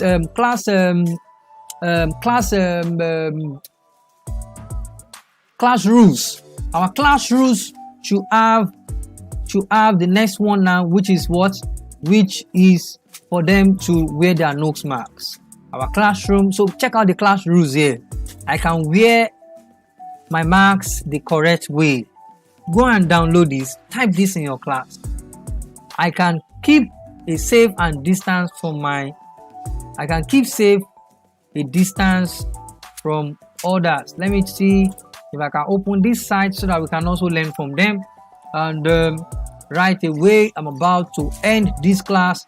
We are going to be joining the next panelists, which are going to do justice to the next topic as we end the first day of the CME 4th annual conference. It has been awesome experience, and I have been enjoying every bit of the class. I've been enjoying since morning, and I want to appreciate everyone who actually joined the class. So the next thing, stay classroom rules printable. So we have a lot of them. Check it out. I can listen when my teacher is talking. Okay, I can raise my hand. Yeah, but this is not. We can still bring out some of this and bring out some idea out of it in such a way that children can see when they are coming. Okay, step by step hand washing. Give them a step by step hand washing poster. Please note, printing is the next thing. Go and print this, whether black and white, whether anyhow you want to print this, and I'm sure we are going to do that. Such distance learning. Okay, the distance learning is different, which is I'm going to talk about that tomorrow, which is the flipped classroom. I want to appreciate you for joining once again.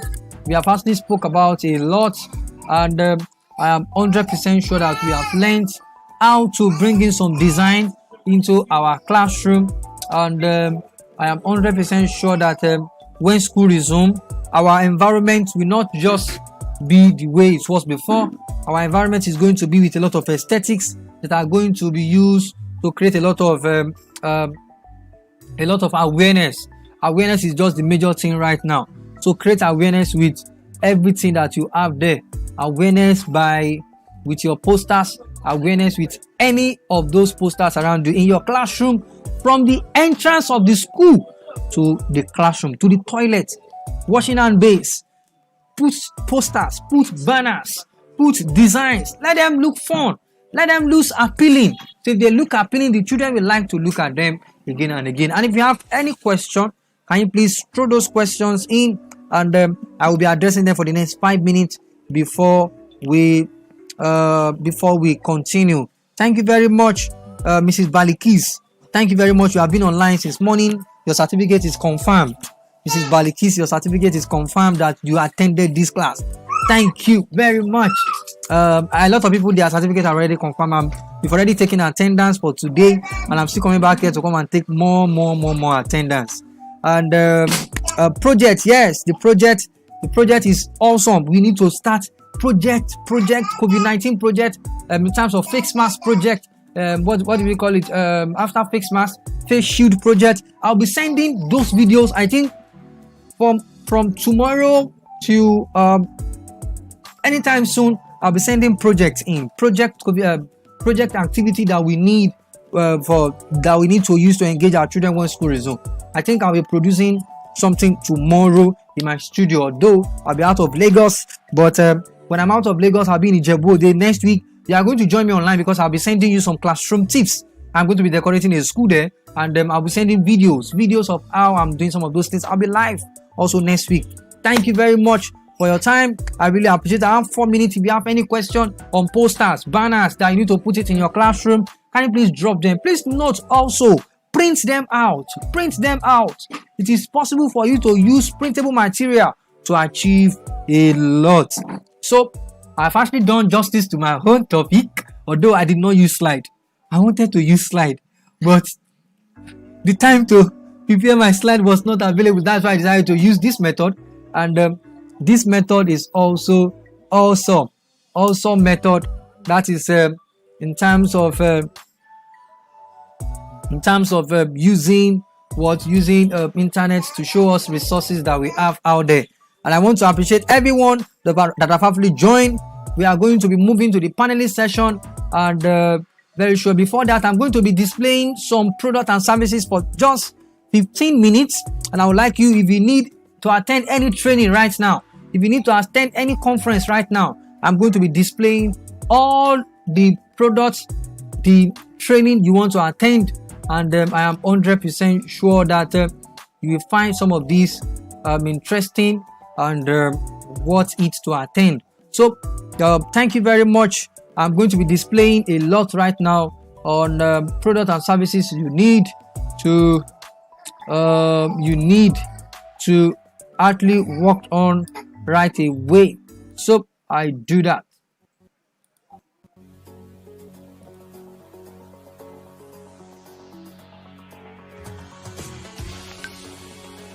Yes, thank you very much. Those products and services will be there are a lot of products, there are a lot of services that you need. Training is right now. Training is one of the things that you need to train yourself. You need to get trained, and some of those things we have actually made available. Every training that you need to attend, we have actually made available some of those things. So try as much as possible to attend training, not just because of yourself, but because of your growth. Yes, training as for ourselves, for our growth. And I'm 100% sure that for you to even be here, I really appreciate everyone. I will not lie to you. I really appreciate everyone for joining. Mrs. Brunke Poch, I want to appreciate you. She'll be speaking tomorrow. She's an awesome woman, and I would like you to also not miss that class. I'll also be hosting Mr. Rotimi Eyitayo. Tomorrow, Mr. Rotimi Eyitayo will also be joining us. Don't miss Mr. Rotimi Eyitayo's class. And right now, these are the products and services that you need to work on right now. So there are a lot of them. I would like you to take your time to look for the one you are going to be attending, and I'm going to recommend some also specially, and so that you can join us. So thank you very much. I'll be right back in the next 5 minutes. Just watch some of those programs, some of those products and services, so that so that they may be of help to you. Our panelists are getting ready. And 100% sure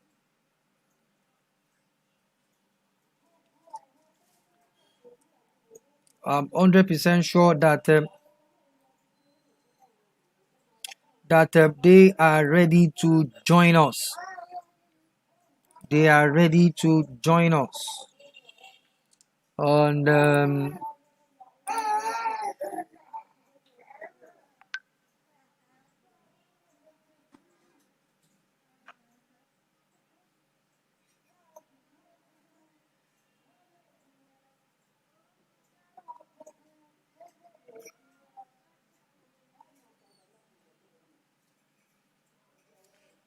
hope we are ready for the panelists. The panelists are ready. Please get ready for the first panelist. This set of panelists are set of people that I actually appreciate. I really appreciate time. I really appreciate them.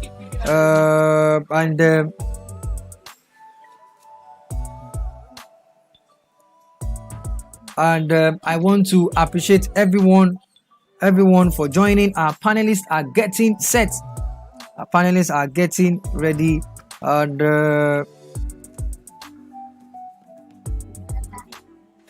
I want you to get ready to join our panelists.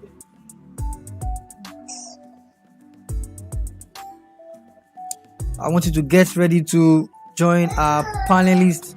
Our panelists will be joining me right away. Panelists will be joining me right away. Afternoon session has started. I think this is the longest educational video for now in Nigeria. The longest so far. We started 8:30, and this is almost 2.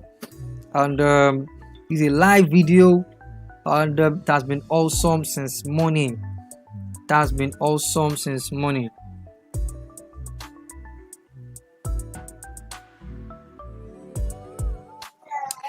I want to appreciate everyone for joining.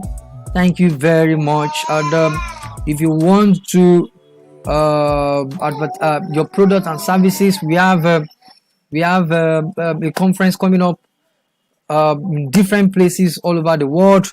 Please take advantage of some of these conferences, and they will be of help to you. And get ready to meet our panelists for the next session. Get ready to meet our panelists for the next session. Our panelists are getting set. Our panelists are getting set for the next session, for the next one. And it is going to be awesome experience.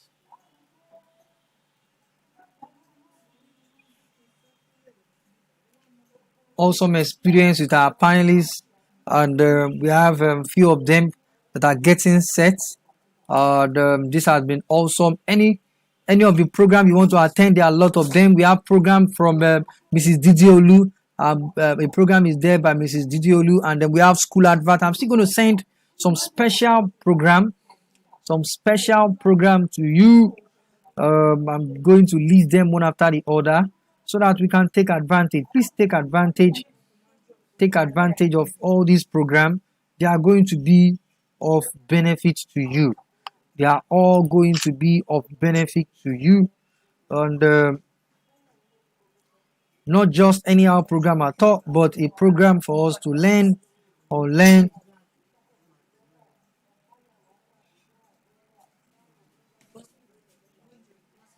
A program to learn, unlearn, and relearn. Welcome.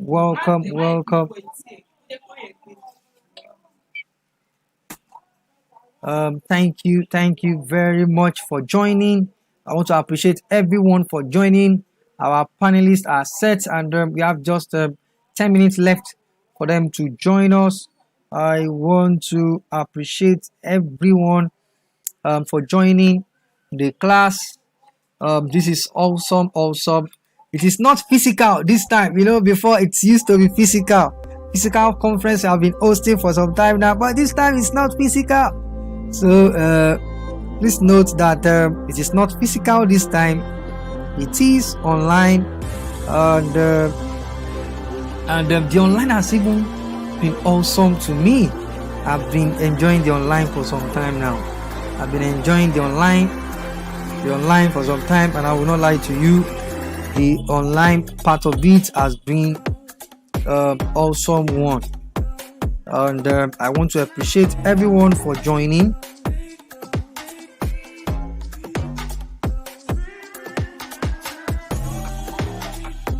I want to appreciate everyone for joining.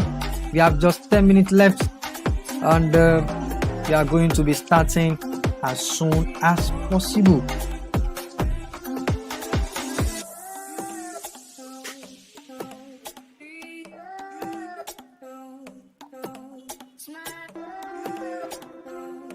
I want to welcome everyone to the class. My name is ODETOLA Ebenezer Israel. If you are meeting me for the first time, and then I would like you to go and subscribe to this channel. This is a channel for you to learn, for your growth, and for also my growth. It's for everybody's growth. No one is left behind.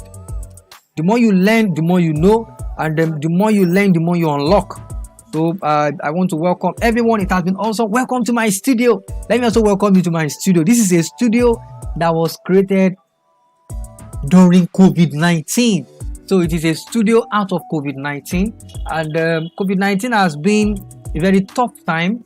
Although to me it has been a very easy. It has been a time to learn a lot. I can do a lot on technology because of COVID. It has not been me, but it has been dedication, adaptation, the spirit to learn, the spirit to relearn, and the spirit to continue to learn again and again. That spirit, I want you to also get that spirit in your mind, that you can be learning every day. Every day you can be learning. So don't complain. Begin to learn. Begin to look for ways to be learning every day, so that you can have change. When you learn, change is actually 100%. There's going to be an outcome that is going to come in form of change. Yes, our panelists are getting set. We have the two of them, two panelists ready, and we have just 8 minutes left for them to join us live. We have just 8 minutes left for them to join us live. We have Mrs. Dideolu set. We have safety chick also. She's set. So we just have the 3 more panelists to join us, and we have 7 minutes left now for us to start. We are starting exactly 2 p.m. We're starting at exactly 2 p.m. And I'm 100% sure that you are going to be blessed with this set of creative minds. Yeah, set of creative minds that you don't need to miss their session at all. When we talk about ability to understand school, they understand school system. When we talk about the ability to understand the education sector, they understand the education sector, even the business around the education sector. You need to understand that for your growth sake. And then I will never forget one part of Mrs. Bimbo Oloyede's session, which says that every teacher should be thinking of how to be a journalist right now. We are all journalists. We are all broadcasters. So be thinking of how to make that possible. It is possible for you to achieve that. And I want to appreciate everyone again for joining. This is the CME 4th Annual Conference, the place that you will learn a lot about creativity, the place for you to learn about application into the education sphere and into our life, our family, our school, to build leadership spirit out of us, and a lot. I want to appreciate everyone for joining us, and our panelists are set. They are all set, and I would like you just have 5 minutes left for them to join us. We have 5 minutes left for them to join us, and then by the time they join us, I'm sure that you are going to be blessed with the knowledge they are bringing here.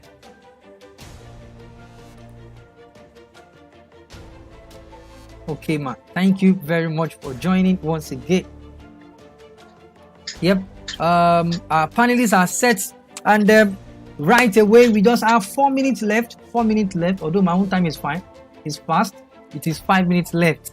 So thank you very much once again, and I want you. If you have questions, can you please be dropping questions? Be dropping questions. I want to appreciate some set of people that I've seen online for a very long time, and you know you have been online since morning also. If I did not mention your name, quickly fight with me that yes, I've been online.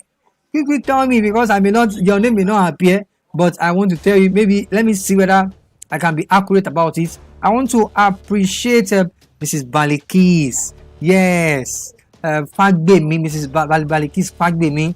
Also, thank you very much. You are part of my first class citizen for this conference. You have been consistent since morning. I've been seeing you online. Thank you.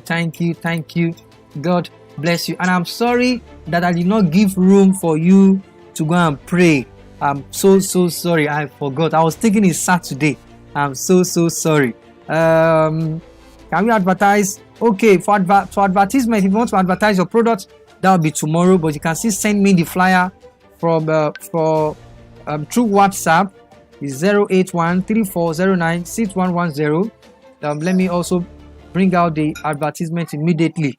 Some of these advertisements, you need them because you need to leverage on training this time. Leverage on training. Yes, somebody has also been awesome, been around since morning. Is Mao School. Yes, although I may not pronounce that well. Thank you very much. Even without slide, the lecture are wonderful, resourceful. Thank you very much. Thank you. Baliskis, thank you once again. Ijoma too has actually been present since morning. Mrs. Ijoma, thank you very much. Let me see. I know some group of people that I want to appreciate them specially for being online since morning. Thank you.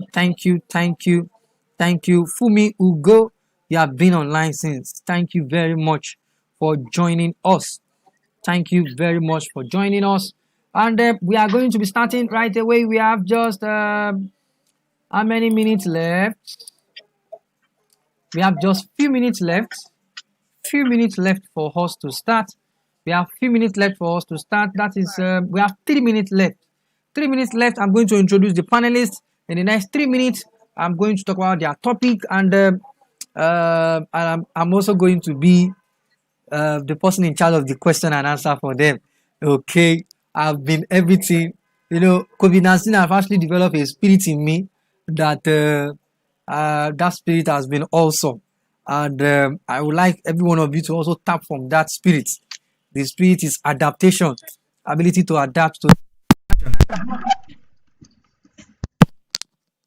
Yes, ability to adapt to every situation. So our panelists are going to be ready in the next 2 minutes. Okay, thank you very much. Let me set the atmosphere. Our panelists are set right now. And right away, I'm going to be welcoming our lovely panelists. And they are going to be discussing. I'm going to be part of them. Going to be part of them because we are going to be discussing about a very serious matter, and the matter is just all about our development. Remember, everything we have been talking about here is for ourselves, is for our own development, in different ways, for our own development in different ways. And the topic is adapting to the new schooling. Adapting to the new schooling. I have on my list. I want to bring my panelists now. Okay, they are now on board. Right now, I want to welcome you. Let me first lower my first volume.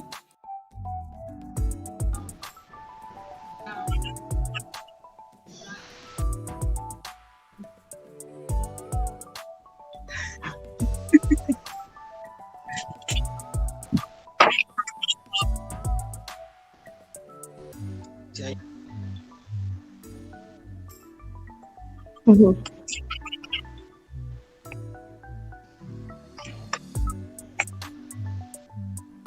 Hi everyone.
New schooling. Mhm.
Okay, good afternoon, Yvonne. Thank you so much for inviting me. Good afternoon to the amazing, amazing educators in the house. Thank you for being here since morning. Good afternoon to my amazing panelists. I'm so happy to be here. Thank you for the opportunity to come here and share with our amazing educators.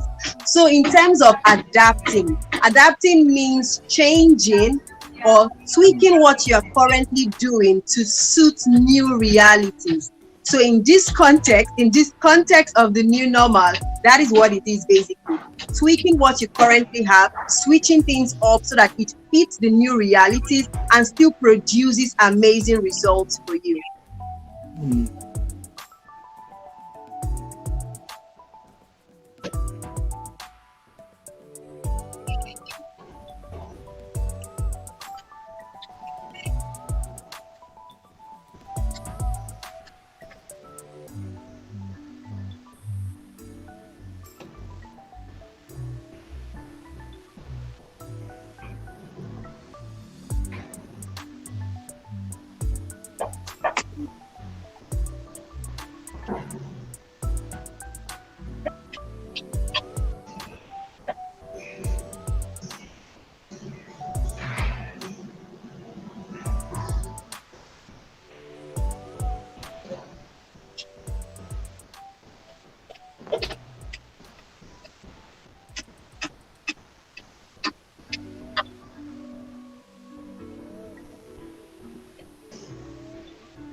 Yes, please. Okay, so from my own understanding, especially following from what Ugochi said and some of the questions that you said people have been, bringing up. One question is this first term, are we going back to second or third term, all of that. So people need to understand the fact that one, we're definitely not going back to second or third term. So you have to look at there's a bit of an echo.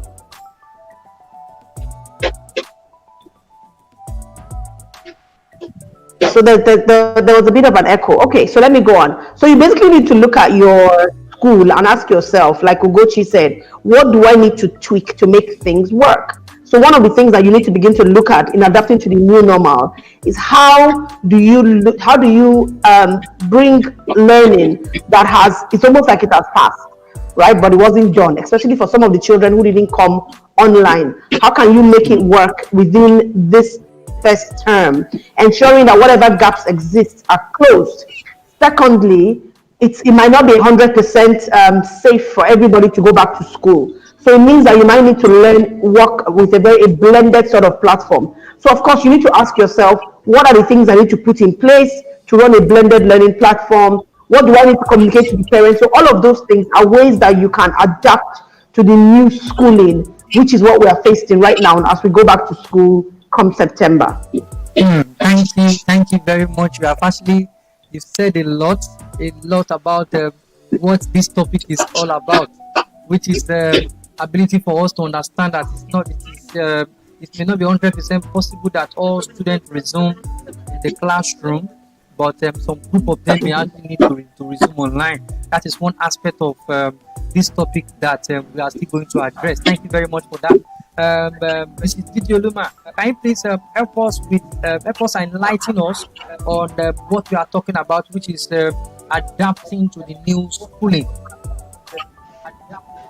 All right. Thank you once again. Thank you for having me. It's another honor to be here. Yes, adapting to the new schooling. Just like my other two ladies said, tweaking. And the way is also adjusting. To adapt is also to adjust, to ensure that you get yourself ready to suit the new situation, because there is a situation that is present now, and this situation is not giving us any option. It's not giving us option of you like it or you don't like it.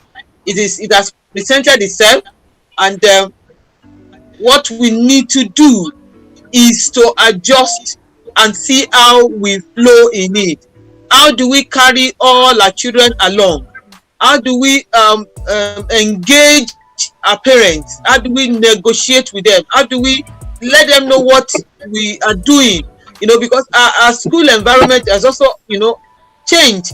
A lot of things have changed. Our curriculum will change, you know, and then the time we go to school will change. For schools that facilities is not so big to accommodate all the learners, it shows that they need to do staggered, you know, schooling, you know, and for schools that have big facilities that they can accommodate all their children, they can have them all together throughout the week, but they cannot close like we used to have 3 weeks, 8 to 3 as that we used to do. No. So we need to adjust to the new situation that we're in, that we can't hold our hands, that we can't hug ourselves.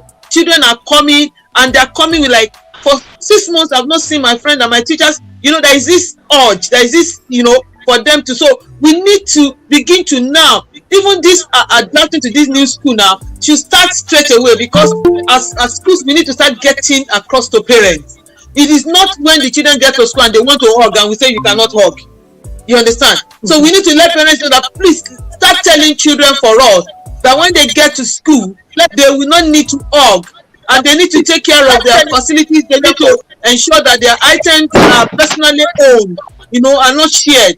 So for me at this time, it's adjusting to the situation that we have at hand, and we have no option because there is nothing left for us to do. We just need to compress our third term and the first term. Look at how things work. You know, we just must come up with something. It's not like going back to third term or so.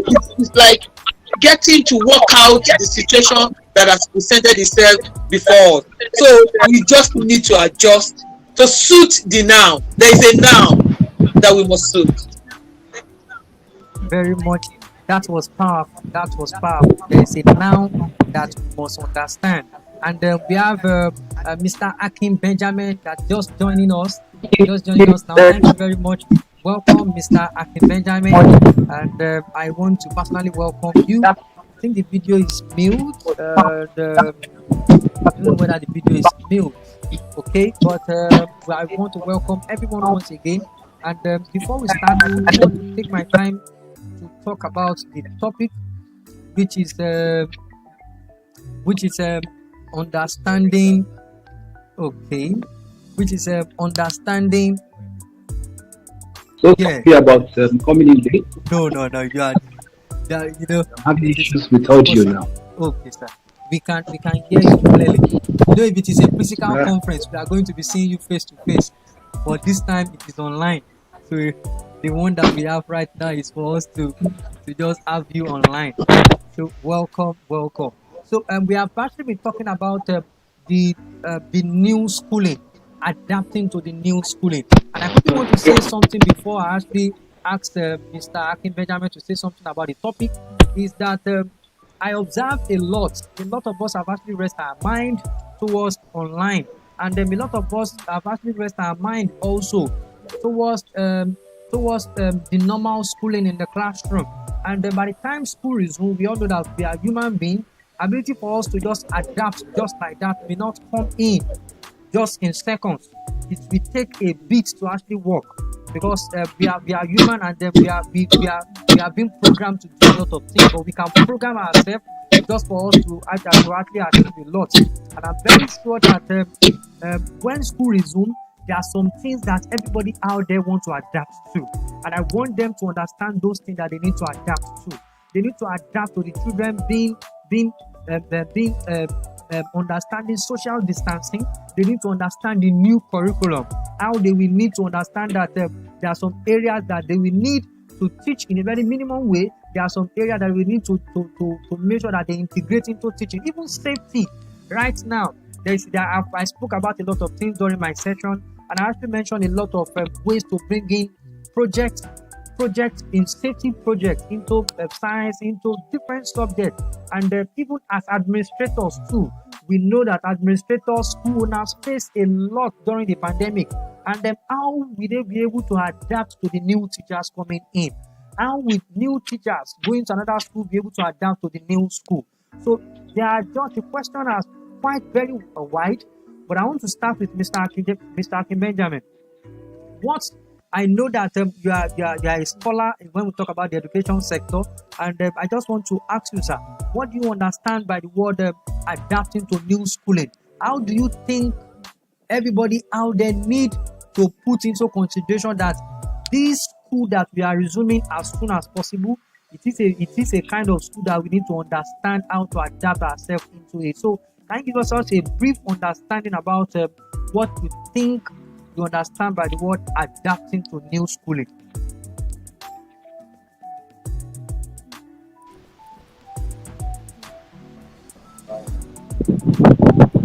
Can you hear me, sir?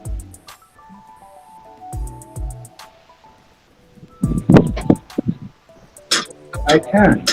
I'm having issues with network. Okay. Sorry. Okay, sir. We can hear you now, sir.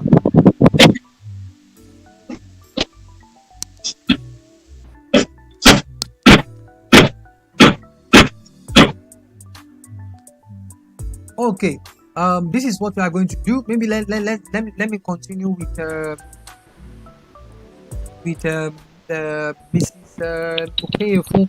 I want to ask you, ma'am. Okay. I know that Okay. with a lot of administrators, and we have a lot of administrators right here joining us on this platform, and I want Okay. them to understand the right mindset that they need to create towards resumption. Mm. And I know that Mm. this time there's not much around in terms of financial, and I know that some of them are struggling, and how would they be able without cutting the whole of the budget, and with also making sure that everybody understand that this is why I'm not able to get everything that you need for safety and more in the school.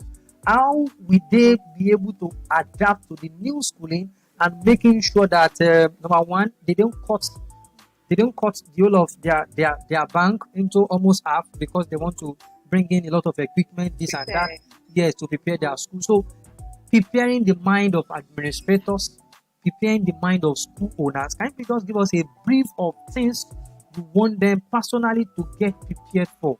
Those unseen one and the one that are going to be coming that may come even after school resume.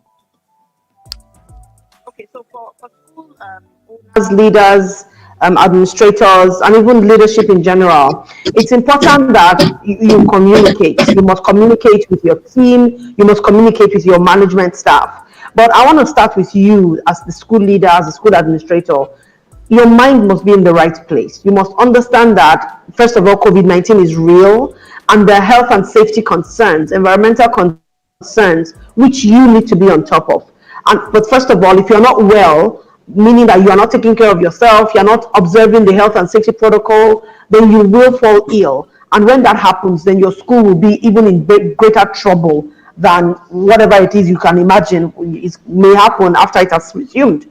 So the first thing is you need to take care of yourself. You need to ensure that you're observing all of the safety protocol. That is extremely, extremely important for you and for your community. Secondly, you need to have like a can-do mindset, because it's a difficult time, right? We've been out of school for a long time. So in terms of financials, so when you think about setting up the isolation bay, for example, which must be different from the sick bay, so it means that there's extra money that you're going to have to spend. When you look at all the banners, stickers, posters that you need to put in place as well, that's extra money. When you look at the staff training, developing the plans to start the school, again, that's money that you're looking at. But I want to urge you that, look, there are cost-effective ways to do this thing. The thing with COVID, with anything, to be honest with you, is thinking of all the really expensive and technical gadgets, the novelty we wear off. So at the end of the day, what I would advise you is think functionality. Instead of doing all these stickers that you place on the ground and everywhere, can you get all paint and paint the floor? It serves just as well, to be honest with you. Instead of you putting stickers and markers on chairs, why not remove the chairs so that you have the exact number of chairs based on social distancing rules that you need, for example, in your reception, right? Instead of looking for very technical gadgets that will do automatic hand wash and hand, there's absolutely nothing wrong with people pressing that hand sanitizer. There's nothing wrong with it. They can press it, sanitize their hands, have a sink outside. It doesn't have to be a technical sink that the water is.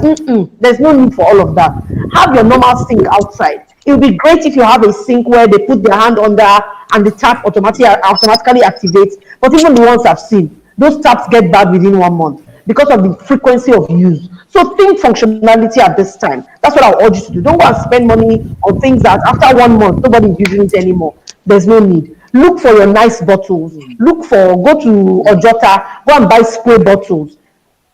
Sit down, mix your alcohol content and your sanitizers yourself because you can. All you need to do is go online and get the training to do that.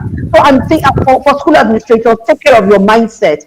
Look around you and say, how can I do this in a cost-effective manner? Look into your parent communities, your parent forums, and say, okay, how can we get them involved? Because at the end of the day, stakeholder engagement must be very high at this time. So look into that and say, how can we get the stakeholders to make sure that children are bringing their masks to school? Maybe telling them, so planning. Maybe children should bring a set of masks to school so that the day they forget their mask, they don't bring it to school that day. They have one that they can use in school and you don't have to spend money buying masks for the students. Of course, again, you need to look at your teachers. It's very important. At the end of the day, you're not the one that's going to do all the teaching. Your teachers are going to do the work. So you must begin to talk to them, engage with them. If you haven't paid them for a while, explain that shouldn't have been the case. But if that was the case, we understand. Talk to them, engage with them, help them understand the fact that things are going to work better right now. Help them see the things that you are doing. That it's not just like you're having a ball and they are suffering. Talk to their mindset because everybody is also worried. They too, the teachers, worrying about going back to school and getting infected. So again, you need to make sure that they're protected. Are they going to have certain clothes they wear in school? How about their masks? How about the sanitizers for them? So all of those things are important. So they need to go through training, for example, at this time to help them cope with this, with the new realities. Then, of course, you need to look at your budget and ask yourself, what are the things that I do not absolutely need to spend money on at this time? What are those things, for example, maybe putting fresh flowers in your reception area? Do you need to spend money on those fresh flowers right now? Maybe not. So you look at your operations and say, okay, in terms of my operations, what are the things that I can take out at this time? That would help you run a very lean system. Okay? Then again, go into your staffing and look at your staffing and say, okay, do I need all these people at this time? If you do, and if you can afford to carry them on, perfect. So if you cannot, are there roles that you can merge? The same way, for example, that we're going to have to look at curriculum adaptations and curriculum modifications. So look at your staffing and say, what is it that I can do? Especially because remember, you're not going to run like Mrs. Adekogbe said, you're not going to run a full system right now, are you? No. So you probably would have shorter days. So of course, all of these things are things you need to plan for. If you have shorter days, it means that all the stuff that you needed for after school, do you still need them? So you basically need to sit down and have like a scenario planning at this time. And your scenario planning is not just in terms of curriculum. What I found with a lot of school leaders is that a lot of the times you're focusing on curriculum, on learning, much as that is critical because the core of a school is teaching and learning. But you must understand that it's a business at the end of the day. So if you forget the business elements, then things are going to suffer, right? So I can see that Eben is trying to tell me to stop. So let me stop.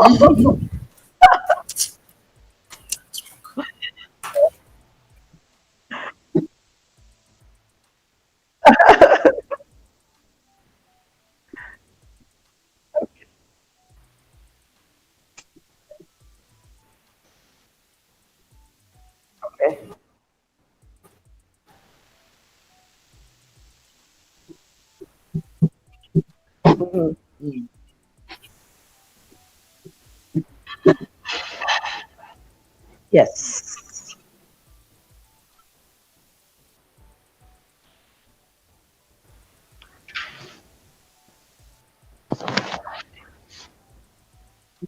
Need to hold nothing. It's dead. Yeah. Wow. This is expensive. No. CME. Okay, I'm so happy that Safety Chick is here. She was, I'm sure, lent her voice to the practicalities of some of these. So we don't need to buy some of those big gadgets because we want to create a safe environment. We can do them in a very minimal way. You mentioned something. There was a time I needed to go and get what's it called? Some of those little bottles for sanitizing our hand, and it was awesome. We just pour everything. We even I thought it was I worked with some group of NYC students, and we went to schools. We mix everything. We taught them how to do this and that. We sing a song, and then we pour everything inside the bottle, and then we were spraying. They hang everything around the school, and it was simple. So we can improvise. Improvisation is what we need right now, because we know that COVID-19 has actually brought a lot of financial problem in, and for us to actually step back in, and even now, a lot of things are actually increasing every day. So we need to make sure that there is improvisation. So, Mrs. Dideolu, I want to ask you something, ma'am. As a policy maker, who actually talks about policy a lot, you talk a lot about policy and how school can leverage on having the right policies in their school. I've been to a lot of places where you talk about policy, and it has been awesome to hear some of those things. And what I want to ask you is that what are those policies right now that every educator, every school owners, even parents themselves, we need to adapt themselves to right now? What are those policies? Because policy, it is good to have policy. Remember also, it's good to have policy, but sometimes ability for you to now interpret those policies is also another thing. So I would like you to just discuss with us those policies you think that every school owners, every administrator should understand right now to function by the time school resumes. Thank you once again for having me. Yes, for policies is a document, is a statement that guides operations. So some of the policies that schools should have in place, one is the safety, policy. You know, how should everybody behave in school? What should everybody, when you come in, what number of people can be in a place at a particular time, and how do you relate to people when you come in or when you are in class?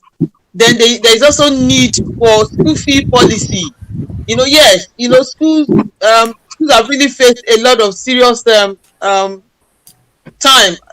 during this pandemic, and so school need to, like I said, listen, you must identify your tribe and know those people that can't meet up with your school standard.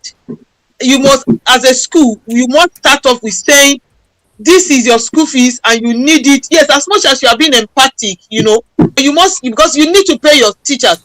There is no third term. So the school fees for third term is gone. It's not coming. You understand? So, but the henceforth, you must ensure that there is a policy to help parents to prioritize the education, to put education in their priority list, the first in the list, so that they are not coming to beg you to say we are sorry here. No, you need to let them let that be on. So the policy for school fee, and then you also need to put the policy, for children interaction, in classroom. How do lessons go? Who comes in, who does what? Curriculum policy that guides the curriculum implementation. How many subjects are we doing now? Now the days of 13 subjects is gone.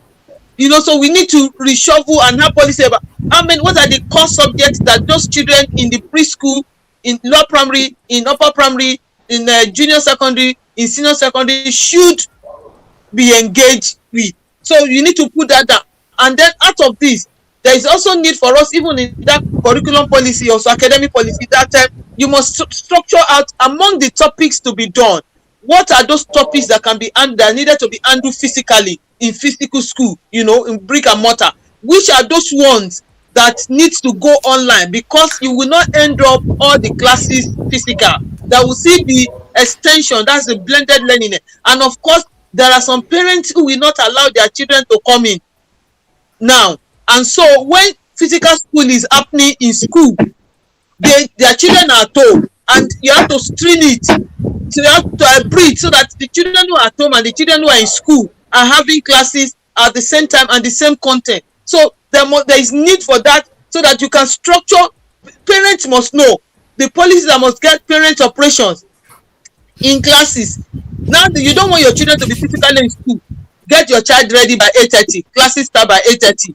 It's not then that you'll be saying that the child was not ready, because class will start in school by 8:30, and there won't be any unusual, excuses. So you need to get that on too. And also you also need to also have policy in place for your teachers.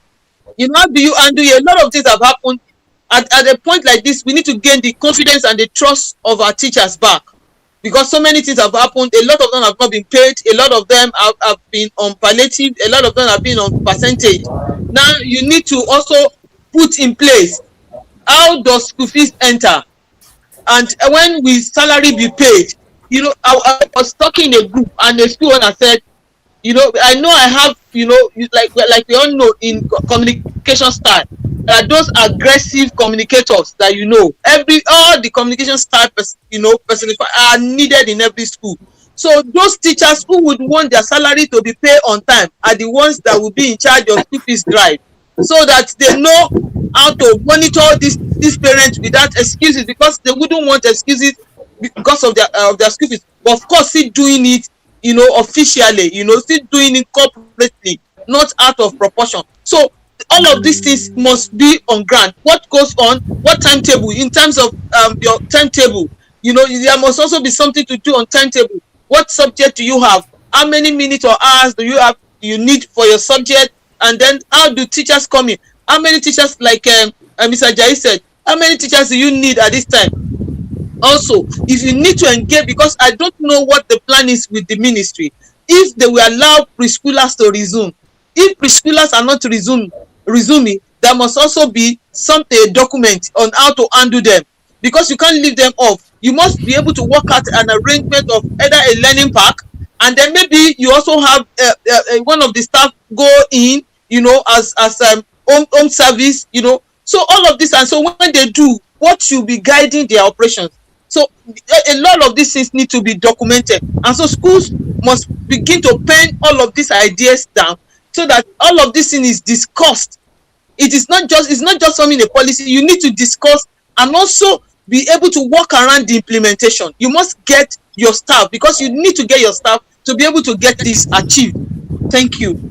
Thank you very much, ma. Also, ma, Mr. Akin Benjamin, can we hear you now? Can you say something? Yes. Okay. Yes. You can hear me. I would like to add to what Mr. Adekogbe has just shared with us. I think two other areas where we need to look at for policies would be your ICT, cyber security kind of policy, cyber safety, digital safety for children. Now, before now, everybody was like, oh, fine, you don't want your children to use laptops and phones. But during this lockdown, one of them, we did not have any choice other than to have them using those phones. Now, the idea is, now they're exposed to the World Wide Web, almost without restriction. We need to be careful. There are schools that went digital like that, one laptop per child, and then it depleted the school because of certain things that started. So we need some serious policies around the use of digital devices, okay? And then such policies that would ensure that the teacher has some measure of control over what the children are doing with those devices, even in the classroom. I've always been an advocate for that, where the teacher can stand and have access to what that child is doing as the laptop is facing the child. There's a way children would sit in the computer lab where the teacher can see everything they're doing. But when they're in your classroom, the laptop is facing the child. You don't know which one you have lost. So there must be things in place where the teacher can actually control from his own device what is happening. You can send messages to the child and say, well, get back on track, get back. If you don't, then you lock the child up. I think there are devices or there are things to do with that. Another one is transportation. School run. How children will come to school. Schools would have to look at that, because you see of the crowd, and then some people are suggesting maybe you do families who come from the same area, or families, and then because those who will come to school, or you at least use the class. Because let me tell you, we have private schools with large population. See, we have space. It's going to be an issue. Truly. Space. And that was why at the beginning of the pandemic, I was suggesting, I went into virtually everybody's, I said, my morning and afternoon session, morning and afternoon, I was shouting that whether that will still be useful or not, but we need to begin to look at such areas of policy, in policy trusts. That's what I want to add to that.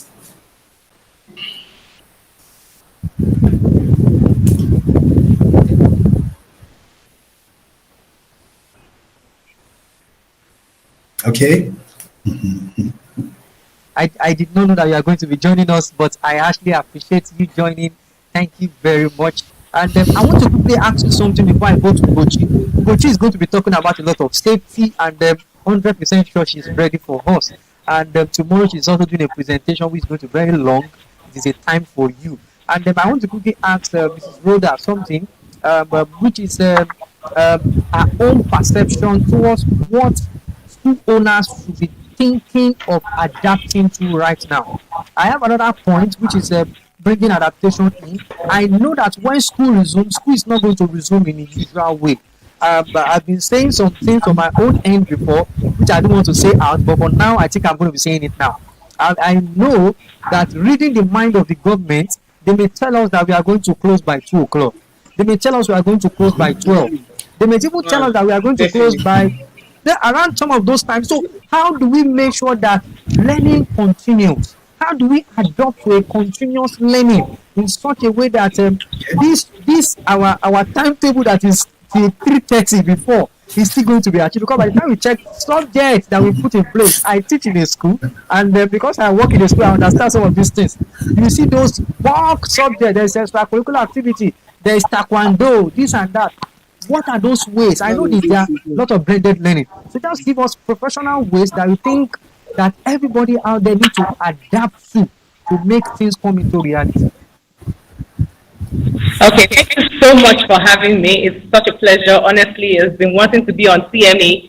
I know, Ben, that we've been on this for a while, so I'm really happy to have made it through. Okay, so to answer your question straight, I want to say that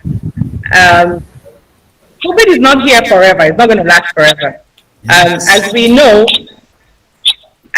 significant effort is being made currently to find a vaccine. And as I like to see life, I see life in phases. And the reason why I like to put it in phases is so I can find solutions for the time and then implement towards continuous progress of life in general when you get to the next phase. So I want school owners and school administrators to see this for what it is. It is just periodic. But it has come with a lot of benefits and advantages for us, as many of us have been talking about how to scale learning or how to continue learning without disruption, or how best to support children with learning. And COVID did that, this pandemic did that, and so brought to us profound opportunities to engage children in learning. So a lot of adaptation is happening now, unknowingly or unknowingly, willingly or unwillingly. So school owners have had to figure out massive ways of, implementing blended learning. Blended learning is something we've been talking about for years. A number of people had jumped on the train, but a larger number did not. So right now, what school owners, school administrators should be doing is thinking in your words, like you said, continuous learning. And we can do it in so many ways. We saw schools, and it ranges from low-income private sector, mid-income, high-income, public and private, secondary, primary, ranges. And so the solutions that are available are one that we need to be very careful about how we adopt it for each group, because one solution does not fit all. So it's not a wise one. Again, I think this is something I need to make sure that every school owner knows. One size does not fit all. As your communities differ, so will your solution differ. There will be solutions that will work depending on the economic prowess of your school community. And so, depending on that, you know what to do. One thing I've always liked to bring up is data. I always say, you need to have collected your data. If you have not collected your data about what your parents can do and how you can support them with adapted at home, any adapted learning or adaptation of learning or continuous learning, That means you were not ready for school to open. Now, let's look at the fact that schools are going to return in a different way for this time. Schools are going to, we're hearing from the government that we'll first of all start out with the primary 6 likely, and then to transition them out into the last, I know a lot of people don't have primary 6, but the final year of primary school is going to be transitioned into secondary, and then we'll proceed into the other grades. Now, when you see that kind of schedule, what it means is that you're going to first of all observe social distancing guidelines. So we are likely to be told the maximum number of children are going to be in your classroom per your school structure. So depending on what you are capable of doing, you would have to implement blended learning. You would have to. And so once you collected all the data, what can my parents do? So there are multiple opportunities. Either you always talk about these things, you've shared so much of what people can do. Some of them come costly, some of them come a bit cheaper. So in reading out some examples, you think about people who can operate very well with the Microsoft Teams. Microsoft Teams is something you have one, is like a one-stop solution. So is Google Suite. So is WhatsApp for some people. So is, and in our case, for those of us, some of us are beginning to look at offline digital solutions. That is solutions that don't necessarily, that will take school to the child, but they will not require some data to work in. So like pre-recorded, like you always talk about pre-recorded video lessons or pre-recorded audio lessons. Finding packages of the way that you can send that home is going to be hugely helpful. But I think one last thing I'll leave with school administrators and school owners, you know what, go for the details and go for the data. The details and the data will count in your success for adaptation. The details mean that who are these people, how many of my parents can I scale WhatsApp classrooms to? That will not subject them to not accessing learning. The key word is to access learning. If everybody in your school community can access learning, then you are bringing a form of equality or equity to every child. But know that you cannot operate right now without a form of blended learning. Blended learning has come to stay. If I were you, I would create my blended learning policy and make it very tight. And believe me, a lot of children perform better with blended learning. So you have more opportunity to do more because there's time for them to practice as they get home.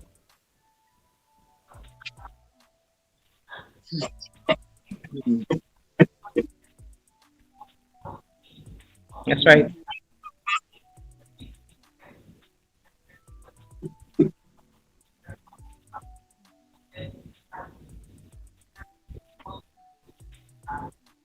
That's right.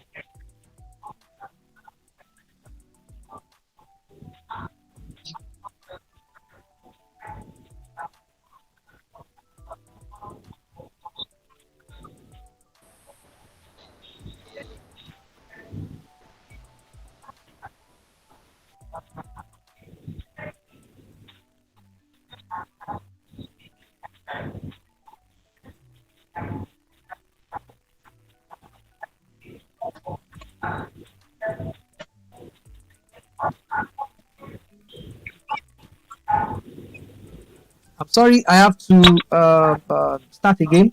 Thank you very much. Thank you very much. So I want to move to Ugochi. So I said that I'm going to be asking you how parents can adapt to the new system. I think, how did I put it? I put it in how can parents have confidence in what? In the students that are coming to your school. Because one of the things right now is confidence. They have to have confidence in bringing their students to the school right now. And how do our school environment adapt to the new safety guidelines of government, safety guidelines of everybody out there? So, and I want to appreciate Ms. RHODA for one statement there, which is that COVID-19 is not going to last forever. One solution cannot fit all. And I want to now move to Ugochi for her to just bring in some safety tips that we need to adapt to. The one that we are going to be seeing by the time school resumes, and the one we should imbibe in the children forever and ever. Thank you very much. Welcome once again. Okay, thank you so much, Eben, for that question. Please, can someone confirm if they can hear me now? Because I can see that they can now hear you, Eben. So I just want confirmation that they can also hear me. I can hear you. I can hear you. Yes, we can hear you now. Okay. They can hear me now. Okay, so thank you so much for that very important question. Eben is asking me, what are we going to do as educators to inspire confidence so that our parents are willing to release their children? And then also, what can we do so that children are willing to comply with safety tips? Now, these questions are so important. I would start with parents. I remember doing an Instagram live with a colleague in Ghana, and a parent was saying that she's not taking her child to school until September 2021. And that is because she's not, because she's not certain if the school environment is going to be safe for her child. So now this is it. What we do now as school leaders, as educators, is what is going to inspire parents' confidence to send their child to your school. So during this period of the pandemic, have you been in constant communication with them? Have you been sharing information with them, teaching them necessary safety tips for the children to stay safe at home? If you haven't been doing that, it is not too late. You can start now. What you can do is reach out to your parents, let them know the plan, let them know how to keep their children safe at home, then let them know what you are putting in place in the school to ensure the safety of their children. Nobody is going to send their child to school if they are not certain that you, the school owner, you, the school leader, has put the necessary structures. So how do they know that usage of masks is going to be complied with? How do they know if you have hand washing stations? How do they know if the classrooms have been arranged in a socially distanced manner? How do they know that you're going to clean and disinfect as is necessary? They are not spirit. The only way they are going to know is if you share that information with them. How about you do a newsletter, share pictures and videos with your parents, let them know due to what is going on in the country, and government has said we can resume school, we are going to be opening our school day. However, these are the steps we have put in place. Our classrooms are now going to be arranged, for example, in a U shape, or due to the fact that we have too many students, we are going to do morning and afternoon session, or we are going to do an alternate day style. Whatever choice you have made, depending on your school's unique context, you must share this with your parents. When your parents can see that you have put plans in place that caters to from the time their child is dropped off until the time they are going to pick up the child, it is going to inspire some level of confidence for them to even want to drop the child in the first place. Now, when you follow that up with periodic information, because as school resumes, it's not enough for you to prepare for resumption. After resumption, what happens? You have to follow that up with letting them know the processes that are still ongoing. Letting them know how many times you have increased in the number of cleaning and disinfection that happens, how you go about it. It allays their fears. They feel confident that, okay, my school has got this covered. In fact, do you know what is going to happen when school resumes? Many parents are not going to send their children here. They are going to wait for the first step that will go and come back with reports. And then based on that report, they will decide if they should send their own children. So you have a choice to put up a good performance.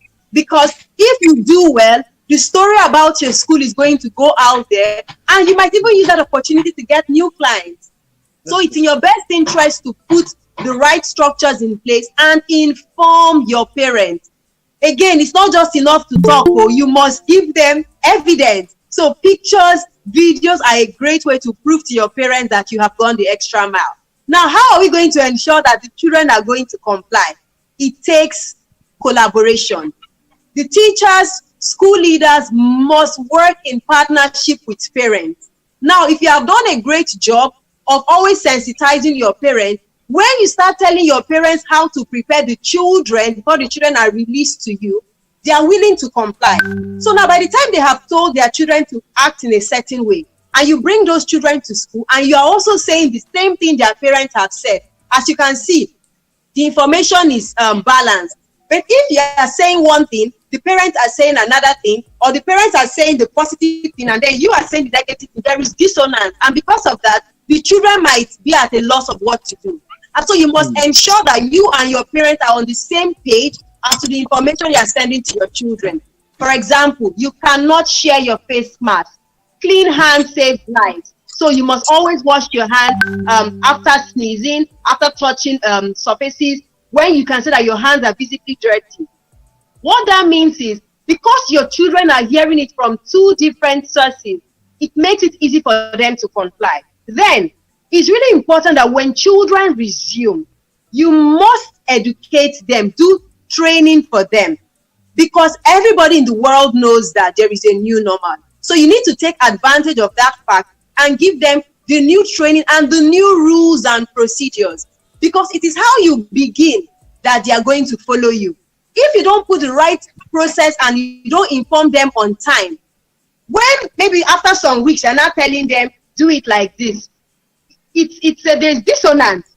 So it's really important that from the beginning, set your rules. So now we are not going to have a general assembly anymore. Assembly is probably going to be done either through PA system, if you have a PA system that can last across the school premises, or assembly information that is supposed to be shared at assembly will be brought by your teacher to class. So your teacher would inform you. Whatever that plan is, you must communicate it from the beginning so that they know that, okay, we are in a new era. This is how we operate at this time. Also, you are going to teach them how to play with their friends. How are you going to do play?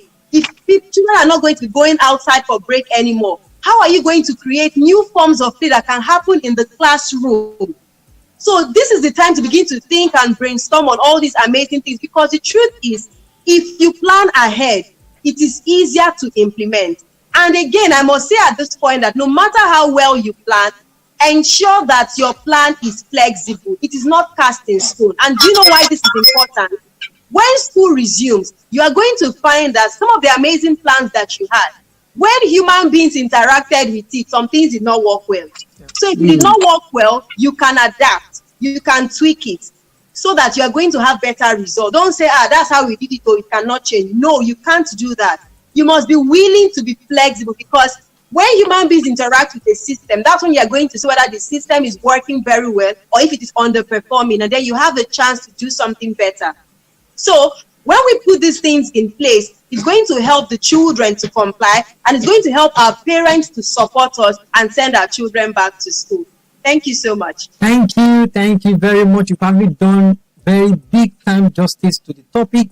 And then one of your points was make a flexible plan.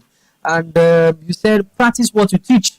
That means a teacher that is using the word, use your notes marks. The teacher has to have at least the notes marks also. So you have to practice what you teach, so that you will be able to be somebody that they will look up to in terms of adapting to those new normals. So I want to ask everyone, just like I want you to just generate some points that I was saying that we think that when school resumes is going to serve as the new normal that we need to adapt to. I have a lot of them from personally for me, which is I know that blended learning has come to stay. RHODA said that, and as I said before, school may be divided into two, whereby we do some part of school physical in the classroom, you interact with the children, and another part of school will be done online. That is very clever now, and there's some parents are not ready to come back to school. How do we make sure that those that are not ready to come to school, we engage them? Those that are ready to come to school, we engage. And there's something somebody said, that there are some parents will not even send their students to school the first week of resumption. They'll be waiting for the scapegoat. That statement is a very big time to be sincere. They'll be waiting for let them go first. So anything that happened at the end of the day will be what I will follow. Please, that is true. So how do we give them that assurance?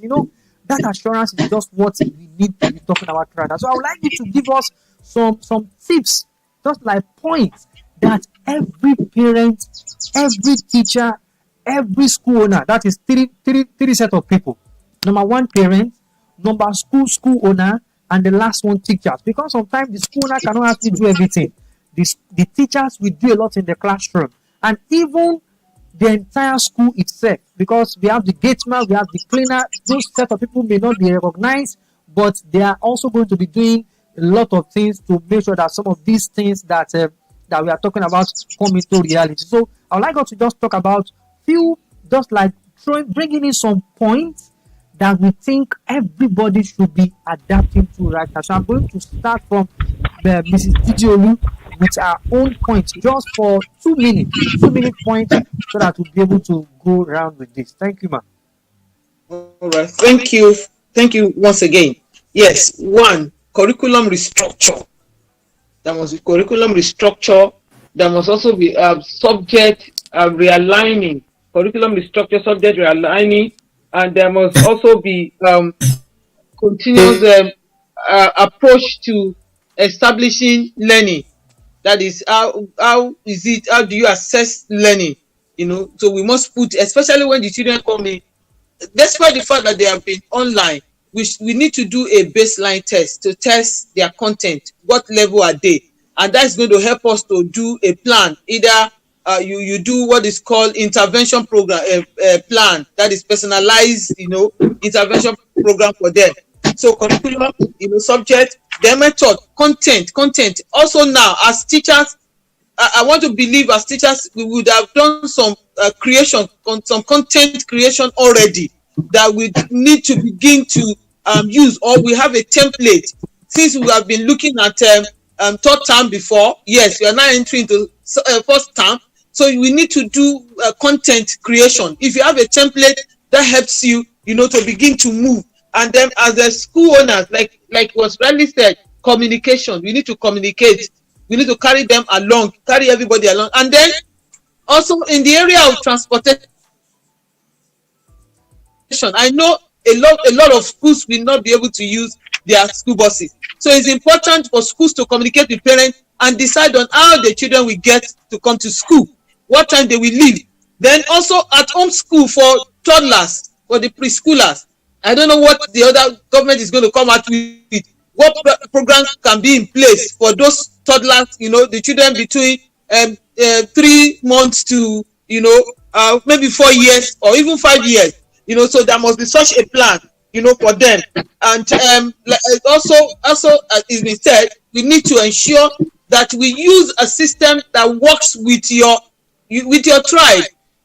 Know your people. You cannot go trendy when it does not suit your community. You need to ensure that you take proper note of that. And then for the support staff and the teachers all together, there must be training in the way they conduct themselves, in what they do, how they ensure that there is continuous disinfection of, you know, the surfaces and the school community. How often do they need to get that? If there is no powder washing machine, if it is, and who stays here that continuously on the water and put it up, so that the children only need to put their hands in the running water, you know, so that they don't need to have to control, use the tap head, you know. So all of this is must be things that we need to ensure that we have in place. And we, even in school, we must ensure that we leverage on technology. And then owners should also ensure that their school is made visible. And teachers' plight, teachers are taken care of. You need to get the teachers and the school owner on the same level, so that what can communicate with parents, there must not be disjointed information. And when teacher is saying this, and the school owner is saying this, so everybody must align. The management and all lots of teachers must agree. There must be a communication plan. There must be strategic group. You must have a committee or a group of people that are in charge of passing information and getting information across, so not just everybody. So all of these are things that we schools need to get in place. Method you are going to do, the environment, and the timetable schedule. You know, you must design what timetable works for the things that you have to do. Thank you. Thank you very much. You mentioned something that I want to stretch on for everybody out there.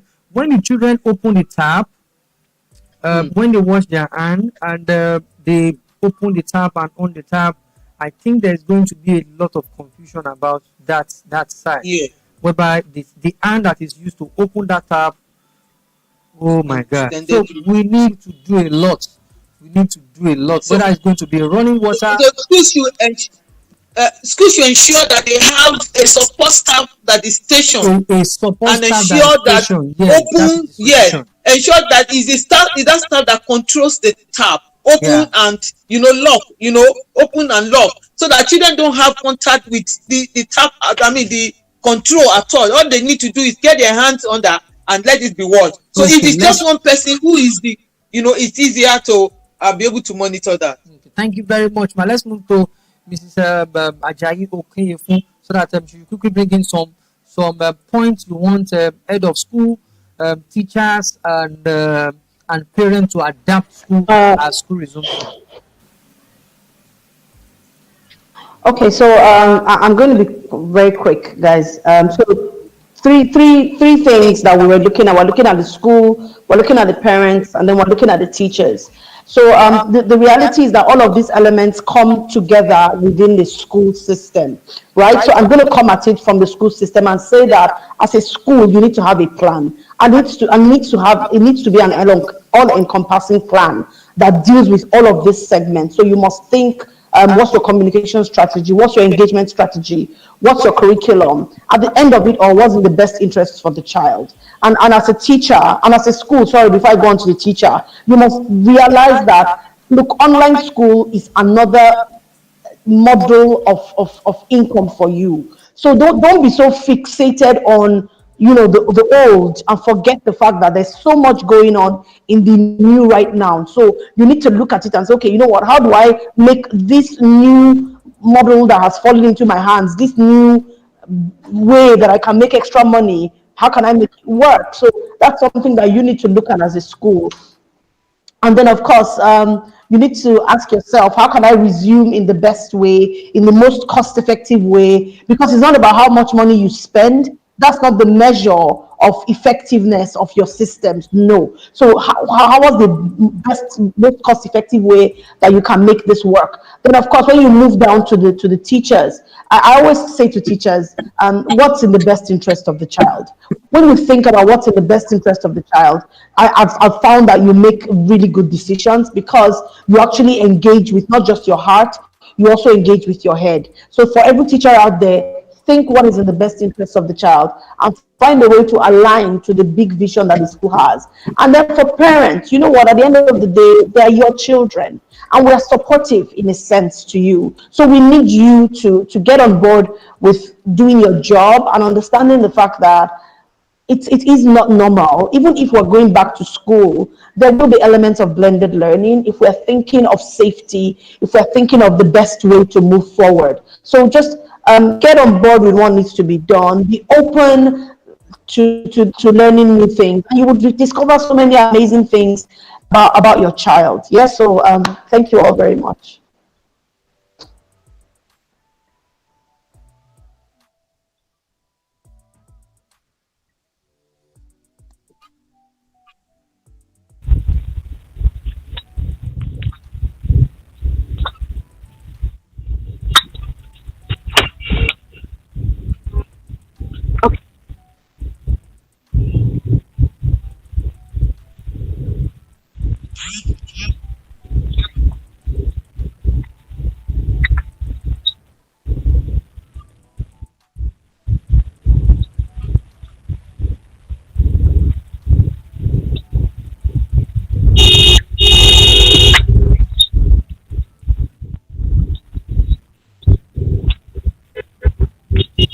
Parents need to understand some of these rules. So, Mrs. RHODA, can you just give us some of those points that you have for us? Thank you. Okay, so apologies as I had to get on the road, and that's why I'm taking off my video, and because I know that the network can fluctuate. I'd like to say, I don't know if you can hear me. If you can hear me, just let me know. Great. So I'd like to say right before I give those, and I'll be brief, that again, this is not going to last forever. This time has come and it will go. It's a period, and as with many periods come shifts, right? But one thing I want to really, to all three stakeholders you've mentioned, the parents, the teachers, and the school administrators, one key thing that is critical here is that we all need to amplify our emotional intelligence. We also all need to amplify our empathy. And the reason why I say that is because so much has happened in many homes, many things that we would not be able to list out or chronicle, and they have their lasting effect, or they will have their effect in this new academic session, whatever it becomes. And so what I would say to these three stakeholders, remember these three things: grace before grades.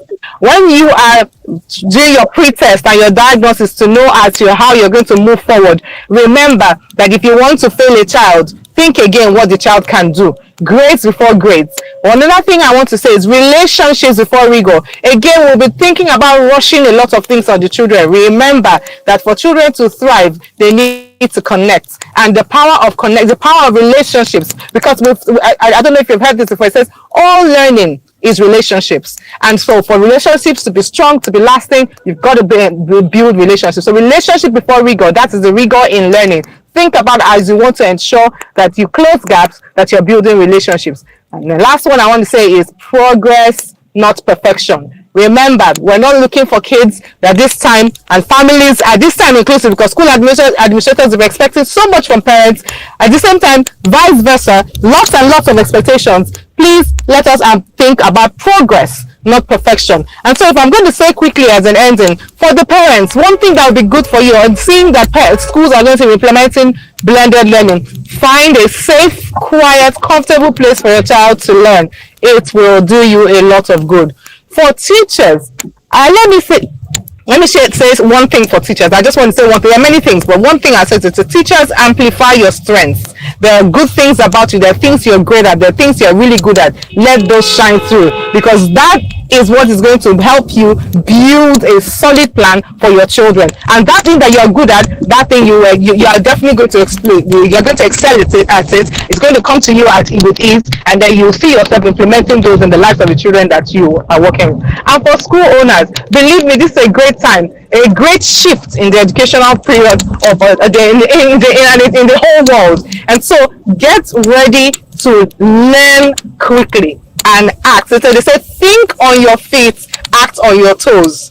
You're acting as though I don't have time.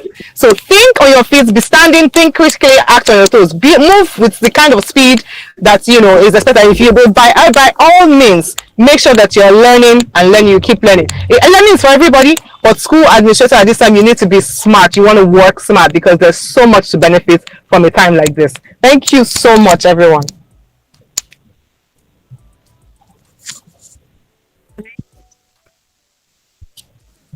Thank you very much. Thank you very much. I really appreciate Mrs. Rhoda.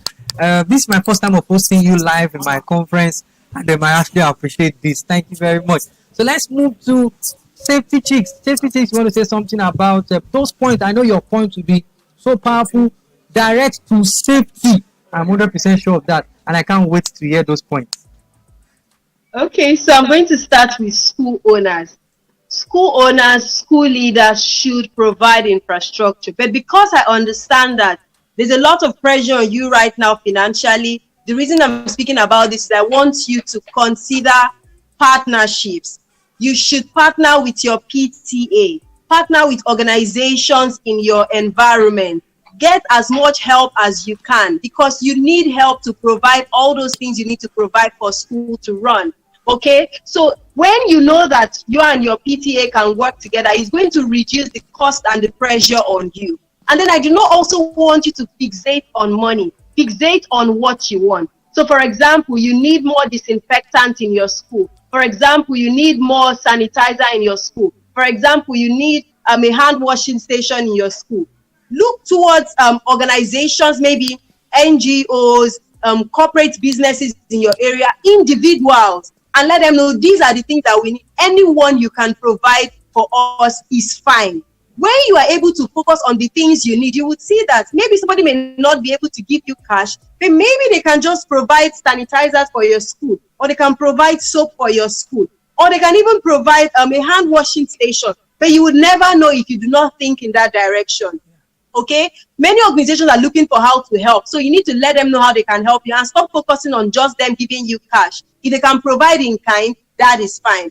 And then of course, parents, please be willing to work with the school owners. Don't think it is their cost. No.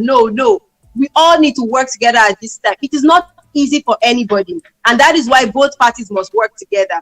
Now for teachers, you are the one that would be in the class with the student. and you are aware that it is very possible that just one child or just one staff can infect a really large population. So you must ensure that the safety rules are followed in your class.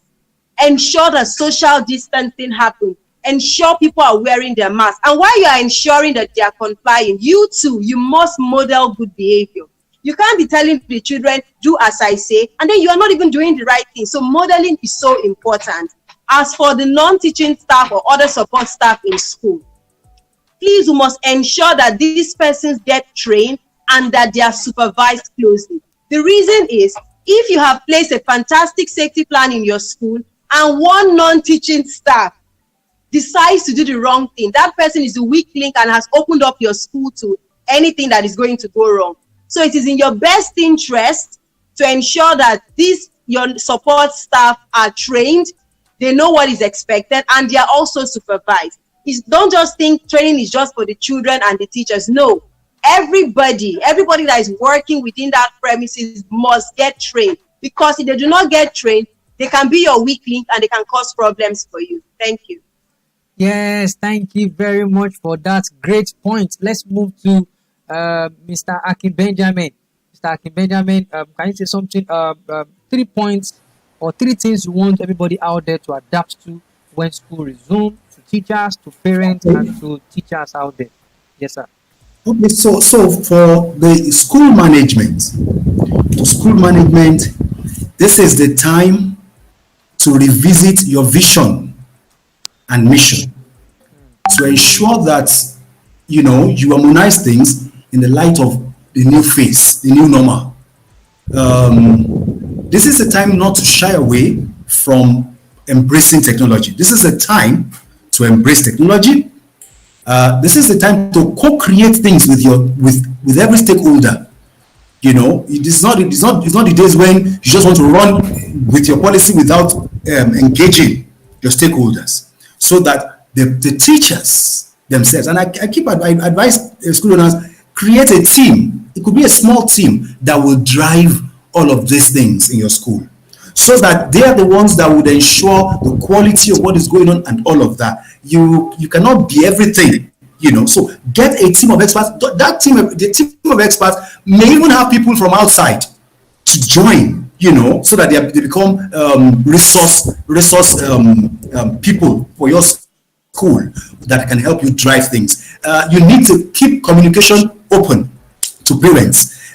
Parents must be carried along. Parents need to be educated and re-educated on the things, on the goings on in your school, so that they are not left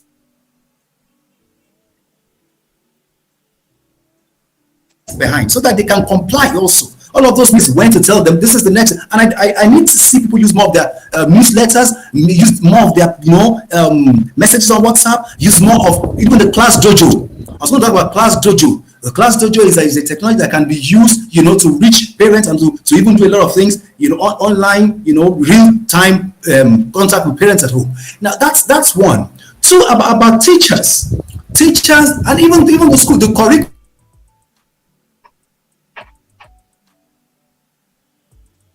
in the school must begin to. We're talking about moving away from heavy timetable, we need to begin to emphasize the creativity, communication, critical thinking, all of these 21st century that will be mouthing. It is obvious now that we're in the age of the robots. Robots are taking over things and all of that. There'll be new careers in the next few years and all of that. We need to begin to ensure that our curriculum, even though blended or in situ teaching, we must ensure that we are preparing children for the next phase, not just for the old time, because it's very obvious now that everything is going tech. Everything is going ICT. Okay, so we need to get our children educated properly in those dimensions. The teachers must begin to leverage on ICT also. This is not the time to shy away. If you shy away, I'm learning a lot myself. I cannot say because I've been in the profession for all these years, I have to learn. And we're catching up every now and then. We started it back in the days of Ebola. Now we must catch up again, and improve. So teachers, unlearning, relearning. This is that time we must do that, so that we can actually bring value to the classroom, whether online or offline. Then did your discipline, because I would also touch on that. Discipline, procedures, and all of that. You realize now that most of your teaching, I mean, a chunk of it will be blended and online. You also need to know how to manage your classrooms in the virtual classroom. You need to know how to manage behavior to get the routines in place for your children that will learn online with you, to ensure that they get the best out of. Because now you cannot even use the cane and you cannot yell like we used to do. Thank you very much. Thank you very much. You said something and I will never forget. You said, regardless of whether you are high-class professional, whether you are on top of your field, you should be able to continue learning. Learning continue from now to the time we leave planet Earth. That means it is endless. And then we have Mr. Dideolu Olofa. Mr. Dideolu Olofa is speaking tomorrow, but I want to give him an opportunity to actually talk to us about what those things that every school owners out there should be thinking of adapting right now as a skill, as a value, and as knowledge. So, Mr. Dideolu Olofa, are you there? I'm not sure. The audio is mute. The audio is mute. Okay, in the absence of the audio mute, I want to thank all the panelists. Thank you very much. Thank you, Safety Chicks. Thank you, Mr. Akin Benjamin. Thank you, Mrs. Dideolu. Thank you, RHODA. Thank you, Mrs. Okeyinfu. I really appreciate your presence. You actually make this session awesome. Awesome. We spent 1 hour 15 minutes deliberating about the new schooling, adapting to the new schooling, and I want to appreciate. Thank you very much. And I'm very sure that Ugochi is going to be joining us tomorrow. Don't miss our class at all. Our class is going to be all about safety from the beginning to the end, and I can't wait for that class. Thank you very much, and I'm very sure that we are going to be meeting in another class soon. Thank you. Okay, thank you. Bye. Thank you very much. Bye. Thank you. Thank you very much. Wow, it has been awesome. I'm very sure you have been learning a lot since morning. If you are learning, can you please just clap for our panelists? Please give them a round of applause. They have actually done well to the topic, adapting to the new schooling. We all know right now that everyone, regardless of the position you are, that you need to adapt to the new schooling. I can never actually forget that topic at all for life, that the new schooling has come to stay, and we should be ready to adapt to that new schooling. What exactly is this new schooling? This new schooling talks about everything that is going to be taking place in the school that we don't know, and how we can actually try our best as much as possible to adapt to them. And they are going to be coming in form of magic. And then I want to appreciate those people that have actually been on the show since morning, because it is all about learning and relearning. Mr. Akin Benjamin saw something I will never also forget. He said, regardless of whether you are a professional or not, that you are going to be, that you need to be learning. You need to learn a lot this time. And that statement is a very big statement I would never take for granted. And right now, I want to appreciate everyone for joining the first day of the conference. The first day of the conference was awesome. Can you please, if it was awesome, can you please just give me that thumbs up? Give me that thumbs up if you think you enjoyed today's class. If you think you enjoyed today's class, give me that thumbs up. I think that we need that. Give me that thumbs up. Thank you very much. God bless every one of you. Welcome, every one of you. Thank you. We started with about 80 participants in the morning, and we have been having a lot of people coming in since morning. I want to appreciate everyone. Thank you very much. I want to appreciate everyone. Flourish Gates, thank you. Sylvia Okoro, thank you. You have been sending a lot of comments in, and there's somebody I want to also appreciate for sending in some of those. Okay, Sylvia Okoro is part of them, sending some of those points in. Please join us tomorrow again. the money you are going to use to come to the, if it is a physical conference, you are going to come to the conference. That money you are going to use to come to the front conference, I want you to use that money to get data for tomorrow. If I tell you how much data I've actually spent right now, I just check now. From my 17 gig, I have about 48 gig now. That means I've spent almost 20 gig. So, but it is for greatness. It is for us to learn, and then I actually appreciate that. So I want to also appreciate. I'm looking for this person. I want to appreciate the person has been sending a lot. Yes, Mrs. Osifeso Esther. Yes, you have been sending in some of those points from each speaker. Thank you very much for those points. And also Aspired Learner Consult. Thank you very much for joining. I've just seen that name. And Esther Egbele, thank you very much. Also Akin 2903. Thank you very much for joining. I want to appreciate everyone. If I did not mention your name, can you please just drop your comments and I'll mention your name immediately. Thank you, Oyinlola Gbadamosi. Thank you also, Miriam. Thank you, Fumi Ugo. Thank you very much. Thank you for the huge investment. Thank you very much. I really appreciate. Thank you, everyone. Thank you. RHODA for joining. Thank you, everyone. This is not. It won't be successful if it is just only me here. It can only be success with you out there. And I want you to share this video. This video is about, when I check the hours. Let me check the hours again. We have spent 6 hours, 40 minutes.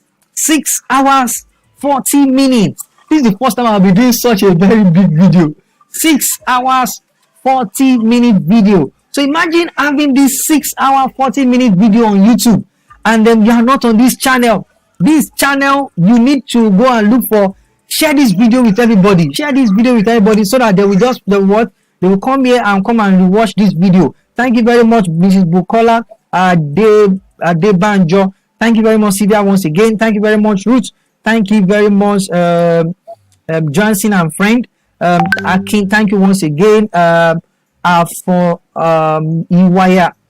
I'm sorry, I can't pronounce that name. Iyewa. Thank you very much. I really appreciate, and would like you to go and share this video. As I said, this video is 6 hours, 40 minutes, and it's going to get to on dot 7 hours. 7 hours conference. The time we are meant to spend physical online, physical standing at the front of me in the class. That is the time we are using for this online class. And our certificate is going to be ready tomorrow evening. I'm going to I have all the list of people who, by the time they private chat, they are getting their certificate immediately, especially Mrs. Balikis.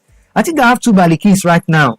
Yes, Balikis Dada is different from the other Balikis. And welcome also Omolara.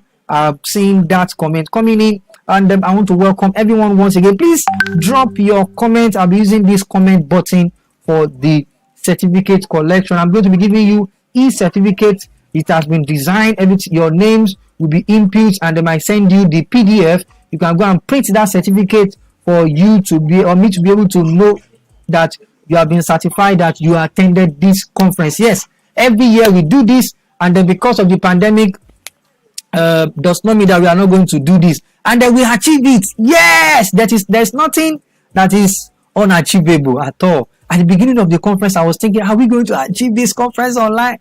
But now I can see that it has been achieved. Thank you very much.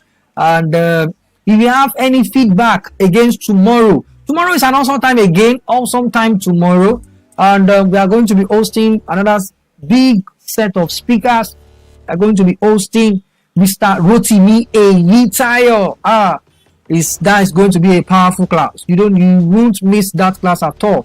I would like you not to miss that class, and I want us to double the comments tomorrow. Let us double the comments tomorrow. Let us double the participants tomorrow. I'd like you to let us double it. We are going to be hosting also Dr.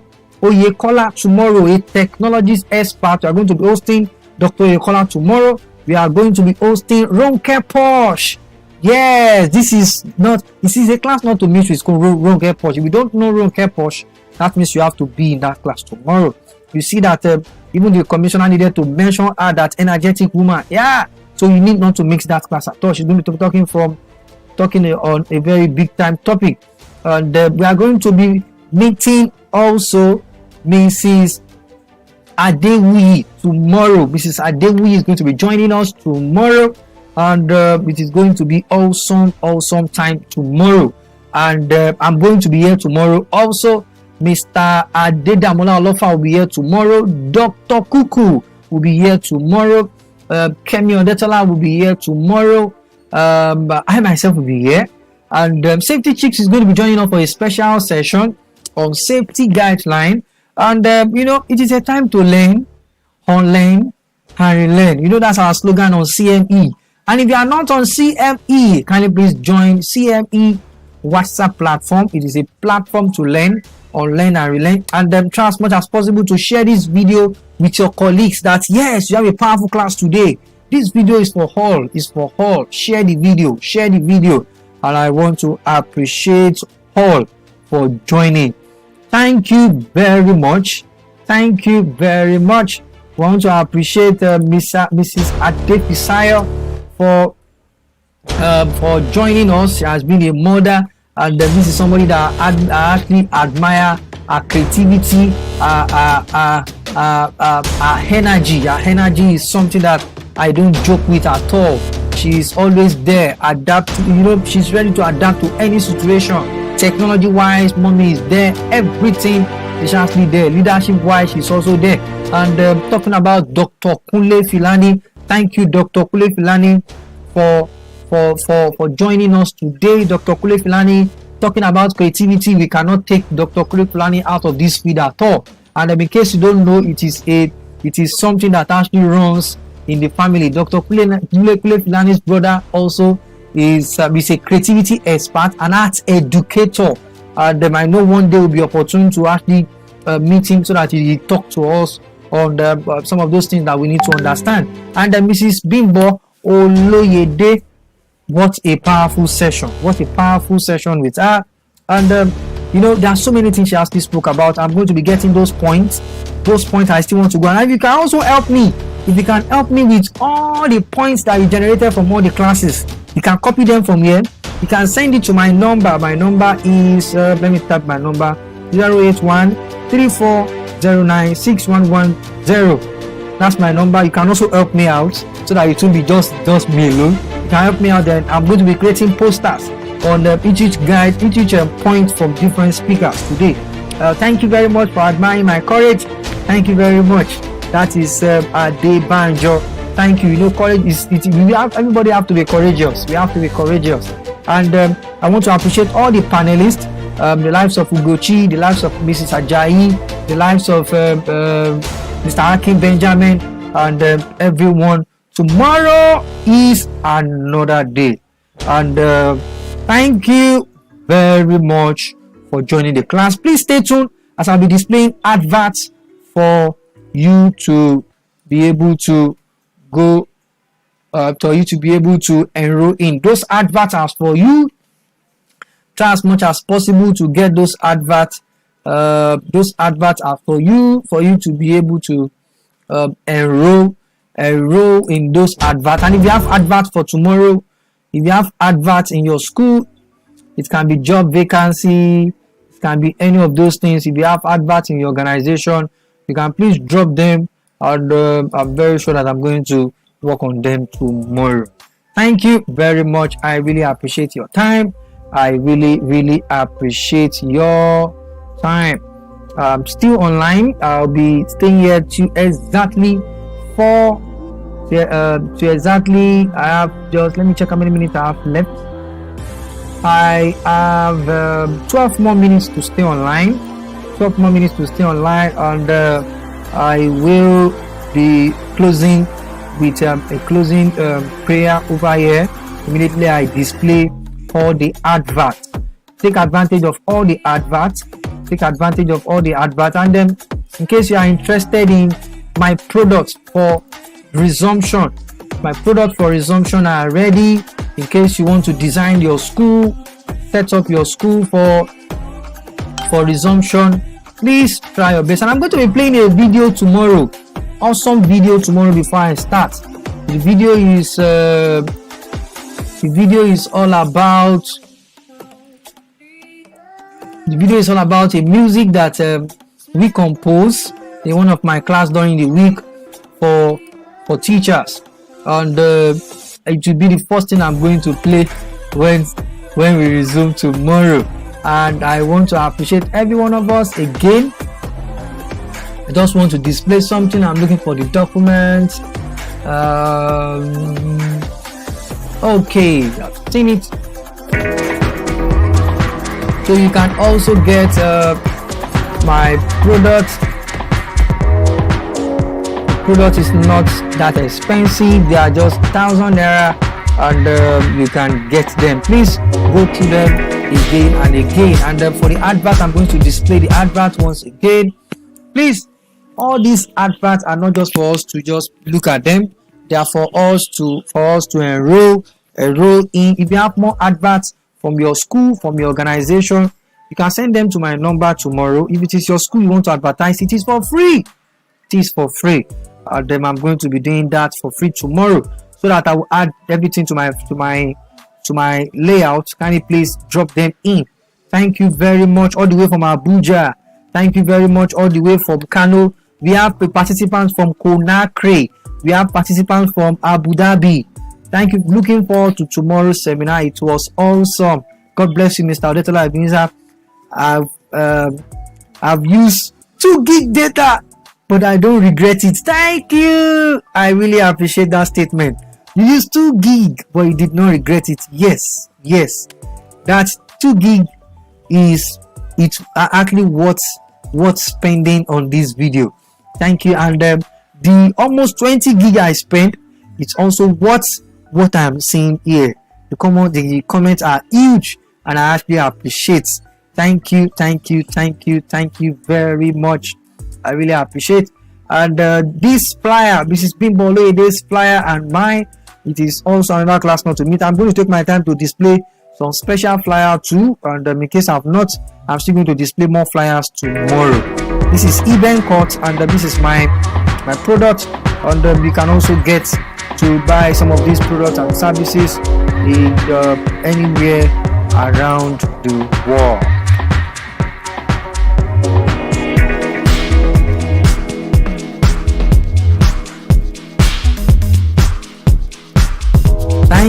Thank you very much. I really appreciate. And from now on, I want to quickly say a closing remark. Then the video will be rolling as I leave the mic open. As I close the mic, I want to close the mic. Let me use that statement. Yes, thank you very much for joining, and I really appreciate. I'm not taking this for granted at all. God bless every one of you. And for my Muslim sisters and brother, I am sorry, I forgot today is our prayer day, and I'm very sorry. Please forgive me. Have you forgiven me? Please type it there that you are forgiving me. I will not do that next time. And for the closing remark, may God bless us and protect us till tomorrow. May death not visit us. May we live long, and then everything that we have actually acquired today, may everything stick in us. May the spirits to learn, unlearn, and relearn imbibe in us. And then may this training not be a training that we will regret in acquiring the skills. May it be a training that we will apply into reality. Thank you, Lord. Thank you, Father. In Jesus' name we pray. Thank you very much for joining the class. Thank you.